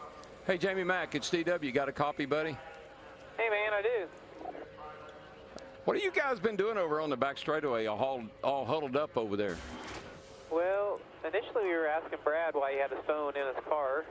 No one could figure that out. And then just talking about the race, we talked about if it was going to rain or not, and just kind of talked about how we wrecked on the first lap, and we figured that Jimmy Johnson was already at home and in bed. What's everybody's feelings about the racetrack? Any big concerns, or is everybody content? No, they wouldn't let us walk down there and look at it. but it sounded, I mean, initially it looked to me like it had a gouge in it, but they said a lot of that was just rubber buildup, I guess, from the tires melting off the jet dryer. So I don't know. They acted like the track was going to be fine. There didn't seem to be a big concern with it. Well, you've been around the front all night long, and you're sitting in pretty good shape when these guys in front of you pit. Can you stay up there in the front? Well, actually, we had to come back in and get gas, so the scoreboard shows us a little higher than what we are. But 40 laps is a long time, and I really think it's going to get crazy from here on out. So just, you know, try to miss the 1 or 2 wrecks we're probably going to have. And yeah, I think our Bass Pro Shop Chevy is going to be good. Looks good. Well, you've done it before, so good luck. Go on up there and get that big one. 10-4, appreciate it. You know, we saw last year on Fox when he went and visited his hometown of Joplin, Missouri, that had been ravaged by a tornado. And Jamie did what he could to help with tornado relief there. And this whole NASCAR community has quite a history of giving back. Most of the drivers have personal foundations. There's the NASCAR Foundation. And we're constantly hearing about the good deeds and the good work being done by these drivers, using their fame and celebrity in order to help those less fortunate. You look at Jamie McMurray, though, and think back to 2010 when he won the Daytona 500. He won 3 big races that year. He won the 500 here. He won the Brickyard at Indy.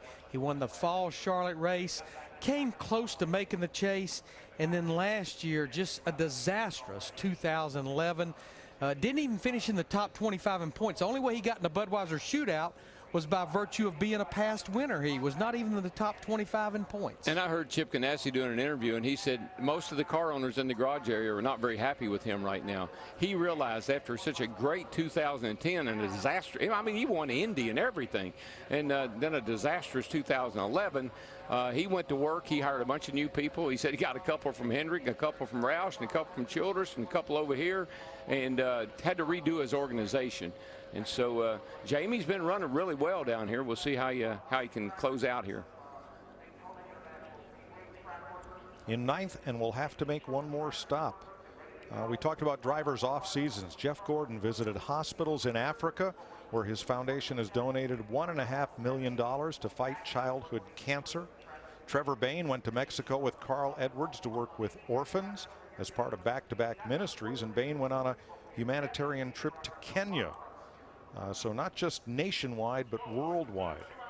Some of the good work's being done by the NASCAR drivers and team owners. I think I've heard many a driver say what a privilege it is to be a part of this sport.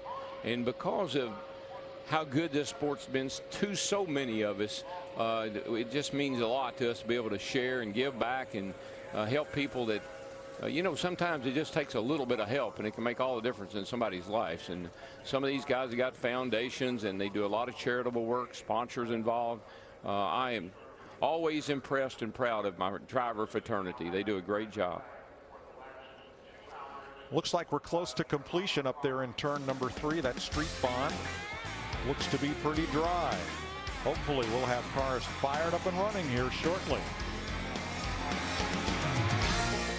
You know, Closest to the screen, that's Daytona Regional Airport, the backstretch at Daytona International Speedway, and the bright lights near the top of the screen, that's high above where we sit next to the control tower. Moving into our 3rd day of coverage of the Daytona 500 because of this. Juan Montoya's car brakes and under caution slides up into one of the jet dryers, which goes up in a fireball. Montoya walks away. The safety truck driver is helped from his vehicle and is resting comfortably.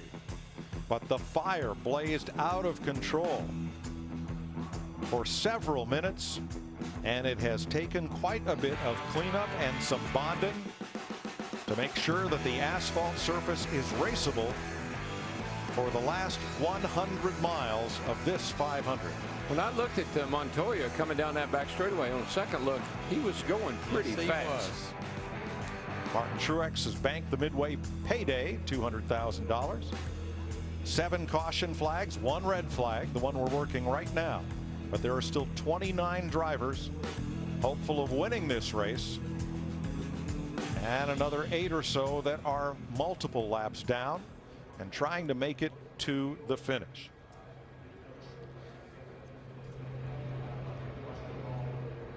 we anticipate the top 4 drivers will be making a pit stop. Dave Blaney, Landon Castle, Tony Radins, and David Gilliland. They're going to have to come to pit road here shortly.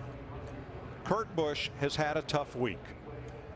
Released at the end of last season by Carl and Roger Penske for outbursts, and then he's with James Finch, but boy, he's determined to finish this race despite the troubles they've had tonight. We've stayed out here this long. We've endured a jet dryer blowing up. We've circled around this track meaningless for 3 points. We're not getting the DNF. We're finishing. There you go. I like that attitude. That's a big deal, though, is to keep a goose egg in that DNF column throughout a season. Try to be running at the checkered flag. Engines have fired on the back straightaway. Spotters back up on their perch, up on the roof, including Tommy Baldwin, who owns the lead car, driven by Dave Blaney. Let's go down to pit road. Steve Burns. Mike with Steve Letarte, Dale Earnhardt Jr.'s crew chief, and 40 laps to go. I've heard Dale say very positive things about the race car tonight. Pretty happy. It seems like with the speed you have in the car, is it going to handle well enough for these final 40 laps? Yeah, I mean, I don't think handling will be an issue. Diamond Mountain Dew Chevrolet's been strong all week long. You know, the Hendrick engines and everybody back there's a heck of a body, and we qualified well. We had a good run in the 150s, came up a little short, and we just hope we're around for all 40 laps to put a great show on for the fans. Steve, I was just thinking this could be win number 200 for Rick Hendrick as well. Yeah, no, I can't think of a more historic ending for the long week we've had down here. It just Mr. H deserves 200, and Dale deserves to get back to victory lane. This whole race team does, so we hope we can get him there today. All right, best of luck, Steve. Thanks. We are now back under the yellow flag as the cars roll on the back straightaway, and you can see that the green is gone. So that means no rain for the conclusion of this event, absent a pop-up shower or something. So Tommy Baldwin, they got the track fixed, so take that out of the equation. The rain dissipated. Take that out of the equation. I guess we might as well pit. We'll have to pit now. The pits will be open this time by. Out of the race, David Reagan, Jimmy Johnson in that lap 2 crash. Robbie Gordon out of the event early. Jeff Gordon, blown engine. Elliott Sadler couldn't maintain minimum speed after his car was damaged. David Stremmy's car blew up, and Juan Montoya's car crashed into one of the safety trucks under caution after the car broke, and he couldn't steer it. Laps down. Clint Boyer -2. Joe Nemechek 7 laps down. Michael McDowell 13. A.J. Allmendinger, Trevor Bayne, Danica Patrick, and Kurt Busch further back, but still running. Larry, turn 3. How far could Blaney go if he didn't pit right now?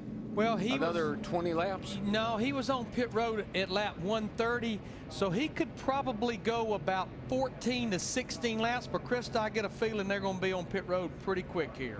Larry Mack, I love your math skills. I just talked to Ryan Pemberton. He said 15 laps, 1.5 is the most they can go. They wanted Dave to go through that patch on the track to make sure it wasn't bumpy. They just radioed and said, Dave, how does it feel? He said, no, not really bumpy, so I think we're okay. They're planning to come to pit road with 1 to go before we go green. Man, I don't know. It's $1.5 million. I got 15 laps, and that track is a little questionable. I've rolled the dice this far. I think I'm going to stay out here and see what happens. What did Stevie tell you in 1989? We have 16 races. We know how to not win it. How about if we try a way to win it? I'm just saying that with the uncertainty that I think everybody has in the condition of the track, and I could run a little bit further, even if it meant I had to pit under the green. And all the drivers are saying, we think it's going to get wild, it's going to get crazy. Keep that car up front, and who knows what might happen. It's worth a gamble. Casey Kane, Ricky Stenhouse, both just pitted. Fuel only, no tires. Tick-tock, 12 o'clock. It is midnight. It is Tuesday, and we have 100 miles to go in Daytona. After Michael midnight. McDowell laps down in the Phil Parsons, Dusty Whitney, Mike Curb car. After midnight, we're going to let it all hang out. I like the way you're thinking.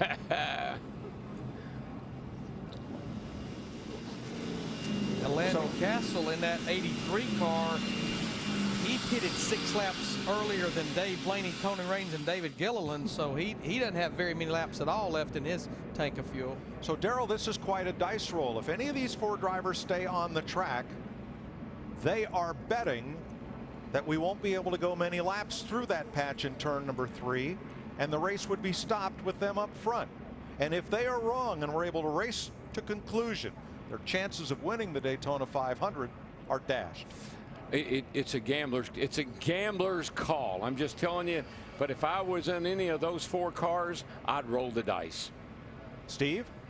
Mike, I'm listening to Dale Earnhardt Jr., and he just told Steve Letarte that the top of the racetrack, where all that fuel spilled in the middle, is not raceable. Steve Letarte just saying, I'm going to relay that message to NASCAR. So they're not.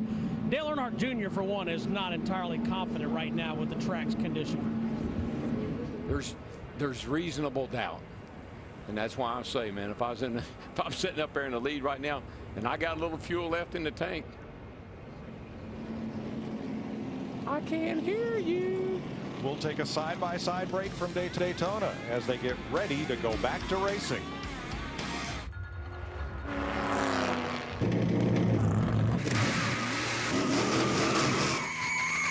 Whoa! Dad, where'd you get that? Oh, you won't believe what just happened. Don't tell me you got the last Diet Dew. Yeah. I love the taste of Diet Dew.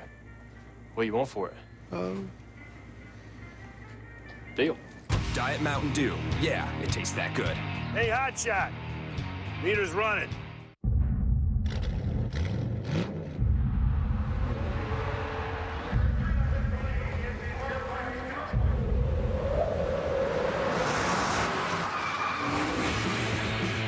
Goodyear. Driven by those who use the world as their proving ground. And everything we've learned making these tires inspires what we roll into yours. Goodyear, more driven. When you pay too much for cable, you throw things. When you throw things, people think you have anger issues. When people think you have anger issues, your schedule clears up.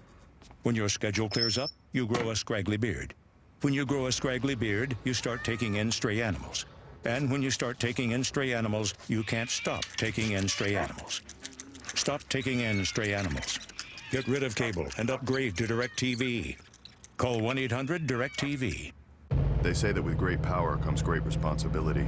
Well, when you own a Durango, you'll have tons of power, enough to tow up to 7,400 pounds. So owning a Durango means you now have the responsibility to go dirt biking, ATVing, motorcycling, boating, jet skiing, and show a Ford Explorer a thing or two about what it means to have best-in-class towing.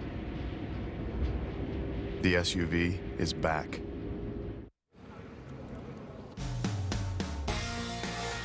For the first time ever, the Daytona 500 is run on Monday, and it will finish Tuesday Eastern Time. It's a record weekend. That's all I can say, in so many different ways. 37 laps to go. The 4 drivers in the first 4 positions have not made their final stop for fuel. And right now it appears they are going to gamble until the officials give the 1 to go signal and stay out.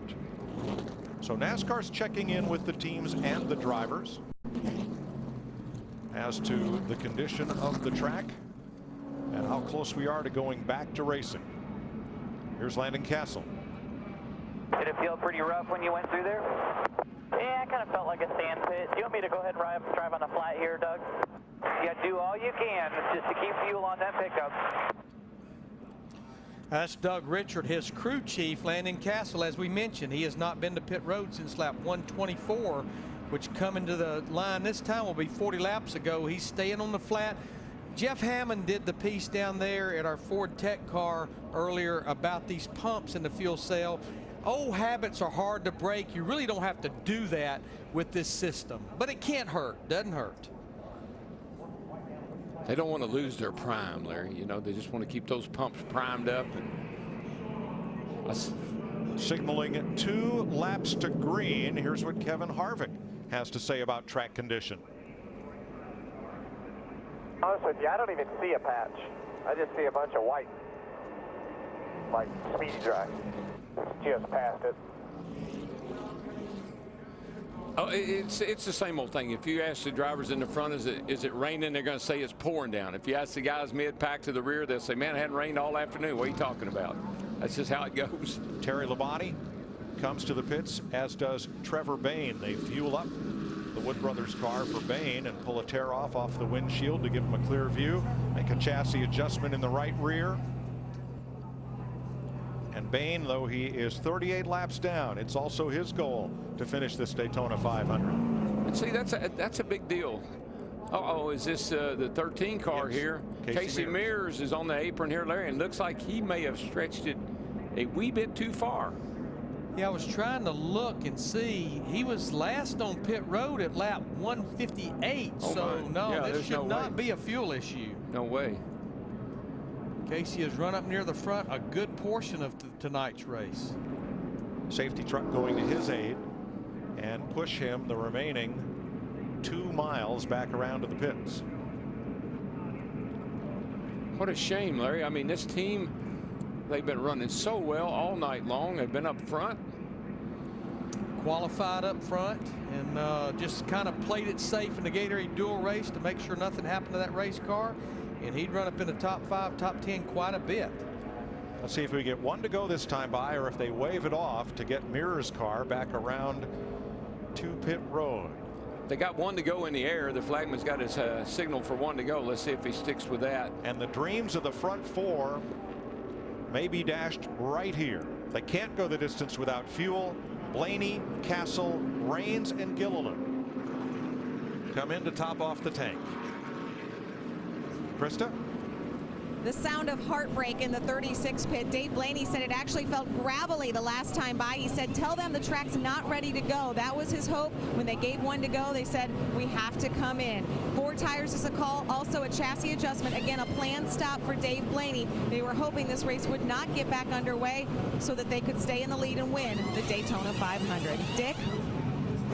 Well, Carl Edwards is on pit road. He might as well. He's going to be at the back of the lead lap anyhow, so some additional fuel in the event that we have a green-white checker would give him an advantage. Kyle Busch, same story. Topped off with Sunoco Green E15, pulled a tear off, ready to go from the back. Now we're hearing that Casey Mears in the 13 is having fuel pressure issues. That's about the 2nd or 3rd driver that we've heard that from tonight. So up front, Matt Kenseth and Dale Earnhardt Jr., both past champions of the Daytona 500. Oh boy, Larry, I don't know if I want to be the first guy to hit that patch or not. Well, one of those boys are going to be the first one to hit it, probably. Matt Kenseth in the 17 or Dale Earnhardt Jr. in the 88. Kevin Harvick and Greg Biffle, so 2 Chevys inside, 2 Fords outside. Then Joey Logano's Toyota, Jeff Burton's Chevrolet. When they take the green flag, it'll be 34 laps to go. Denny Hamlin's up there, so's Paul Menard. Weather's good, track is clear. Mears got a push to pit road. So they'll come off turn 4 and address the start finish line. And here we go. I don't know about you, but I'm a little uptight about this.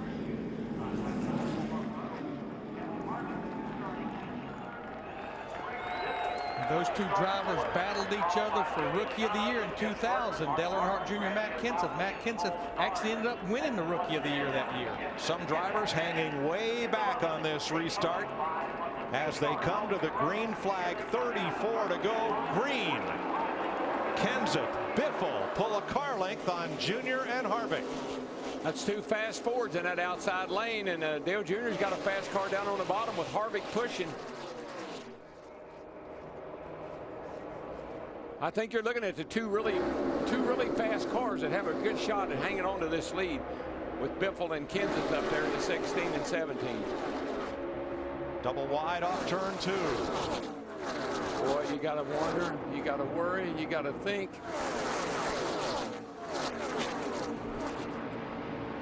190 miles an hour off into turn 3 through the speedy dry cleanly. Never even bobbled. 8 cars on the bottom, leading. A dozen double file, and then 3 wide with Castle in the middle. I think right now, Mike, you really got to work hard. If you're not up in the lead right here with these first 4 or 5 cars, you really got to work hard to get yourself up there if you're going to have any shot at all of winning this thing. Biffle had a peek outside of Kenseth to get some clean air into that opening for the radiator. See Denny Hamlin at 11. He has been fast all night long. He's gathering a little group on the top side there with Burton in the 31, Keselowski in the 2. I don't know what they paved this track with, but I'd like to have some of it for my driveway because it is amazing. 5 cars on the inside. Whoa, Logano in the orange car came up almost into his teammate Denny Hamlin. Almost side slammed him.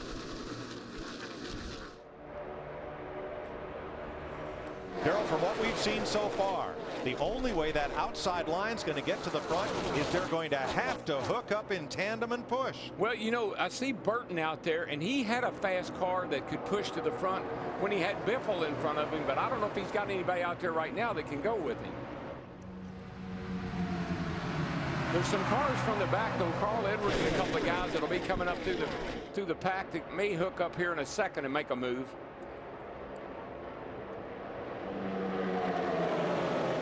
Matt Kenseth won his Gatorade dual race on Thursday. He did it with a great pass of his teammate Greg Biffle. Now the Biff is right on Kenseth's bumper, but those 2 Fords are unable to pull away. But Darrell's right. Denny Hamlin at 11 pulling that group on the second lane there. They're not making any ground. They're not losing ground, but they're not making any ground. No, and we know that Hamlin's car is pretty quick, and we know that Burton right behind him in the 31 is too.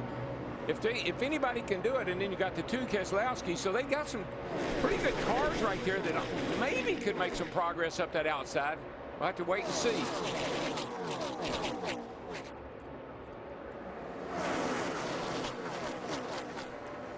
You're like a yo-yo when you're on the outside. You go up, and then you go back a little bit, and then you go up. Can you get up there?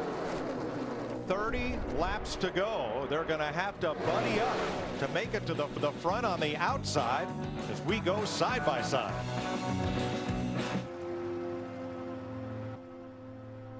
It's 28 laps to go in Daytona. Last lap speed 200 miles per hour as Matt Kenseth leads his teammate Greg Biffle in Fords. Then the Chevys of Earnhardt and Harvick, the Toyotas of Hamlin and Logano, then Burton, Martin, Keselowski, and Menard, the top 10. They just took Tony Stewart in that 14 car, the red car, up on the high side there, kicked him out of line, and he can't find a place to get back down in. Yeah, well, that's the whole problem, Larry. If you try to make any sort of a move, somebody fills your spot, and you have nowhere to go except to the back and regroup and try to get back up through there. He's got a little help from Ricky Stenhouse in the 6. You're hoping when you step out, somebody will say, "Oh, that's Tony Stewart, I'll go with him," but it doesn't always work that way. Riding with Regan Smith. He was a contender early. He's trying to work his way back up from 13th position. And Burton and Hamlin have hooked up. Here they come to the front. That's a good tandem.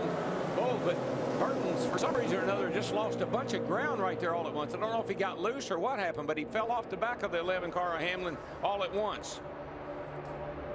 It's like he pushes Hamlin for a little bit, and I don't know if he starts to run hot or what. Then he has to get back off real quick. That's got to be it, Larry, because he gives him a good shove, gets him almost up there, or gets a good head of steam, and then has to fall out of line. And he moves Hamlin up even with the 4th place car. Lap traffic. Squeezing by this lap car. It's Joe Nemechek in the 87 car.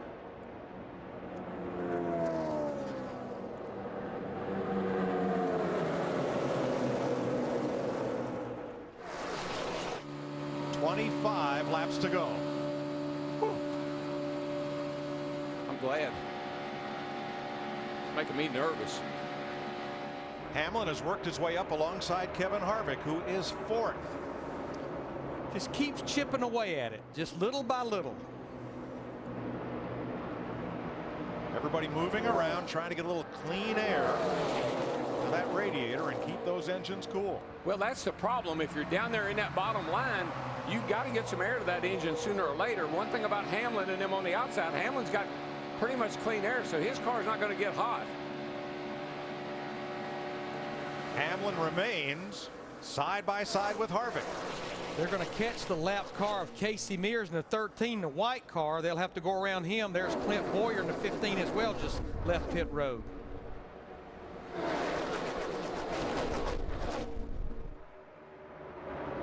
Sometimes that lap car will mess up your formation like you see here. The lap cars move that front pack around a little bit and give that outside line a little better shot.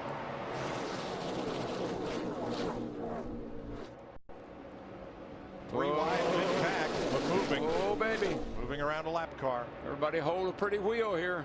And then they'll reform. Hamlin could drop in line right there, and he did. He got in front of his team. Oh, there's a car off in the grass. More cars off in the grass. 3 cars sliding. Marcus Ambrose is 1. It's Casey Mears, the 13 that they just had lapped. Caution. Those lap cars are so hard to get around when you're coming up on them 20 mile an hour faster than the lap car's going.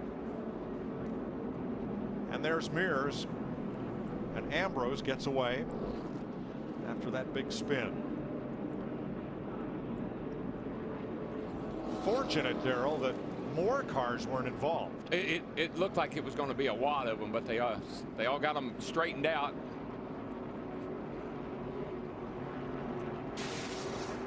So let's have a look. Here's Casey Mears, and watch the blue car, the 43 of Eric Almirola, as this gets started. Just gets real tight heading off in the corner down here. Again, Casey is getting lapped. Stenhouse got into Almirola across the front of Mears and then Ambrose.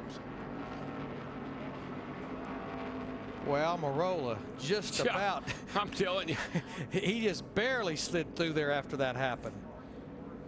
I think the 9 car, Marcus Ambrose, he's got quite a bit of body damage. I don't know if it's going to be bad enough to take him out of contention or not.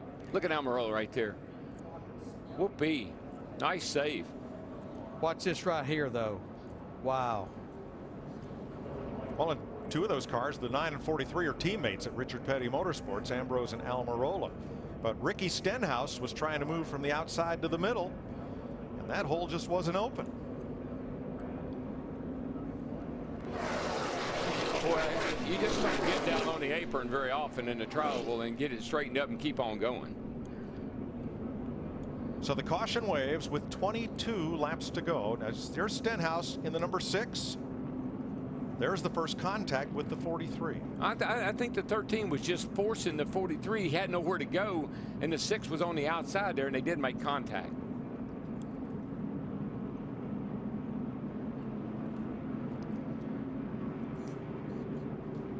Clint Boyer gets the free pass. Watch Ricky Stenhouse. It is more like the 43 seemed to me like may have gone up a little bit as much as the Stenhouse tried to come down. I think it was just getting tight right there as they went by the slow car at Mears. Darrell, we talked about it earlier in the show, the tri-oval here. It is one of the most treacherous places of this racetrack. Well, you're running the same speed through the tri-oval that you are in the, through the turns. You're running 200 mile an hour through here, and you don't have but 18 degrees of banking. So the car gets really light and gets really loose as you come through here.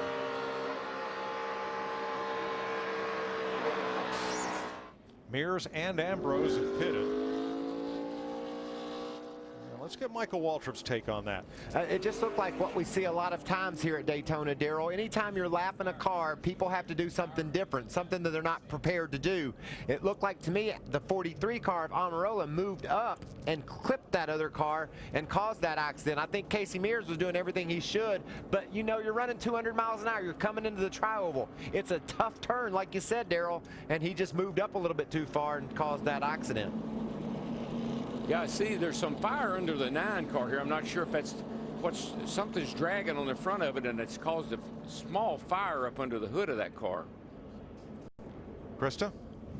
They're talking to Marcus right now saying watch your gauges, but it was splitter damage, right front damage that he suffered in that incident there. They're saying just watch it, the splitter dragging a bit right now. Ambrose has been solid all week, but with 21 laps to go, things could be tough for the likable Aussie.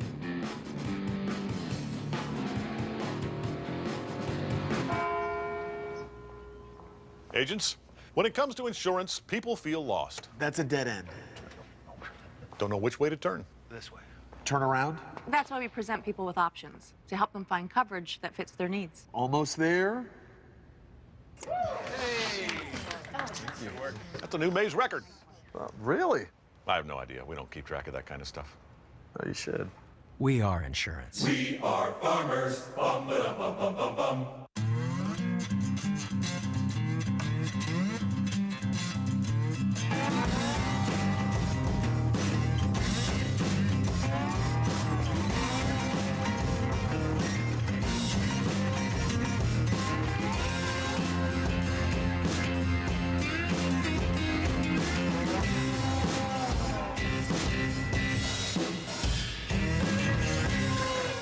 Five-hour energy, when I gotta get stuff done. How do you reinvent the best-selling car in America? From behind the wheel. Akio Toyota, race car driver and president of Toyota Motor Corporation. The reinvented 2012 Camry. From Toyota.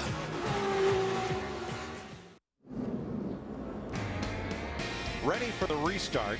20 laps to go, 27 cars on the lead lap. Marcus Ambrose still running, but he's down a lap after that slide coming out of the tri-oval that put us under this, the 8th caution flag of the night. Well, it's become pretty obvious. If you're going to make any kind of a move, if you're going to get in near the front or take the lead, you're going to have to do it on these restarts.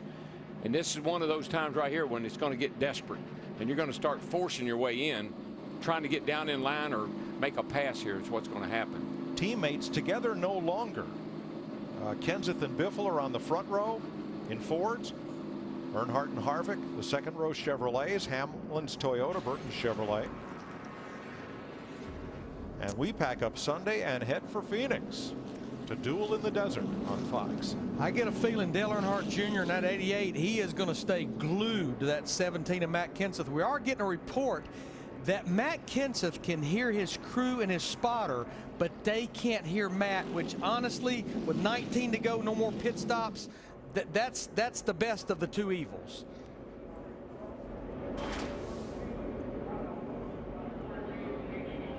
Denny Hamlin's led the most laps tonight. Kenseth third on that list behind Hamlin and Biffle, who starts right alongside him. They have turned the lights back on the safety car. We were set for the restart. They're going to add one lap, and then we'll go back to green for the final 18. Too much information. There's no such thing in NASCAR. With the NASCAR Sprint Cup mobile app, you get live in-car audio, real-time stats, even driver bios. And with Sprint's unlimited data, you can find out everything about me. Like my secret obsession with karaoke. Here I go again on my own. Going down the There's no such thing as TMI when you have NASCAR Sprint Cup mobile and truly unlimited data, only from Sprint. Here we go, straight, ladies and gentlemen. Green flag, green flag. The heat is on the street. Inside your head, every beat, and the beats are alive. Deep inside, the pressure's high.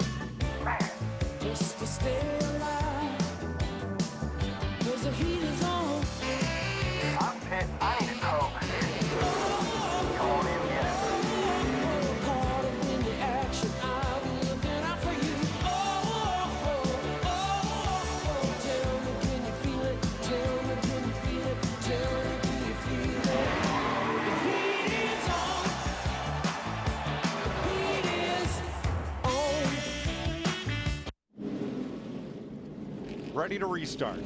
The extra lap was to reposition Joey Logano from 7th back to 18th for not maintaining pace car speed. They've lined him up behind Jamie McMurray in the number 1. That's a big hit.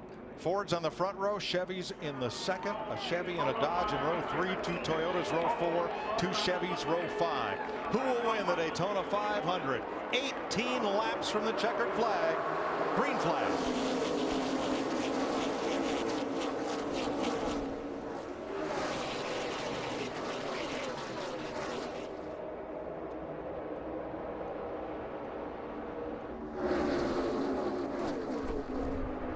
Kansas might be in trouble getting that 4 out on that restart. That outside line is going to have a pretty good head of steam, but he pulls up in front of Greg Biffle like Greg Biffle did him in the qualifying race. Yeah, he saw that line coming, and he jumped up there just at the last second. Now he's getting a shove from Biffle, his teammate in the 16. Those are the 2 best cars, the 16 and the 17. It's just a matter of whether they can hang together and work together. And they were 6 miles an hour faster than the pack going into the corner, as Kenseth moved up and found his teammate, Greg Biffle. Biffle now Kenseth's wingman. Dale Jr. pushing Biffle right up to Kenseth's bumper. Boy, he is. I mean, they had a head of steam coming down into the oval here. Dale Jr. was going to try to push Greg Biffle to the lead, but Biffle would have nothing of it. He stayed behind his teammate. Harvick's 29 on the high side with his teammate, Jeff Burton. The alliances are forming. I think Dale Jr. is going to have to rethink his strategy a little bit. He's got 2 Fords in front of him. He's got a Toyota behind him. He really is kind of in no man's land right now by himself. But what I've been seeing with Kevin Harvick in the 29, we're riding with him, his teammate Jeff Burton in the 31, just like earlier, Burton cannot push for any period of time. It's either getting hot or he just can't. I'm not sure why he can't stay hooked up. It's got to be heat. 3 of those Richard Childress Chevys now right together. Harvick, Menard, and Burton. 27, 29, and 31. That's those 4 cars down the bottom right now. The 17, the 16, the 88, and the 11. Those are 4 cars that have shown a lot of speed all through this race. You see the double yellow line at the inside of the racing surface. You cannot go below that line and advance your position, or there will be penalties. So right now, for those front 4, that yellow line's their best friend. You know, another driver that's up there, Ryan Newman in that 39 car we're looking at. And remember, he was our second caution of the race way back on lap 12 when he had that flat right rear. And here he's up there in the top 10. Yeah, if you're going to have trouble, have it early and get that lucky dog or a couple of breaks, and you're obviously right back in it. But it's going to be interesting to see if these 4 guys here at the front of the field will stay hooked up like this to the end and not give anybody a chance to get up there and challenge them. Kevin Harvick leading the outside lane. He's a Daytona 500 champion. He's going to need a push from Jeff Burton if he's going to challenge. Well, Burton's a good pusher for a little while, but he doesn't seem to be able to push very long. I haven't seen any speed out of that 29 car. He's been up there, but he hasn't been able to stay up there real well. Here's the push, and Harvick, the 2007 winner, inches his way past Paul Menard, trying to get even with 4th place Denny Hamlin now. Well, you couldn't get a better push. The 31 is all over him, and they got a 2-car tandem going on. But, man, it's hard to close up on that front pack. Yeah, you could see right there, it went right at 200 miles per hour when he just leaned on Harvick in that 29. Now, maybe down the back here, they could get a head of steam up and get a little side draft, maybe. That's Ryan Newman, 39, with Paul Menard. Sometimes on the outside, they're getting into turn 3. You can pick up a little room, make up a little time, but they actually look to me like they might even be falling back a tad. 13 laps to go. Oh, trouble, big trouble. Mid-pack. Sliding and spinning into the infield, McMurray. And sliding up the racetrack, 1 car going to coast to the bottom. That's Eric Almirola. Regan Smith was in it, and Casey Kane. The left side of his car torn up, and we're back under caution for Regan the 9th time at lap 188. Almirola, the 1 car there, McMurray's the one I saw. Man, he was spinning around like a top. Carl Edwards has damage to the right front, our pole sitter. It's about mid-pack. You see McMurray right back here. He's the first guy I saw go around in the.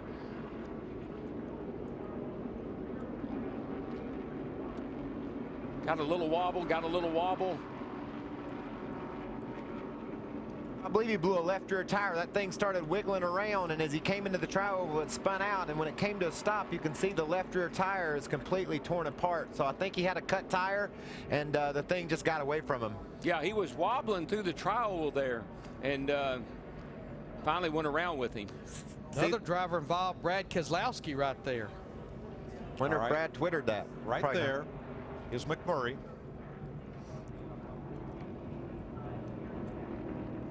Yeah, Keselowski and the 2 just drove underneath Casey Kane in the 5, just nowhere to go. Watch Tony Stewart there. He just worked his way right back. Keselowski missed that wreck by inches. Boy, Almirola came up the track right in front of Dave Blaney, who missed him. Watch that orange and black number 1.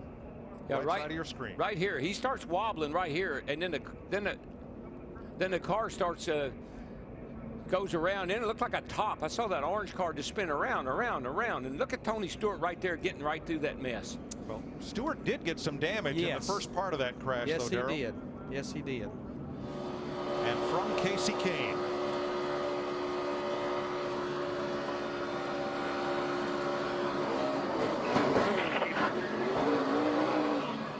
Whoa, Keselowski almost went over. We got let's see, where we at? And we'll ride with Regan Smith in the furniture 3 wide, car. 43 still outside, right there, you see it. I don't think he can see anything. Carl Edwards, our pole sitter.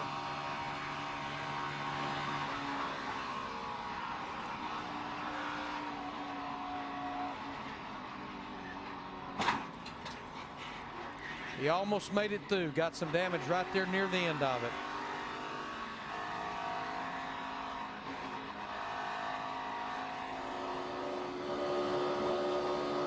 Casey Kane.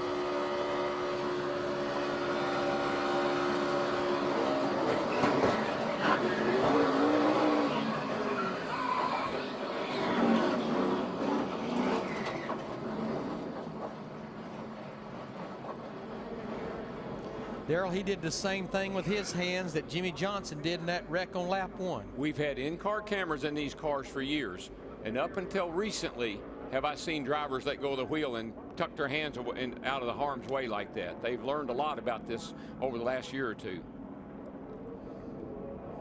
Keep in mind, Casey Kane is a longtime open wheeler, owns a sprint car team, and a defensive posture, a learned response when something like that happens. And with our new dual path onboard cameras, we can give you 2 views from the in-car. Here's what Jamie Mack had to say. Broke on my car. I don't know what it was. I think the same thing they did the 42. Just spun out on me. Well, you think about it, before Montoya hit that jet dryer, he was complaining about his race car, and you could see him wiggling down the back straightaway. Heard Jamie just say, maybe the same thing happened to my car. Both the Chip Ganassi cars out of the race. There's Almirola, the new driver for Richard Petty. Ran a strong 500, but he'll be out of the race with 11 laps to go. Well, I don't know if this changes anything or not. It could when we have a restart here with Kenseth and Biffle up there on the front row. Dale Jr. gets behind Biffle again, or behind Kenseth again. That's a pretty stout pair right there. Regan Smith able to continue with that damage, and it looks like so too will Carl Edwards. Not so the 43. Several guys have slipped in the picture here, Mike. Mark Martin's up to 8th. He's been kind of riding around back there all the race long. He's got a teammate up there in Martin Truex. There's some good teammate combinations right now. Yeah, Ricky Stenhouse Jr., one of the Roush Fenway drivers, he's made his way up to 12th in that 6 car. Down on the inside, McMurray loses control. And it's on.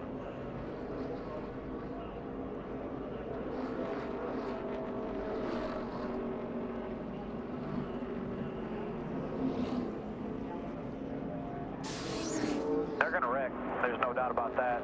But you just got to use your head, be smart, and let's make it happen. That was before this most recent accident, the 9th caution of the day. You know, every time I can recall saying to myself, I'd hear a wee voice inside of me say they're going to wreck. And every time I didn't react to what I was thinking, I ended up regretting it. And I think there's a perfect example of, you know, they're going to wreck. What do you do? I mean, you know, you can't stop. Got to keep going. Well, interestingly, Darrell, about 8 cars have been hanging out 1 to 2 seconds behind the lead pack, perhaps anticipating that very thing. Well, I think we see it. The spotters saw it. You know, they're talking about it. They're going to wreck. 7 drivers involved in that pileup. Jamie McMurray, Brad Keselowski, Casey Kane. As you look at Matt Kenseth, who's led 38 laps tonight. Now, he beat Greg Biffle on the final lap Thursday. What will happen tonight in these closing laps? 129 races since Dale Jr.'s been to victory lane. It's going to be a drag race. I mean, you're going to have Kenseth and Biffle on the front row. You got Earnhardt and Hamlin behind them. And Harvick's right there. He's good. Burton's good. Those first 6 cars, it's going to be a drag race.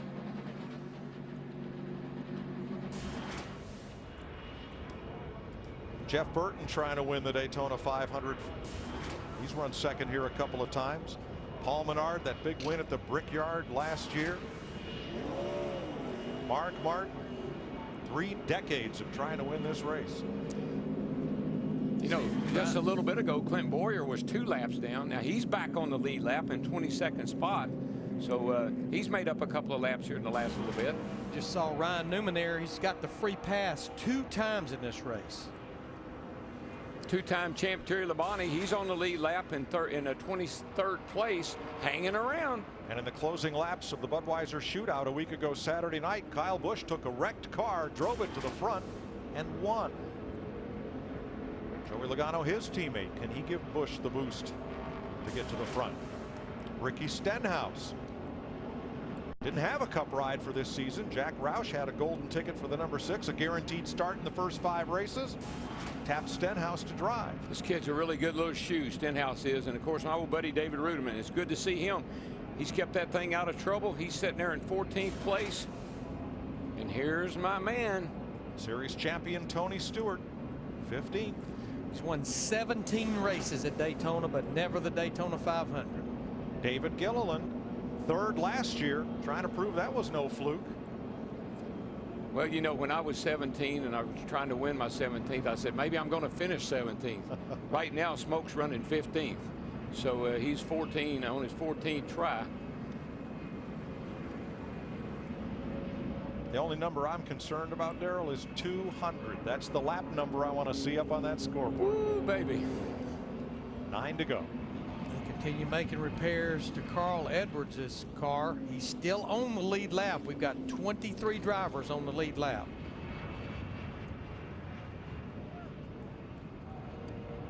So after Gilliland at 16th position, Tony Raines running 17th in a 3rd car for Front Row Motorsports. You know, we saw Rick Hendrick down there a little bit ago, Mike, and I talked to him about 3 o'clock this afternoon. He was in Charlotte. He said he's worried about the weather. I said, I don't think it's going to rain, boss. I think you ought to come on down. And so here he is down here again. And just one more time, I want to thank him for that helping hand he gave all of us on the Fox team this past week. We really appreciate it, Rick. Now, all of these are lead lap cars. 1 to go. Jamie McMurray and Brad Keselowski checked and released from the infield care center. 4 drivers with lengthy winless streaks are all running in the top 10. As we look back at the rest of the lead lap cars, Can Terry Labonte, two-time champ, Clint Boyer back on the lead lap. Can any else bizarre thing happen in 8 more laps? You look at this grandstand, Darrell. That's why they're all here still. And look, it's 1 o'clock in the morning. They're still all hanging around here wanting to see what's going to happen. Krista. As Brad Keselowski walked out of the care center, I asked him if he's okay, and that's the only reason that we'll sort of joke about this. What took more damage, your car or your phone? The car, by far. And it's really disappointing. You know, we had fought really hard all race long to be towards the front so we'd be in front of the wrecks, and had to come in and pit under that last yellow and got towards the back. And when something happens and you're back there, you just you can't get out of it. But you know, that's Daytona. That's how this racing is. It's been a long few weeks in Daytona, and we'll move on to Phoenix. And you know, I think we've got really good cars throughout the season. We had a good one tonight, and I'm proud of everybody at Penske Racing for that. So take the Miller Lite Dodge on to Phoenix. But before we go, I want to just send a shout out to all the fans still watching. I know it's late at night. We've gone through rain delays, fire delays, but you guys are still here, and I just want to say thank you. Thanks, Brad. Thank you, Krista. Fog closing in, 8 laps to go. Matt Kenseth, Greg Biffle up front. Biffle hasn't been to victory lane in the last 43 starts. It's been 113 for Jeff Burton, 81 races for Mark Martin, 167 for Martin Truex. Matt Kenseth. I know you're frustrated about not being able to talk to us, bud, but we've worked through it the whole race. We're going to keep working through it right to the end here. I'm going to give you plenty of information. I know you can't see out that right side. You just do what you do here, buddy. You just do what you do. We're going to do this again. It's smart, it's safe, and let's bring it home here. That's Kenseth spotter Mike Kalanoff as the green flag waves. 7 laps to go. Junior pushing Kenseth down toward turn 1. Tell you, that 16 car, though, he is stout. That's a fast car, and he's got a fast car pushing him. We saw Hamlin push to the lead earlier in the race. 4 cars trying to settle among themselves. Kenseth coming to the outside lane to pick up his teammate Biffle, and does. Single file again. And now they'll go to the bottom. Dale Earnhardt Jr. in 88 was fortunate enough to be able to fall back in 4th spot there. I thought he was going to get kicked way out of line. I did too, but you know what? That is teamwork right there. That's what they didn't have in the 150.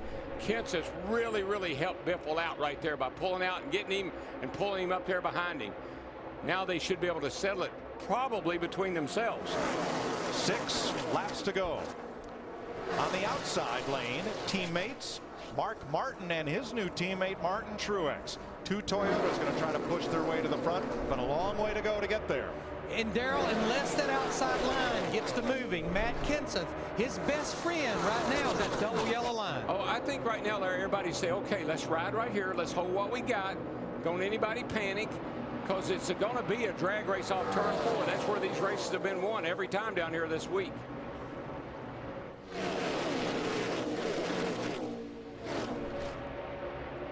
But you can tell Kenseth knows that the yellow line is his friend, man, and he's protecting that bottom. That's all you need to do right now. Make them go by on the outside if they're going to pass you.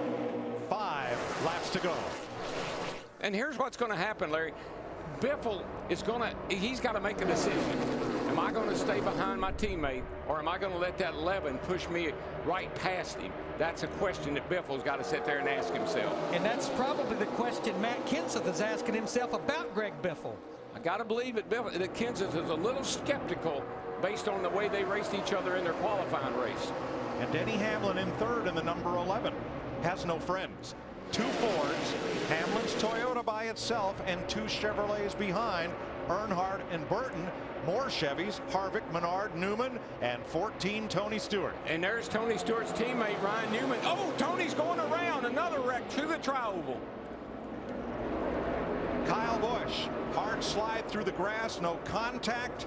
At least half a dozen cars involved in this one. Dave Blaney drives away. That's Kyle Busch. Caution flag number 10 with 4 laps to go. Landon Castle, or excuse me, David Rudiman. You know, Tony got around, but I don't know if he got a lot of damage or not. I see a lot of body damage and tires that got the side rubbed off them, but the car didn't look that bad once he got it straightened out. Let's check with Matt. EW, he just told Steve Addington, I pretty much said that we're going to need tires, but I got it. Steve Addington, Stewart's new crew chief for 2012. Let's see what happened. There's Tony is right back here, and I see him all of a sudden. He gets a little push from behind, maybe from Joey Logano. He and Stenhouse go around. Newman and Bush. And Newman and Bush was actually in front of Tony a little bit when that started happening. Have to take a couple more looks at that. Kyle Busch went for a long, wild ride. Blaney involved. Let's see here. Here's 39 up here. Right there. Stenhouse got into the side, and Stenhouse in the 6 got into Tony. I'm not sure, though, that David Gilliland didn't get into the back of Stenhouse and push him up into Tony. Could have to look at it again. That's about the second or third wreck we've seen on the exit of the tri-oval. It just starts narrowing up right there. Cars are really free and loose right through the tri-oval. I'm telling you, you're running 200 miles an hour through there. It's hard to hang on sometime. You saw there where Kyle Busch in the 18 jumped down in front of Ricky Stenhouse in the 6.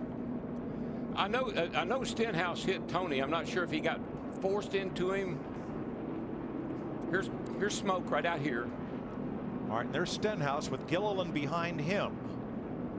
No, you know what? The 20 car and the 6 car make a little contact. You're right. And I'm not sure that didn't move the 6 car up, Stenhouse up just enough that he got into the left rear of Tony Stewart. So let's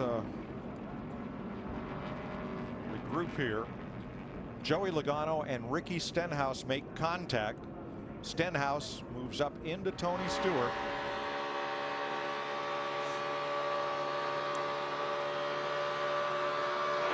Watch him coming inside here. There you go. Outside, stay down.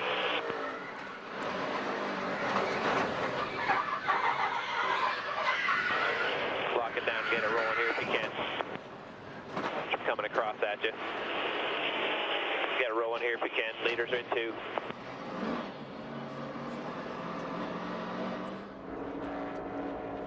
I believe the 20 car nudged the 6, and then put him into the side of Tony. That's what it looked to me like may have happened.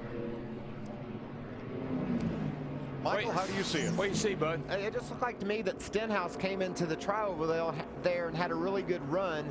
He moved up a little bit, and it created contact with the 20. I don't think Joey Logano had anything to do with it. I think Ricky just had a big run, and he didn't know what to do with it. And there again, Darrell, we talk about closing speed. Ricky Stenhouse had a big run coming up through the pack, ran out of place to go. Well, and you hit it on the head, up through the pack. And when you get up in the middle of cars like that, you can't, even if you try to slow down, you can't. So you make casual contact, which creates catastrophic results. Now here's what sets us up, though, when we go back to racing. Right now, it's going to be, as you see, the first attempt at a green-white checkered, and this is going to break the 2 Roush Fenway drivers up, because it's going to be put Kenseth in the 17 on the inside or wherever he chooses, and Biffle to the other side of him in that 16. Let's have a look at our 5-hour energy move of the race. This long Daytona 500. The Montoya crash with the safety truck under caution, and the tremendous job done by NASCAR and Speedway safety officials to get the fire out, to ensure that no real damage was done to the racing surface and get it back into raceable condition so that we can get this finished. This is going to be interesting, guys. With Kenseth and Biffle up there on the front row and Hamlin and Earnhardt behind them, we saw in that last restart how Kenseth went up and got his teammate and pulled him down in behind him. Looked like Kenseth's car is pretty quick on the restart. Dale Jr. looked like he lags back a little on the restart, so the restart's going to be the key. Jamie McMurray back in the race. Danica Patrick in her first Daytona 500. 38th. Laps down, but determined to finish.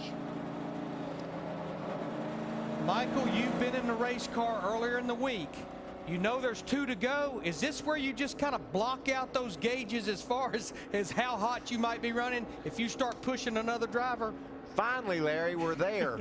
We know we can make it 2 laps, but here's what I bet. They're going to get so aggressive with their pushing, we're going to have to do another green-white checkered, but we're going to do them 2 laps at a time, so it's time to forget about the gauges and put the pedal to the metal and hang on. So let's review the rules as we come to lap 200. That is the scheduled distance. NASCAR goes into their green-white checkered mode. They'll wave the green flag when the field comes around. Should they complete that next lap under green and the leader take the white flag under the green flag, next flag ends the race. If they don't make it back around to the white flag, we'll try another green-white checker up to a maximum of 3 attempts. This is the 6th time we've had green-white checker in the last 7 Daytona 500s that have run the full distance. We talked about it earlier in the show. Last 10 500s, 10 different winners. A couple of those winners are there, Matt Kenseth and Dale Earnhardt Jr. But I do think it's only appropriate, based on everything that's happened to us this weekend, that we would go into overtime.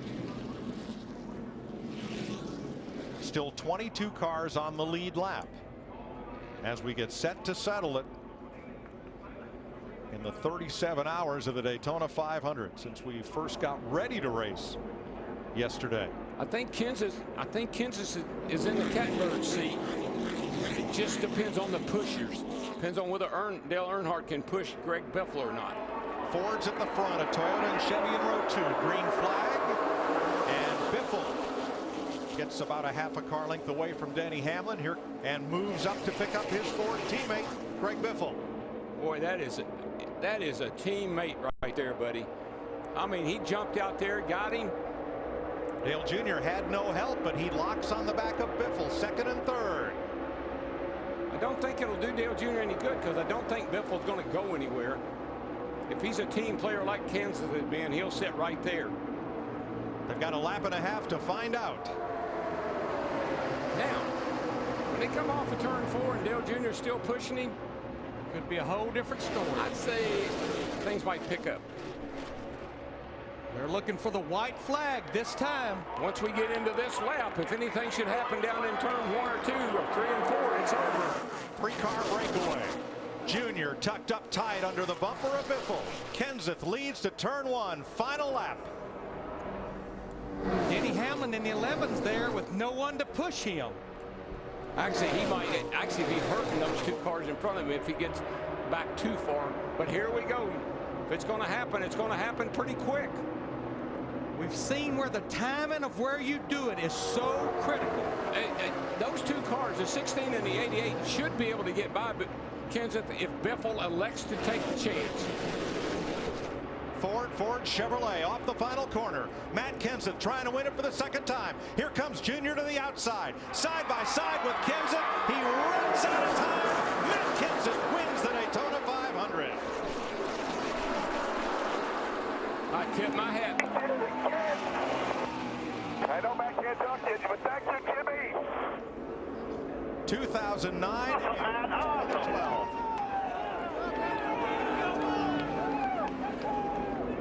I tip my hat to Greg Biffle, though. He could have jumped out of line, but he honored his teammate. Matt Kenseth's the first driver to repeat as a Daytona 500 champion since Jeff Gordon in 2005. He gets his 22nd career win. Remember how he won the race? Elliott Sadler was leading the race. They go down the back straightaway, and Kenseth just gets the lead, and it starts raining, and the race ends short. Dale Earnhardt Jr. did beat Greg Biffle back to the line to finish 2nd in that 88 car. There's Biffle, who ended up finishing 3rd. Denny Hamlin is 4th. Jeff Burton is 5th. Paul Menard, Kevin Harvick, Carl Edwards up for 8th with a damaged car. Joey Logano and Mark Martin are the top 10.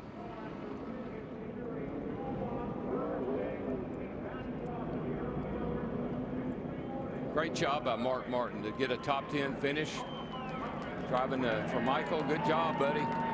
And Dave Blaney, who led during that long red flag period, winds up in the top 15 for Tommy Bolton. Pretty good day for that team.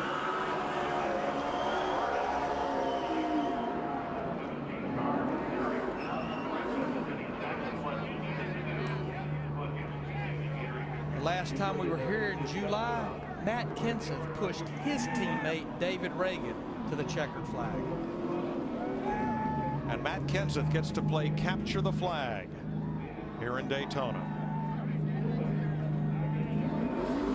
These guys, third, fourth, and fifth, all have new. Well, Biffle doesn't have a new crew chief, but Hamlin and Burton do. And there's Dale Earnhardt Jr., who has finished second 6 times since he last went to victory lane in the Sprint Cup Series. He and Greg Biffle share a word after this wild final lap.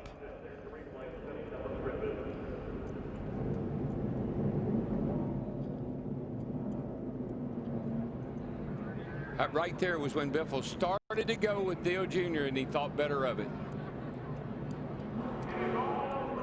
It's a pretty great way for Jack Roush to start off his 25th year in Sprint Cup. Good sign, good thing for Dale Jr. Good sign for Dale Jr. too. Gets a nice second place finish in the old Diet Dew car. Let's see Carl Edwards coming across the line, even with Joey Logano, and just pipping him by about 6 inches. Nice move by Carl. Whoa. Whoa. Now NASCAR has reviewed that and ruled that Edwards 99 was forced below the yellow line, so no penalty on Edwards. There's Old Faithful. She came through. It's okay now. Seeing the way Matt Kenseth won on Thursday, boy, that made him my pick for a last lap dash tonight. And he didn't disappoint any of his fans this evening. Well, I think the other thing that happened on Thursday was when Greg Biffle bailed on him and tried to block him. And I think they probably had a heart-to-heart after that qualifying race. And I think that's one reason why Biffle hung with him the way he did. You know, before Matt Kenseth turned 16 years old, he told his dad, Roy, said, let's buy a race car. You drive it, I'll work on it. When I turn 16, I want to drive it. He won his 3rd time out.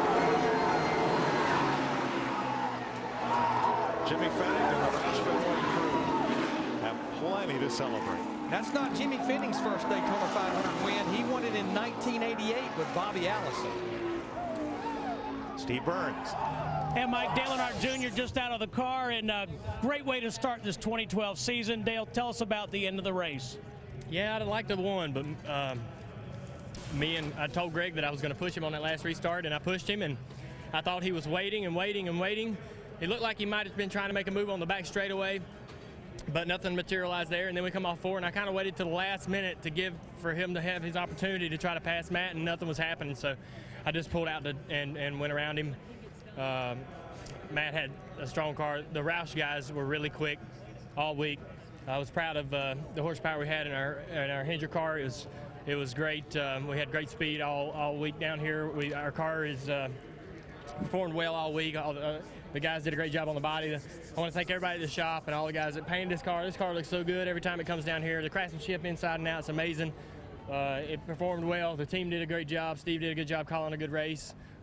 It was unfortunate what happened over in turn 3 tonight, and I'm glad everybody's okay. And I hate it for the fans to have to wait around to see a finish so late, but they stuck around. That's why NASCAR fans are the best, and hopefully they enjoyed it. We'll see you at Phoenix. Good job. Yes, sir. Mike Joy.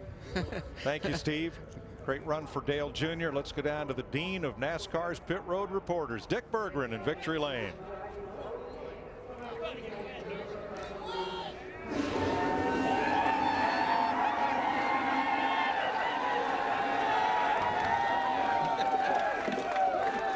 Well, Matt Kenseth, earlier in this race, when that engine was spewing water, did you think you had any chance to win the Daytona 500? Not really. We had a lot of problems today. We had the engine spew out water, and we had a little bit of fuel problem. We lost the tachometer, we lost the radios, and I couldn't talk. I could hear them, so that was good for them guys. But what a great race. I really need to thank Greg Biffle. Did a great job working with me today. We both had really fast rockets. I think it's just ended up who was in front at the end. And I also thank Sprint, Best Buy, Zest, Ford Motor Company, Valvoline, Gatorade, and Citizen Watches. I appreciate all their support, and I can't believe we're standing here twice in 1 week. Tell us about Greg Biffle sticking behind you. Is that a matter of friendship? Is it a matter of teammate, or two guys driving Fords? I think it's a combination of everything, but really it's a combination of what was going to give us both the best finish, you know. And I think when I'd pull up in front of him and he'd push me and we could get clear of the car behind me, that was a big key. We could just be going so fast by the time we got to the other end, and a lot of that is because of Doug Yates and the engine room. This stuff was awesome all weekend. Is there a happier man in America right now than you? There might be, but I don't know where he is. Congratulations to you. Second Daytona 500 for Matt Kenseth. Matt. Even his Roush teammates said the 16 was the car to beat. You look to be in position. You got out of the car shocked. What happened? You had Junior pushing, and what happened? Yeah, that's what I want to know. I don't know what happened there. I mean, he was against me for 2 full laps, and I couldn't pull up on the 17. It's like the 17 had more motor or something at the end. It's like he floored it, and we couldn't catch him.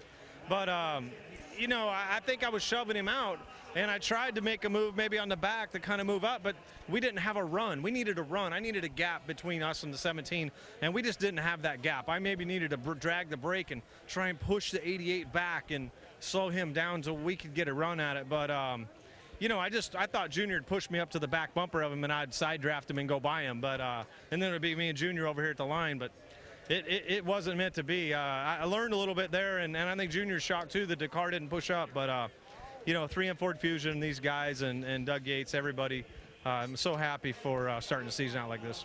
Great way to set a tone to start out the 2012 season. Mike? Ford has now won 3 of the last 4 Daytona 500s.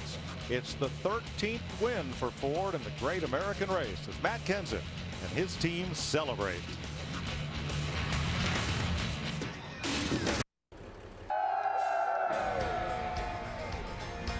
Welcome back to the Daytona 500 post-race show on Fox, presented by Sprint. Matt Kenseth hoists the Harley Earl Trophy. Matt and Katie celebrate. What a wonderful moment. For our Fox technical crew, it's already been a 19-hour day. Thank you so much for all your efforts, but boy, it's been worth it. What a wild, wild 500 miles of excitement. I've never seen anything like it. I mean, the race had never been rained out. It gets rained out. So we're going to run it Monday, and we're going to run it at, you know, start at noon, and then we're going to start at 7, and we thought it wasn't going to make it all the way because it might rain again. And then Montoya goes over there and crashes into one of the jet dryers, and we got this huge fire. And is the track going to be okay? Will they be able to fix it, and can we get back racing? And then to have the great finish that we had. But those 2 Fords, Larry, they've been fast the whole time down here, and Matt Kenseth pulled it off in car number 17. I kind of like that. Yeah, I think we saw shortly after we arrived at Speed Weeks, well over a week ago, that if you're going to win this 500, you were probably going to have to beat one of those Roush Fenway drivers. Matt Kenseth, Greg Biffle combined led 93 laps, almost half of this race. But as I said at the top of the show, we truly didn't know until they came off turn 4 and had that little drag race back to the checkered flag. That's right. Well, the 36 hours of Daytona is in the books, and we're ready to go to Phoenix. Let's get out of Chris Devoda. I know this is not the way Danica Patrick would have scripted her Sprint Cup Series debut, but champions like Jimmy Johnson, Jeff Gordon fared similar fate. When you go home tonight, what do you take with you? Frustration, or do you feel like there's progression? Any lap that I turn is progression, that's for sure. That's why I was so proud of everyone working so hard. I mean, they were working hard to get me back on the track. Was there much to gain as far as position-wise? No. But what there was to gain was for me to get the experience of running out there. I ran in packs for a while. The car felt, it's a little bent up, so honestly it didn't feel perfect. But so as they got later and later in the race, I just didn't want to play a part. You know, I didn't want to have an influence on it. I didn't want something to happen to it or break and shoot across the track. So, and then with the end there, I didn't think we were going to get the first green light checkered in, but we did, and so it was like very perplexing in my mind. Do I want to get up there because I got nothing to gain, but I also have nothing to lose? And honestly, I think that I picked up a lot of good tips, and I just wish that the beginning of the race could have been a nice single file line like it was when I got back out there, but it wasn't. And honestly, that's my lesson to learn maybe, is that just right off that first little bit if you're not up front. So unfortunately, we got another crash GoDaddy car, but just like the last time, it did finish the race, but just in that darn 38th position. We look forward to seeing you in Darlington. Guys, we'll do TV first and then come back to print. Let's take a look at the unofficial results of this Daytona 500. Something interesting about Matt Kenseth, Michael Waltrip. You know what? He led his first lap tonight on lap number 146. Back when he won in 2009, led his first lap on 146. Denny Hamlin led the most laps, and Paul Menard got his best Daytona 500 finish. Great to see Mark Martin get a top 10 finish there. Kyle Busch couldn't battle to the front like he did last week in the shootout. Terry Labonte, two-time champion, grabs a top 10 finish. We saw Ricky Stenhouse mix it up in the trial over there late, finishes 20th. Anybody from 15 on back had something to do with some kind of melee on the racetrack. Regan Smith did not run in the 24th spot. He was up front most of the time, but finished up there. Your defending champion, Trevor Bayne, finishes 35th. And there's Danica in 38th. We just talked to her, and when she was getting ready to leave, they said, we'll see you in Darlington. I bet she thought, oh, no, this place has been tough enough. I got to go to Darlington next? So 2 wins in the last 4 Daytona 500s for Matt Kenseth, and of course the cat in the hat, Jack Roush, was with him for the whole ride. We got to take a quick break. We'll be back to Daytona with much more in just a moment. Stay with us, everybody.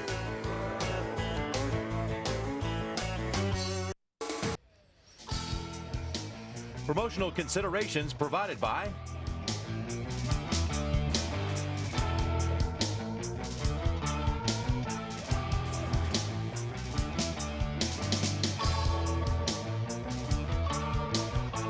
aerial coverage by Goodyear. Everything we've learned making tires for the proving grounds of NASCAR inspires what we roll into yours. Goodyear, more driven.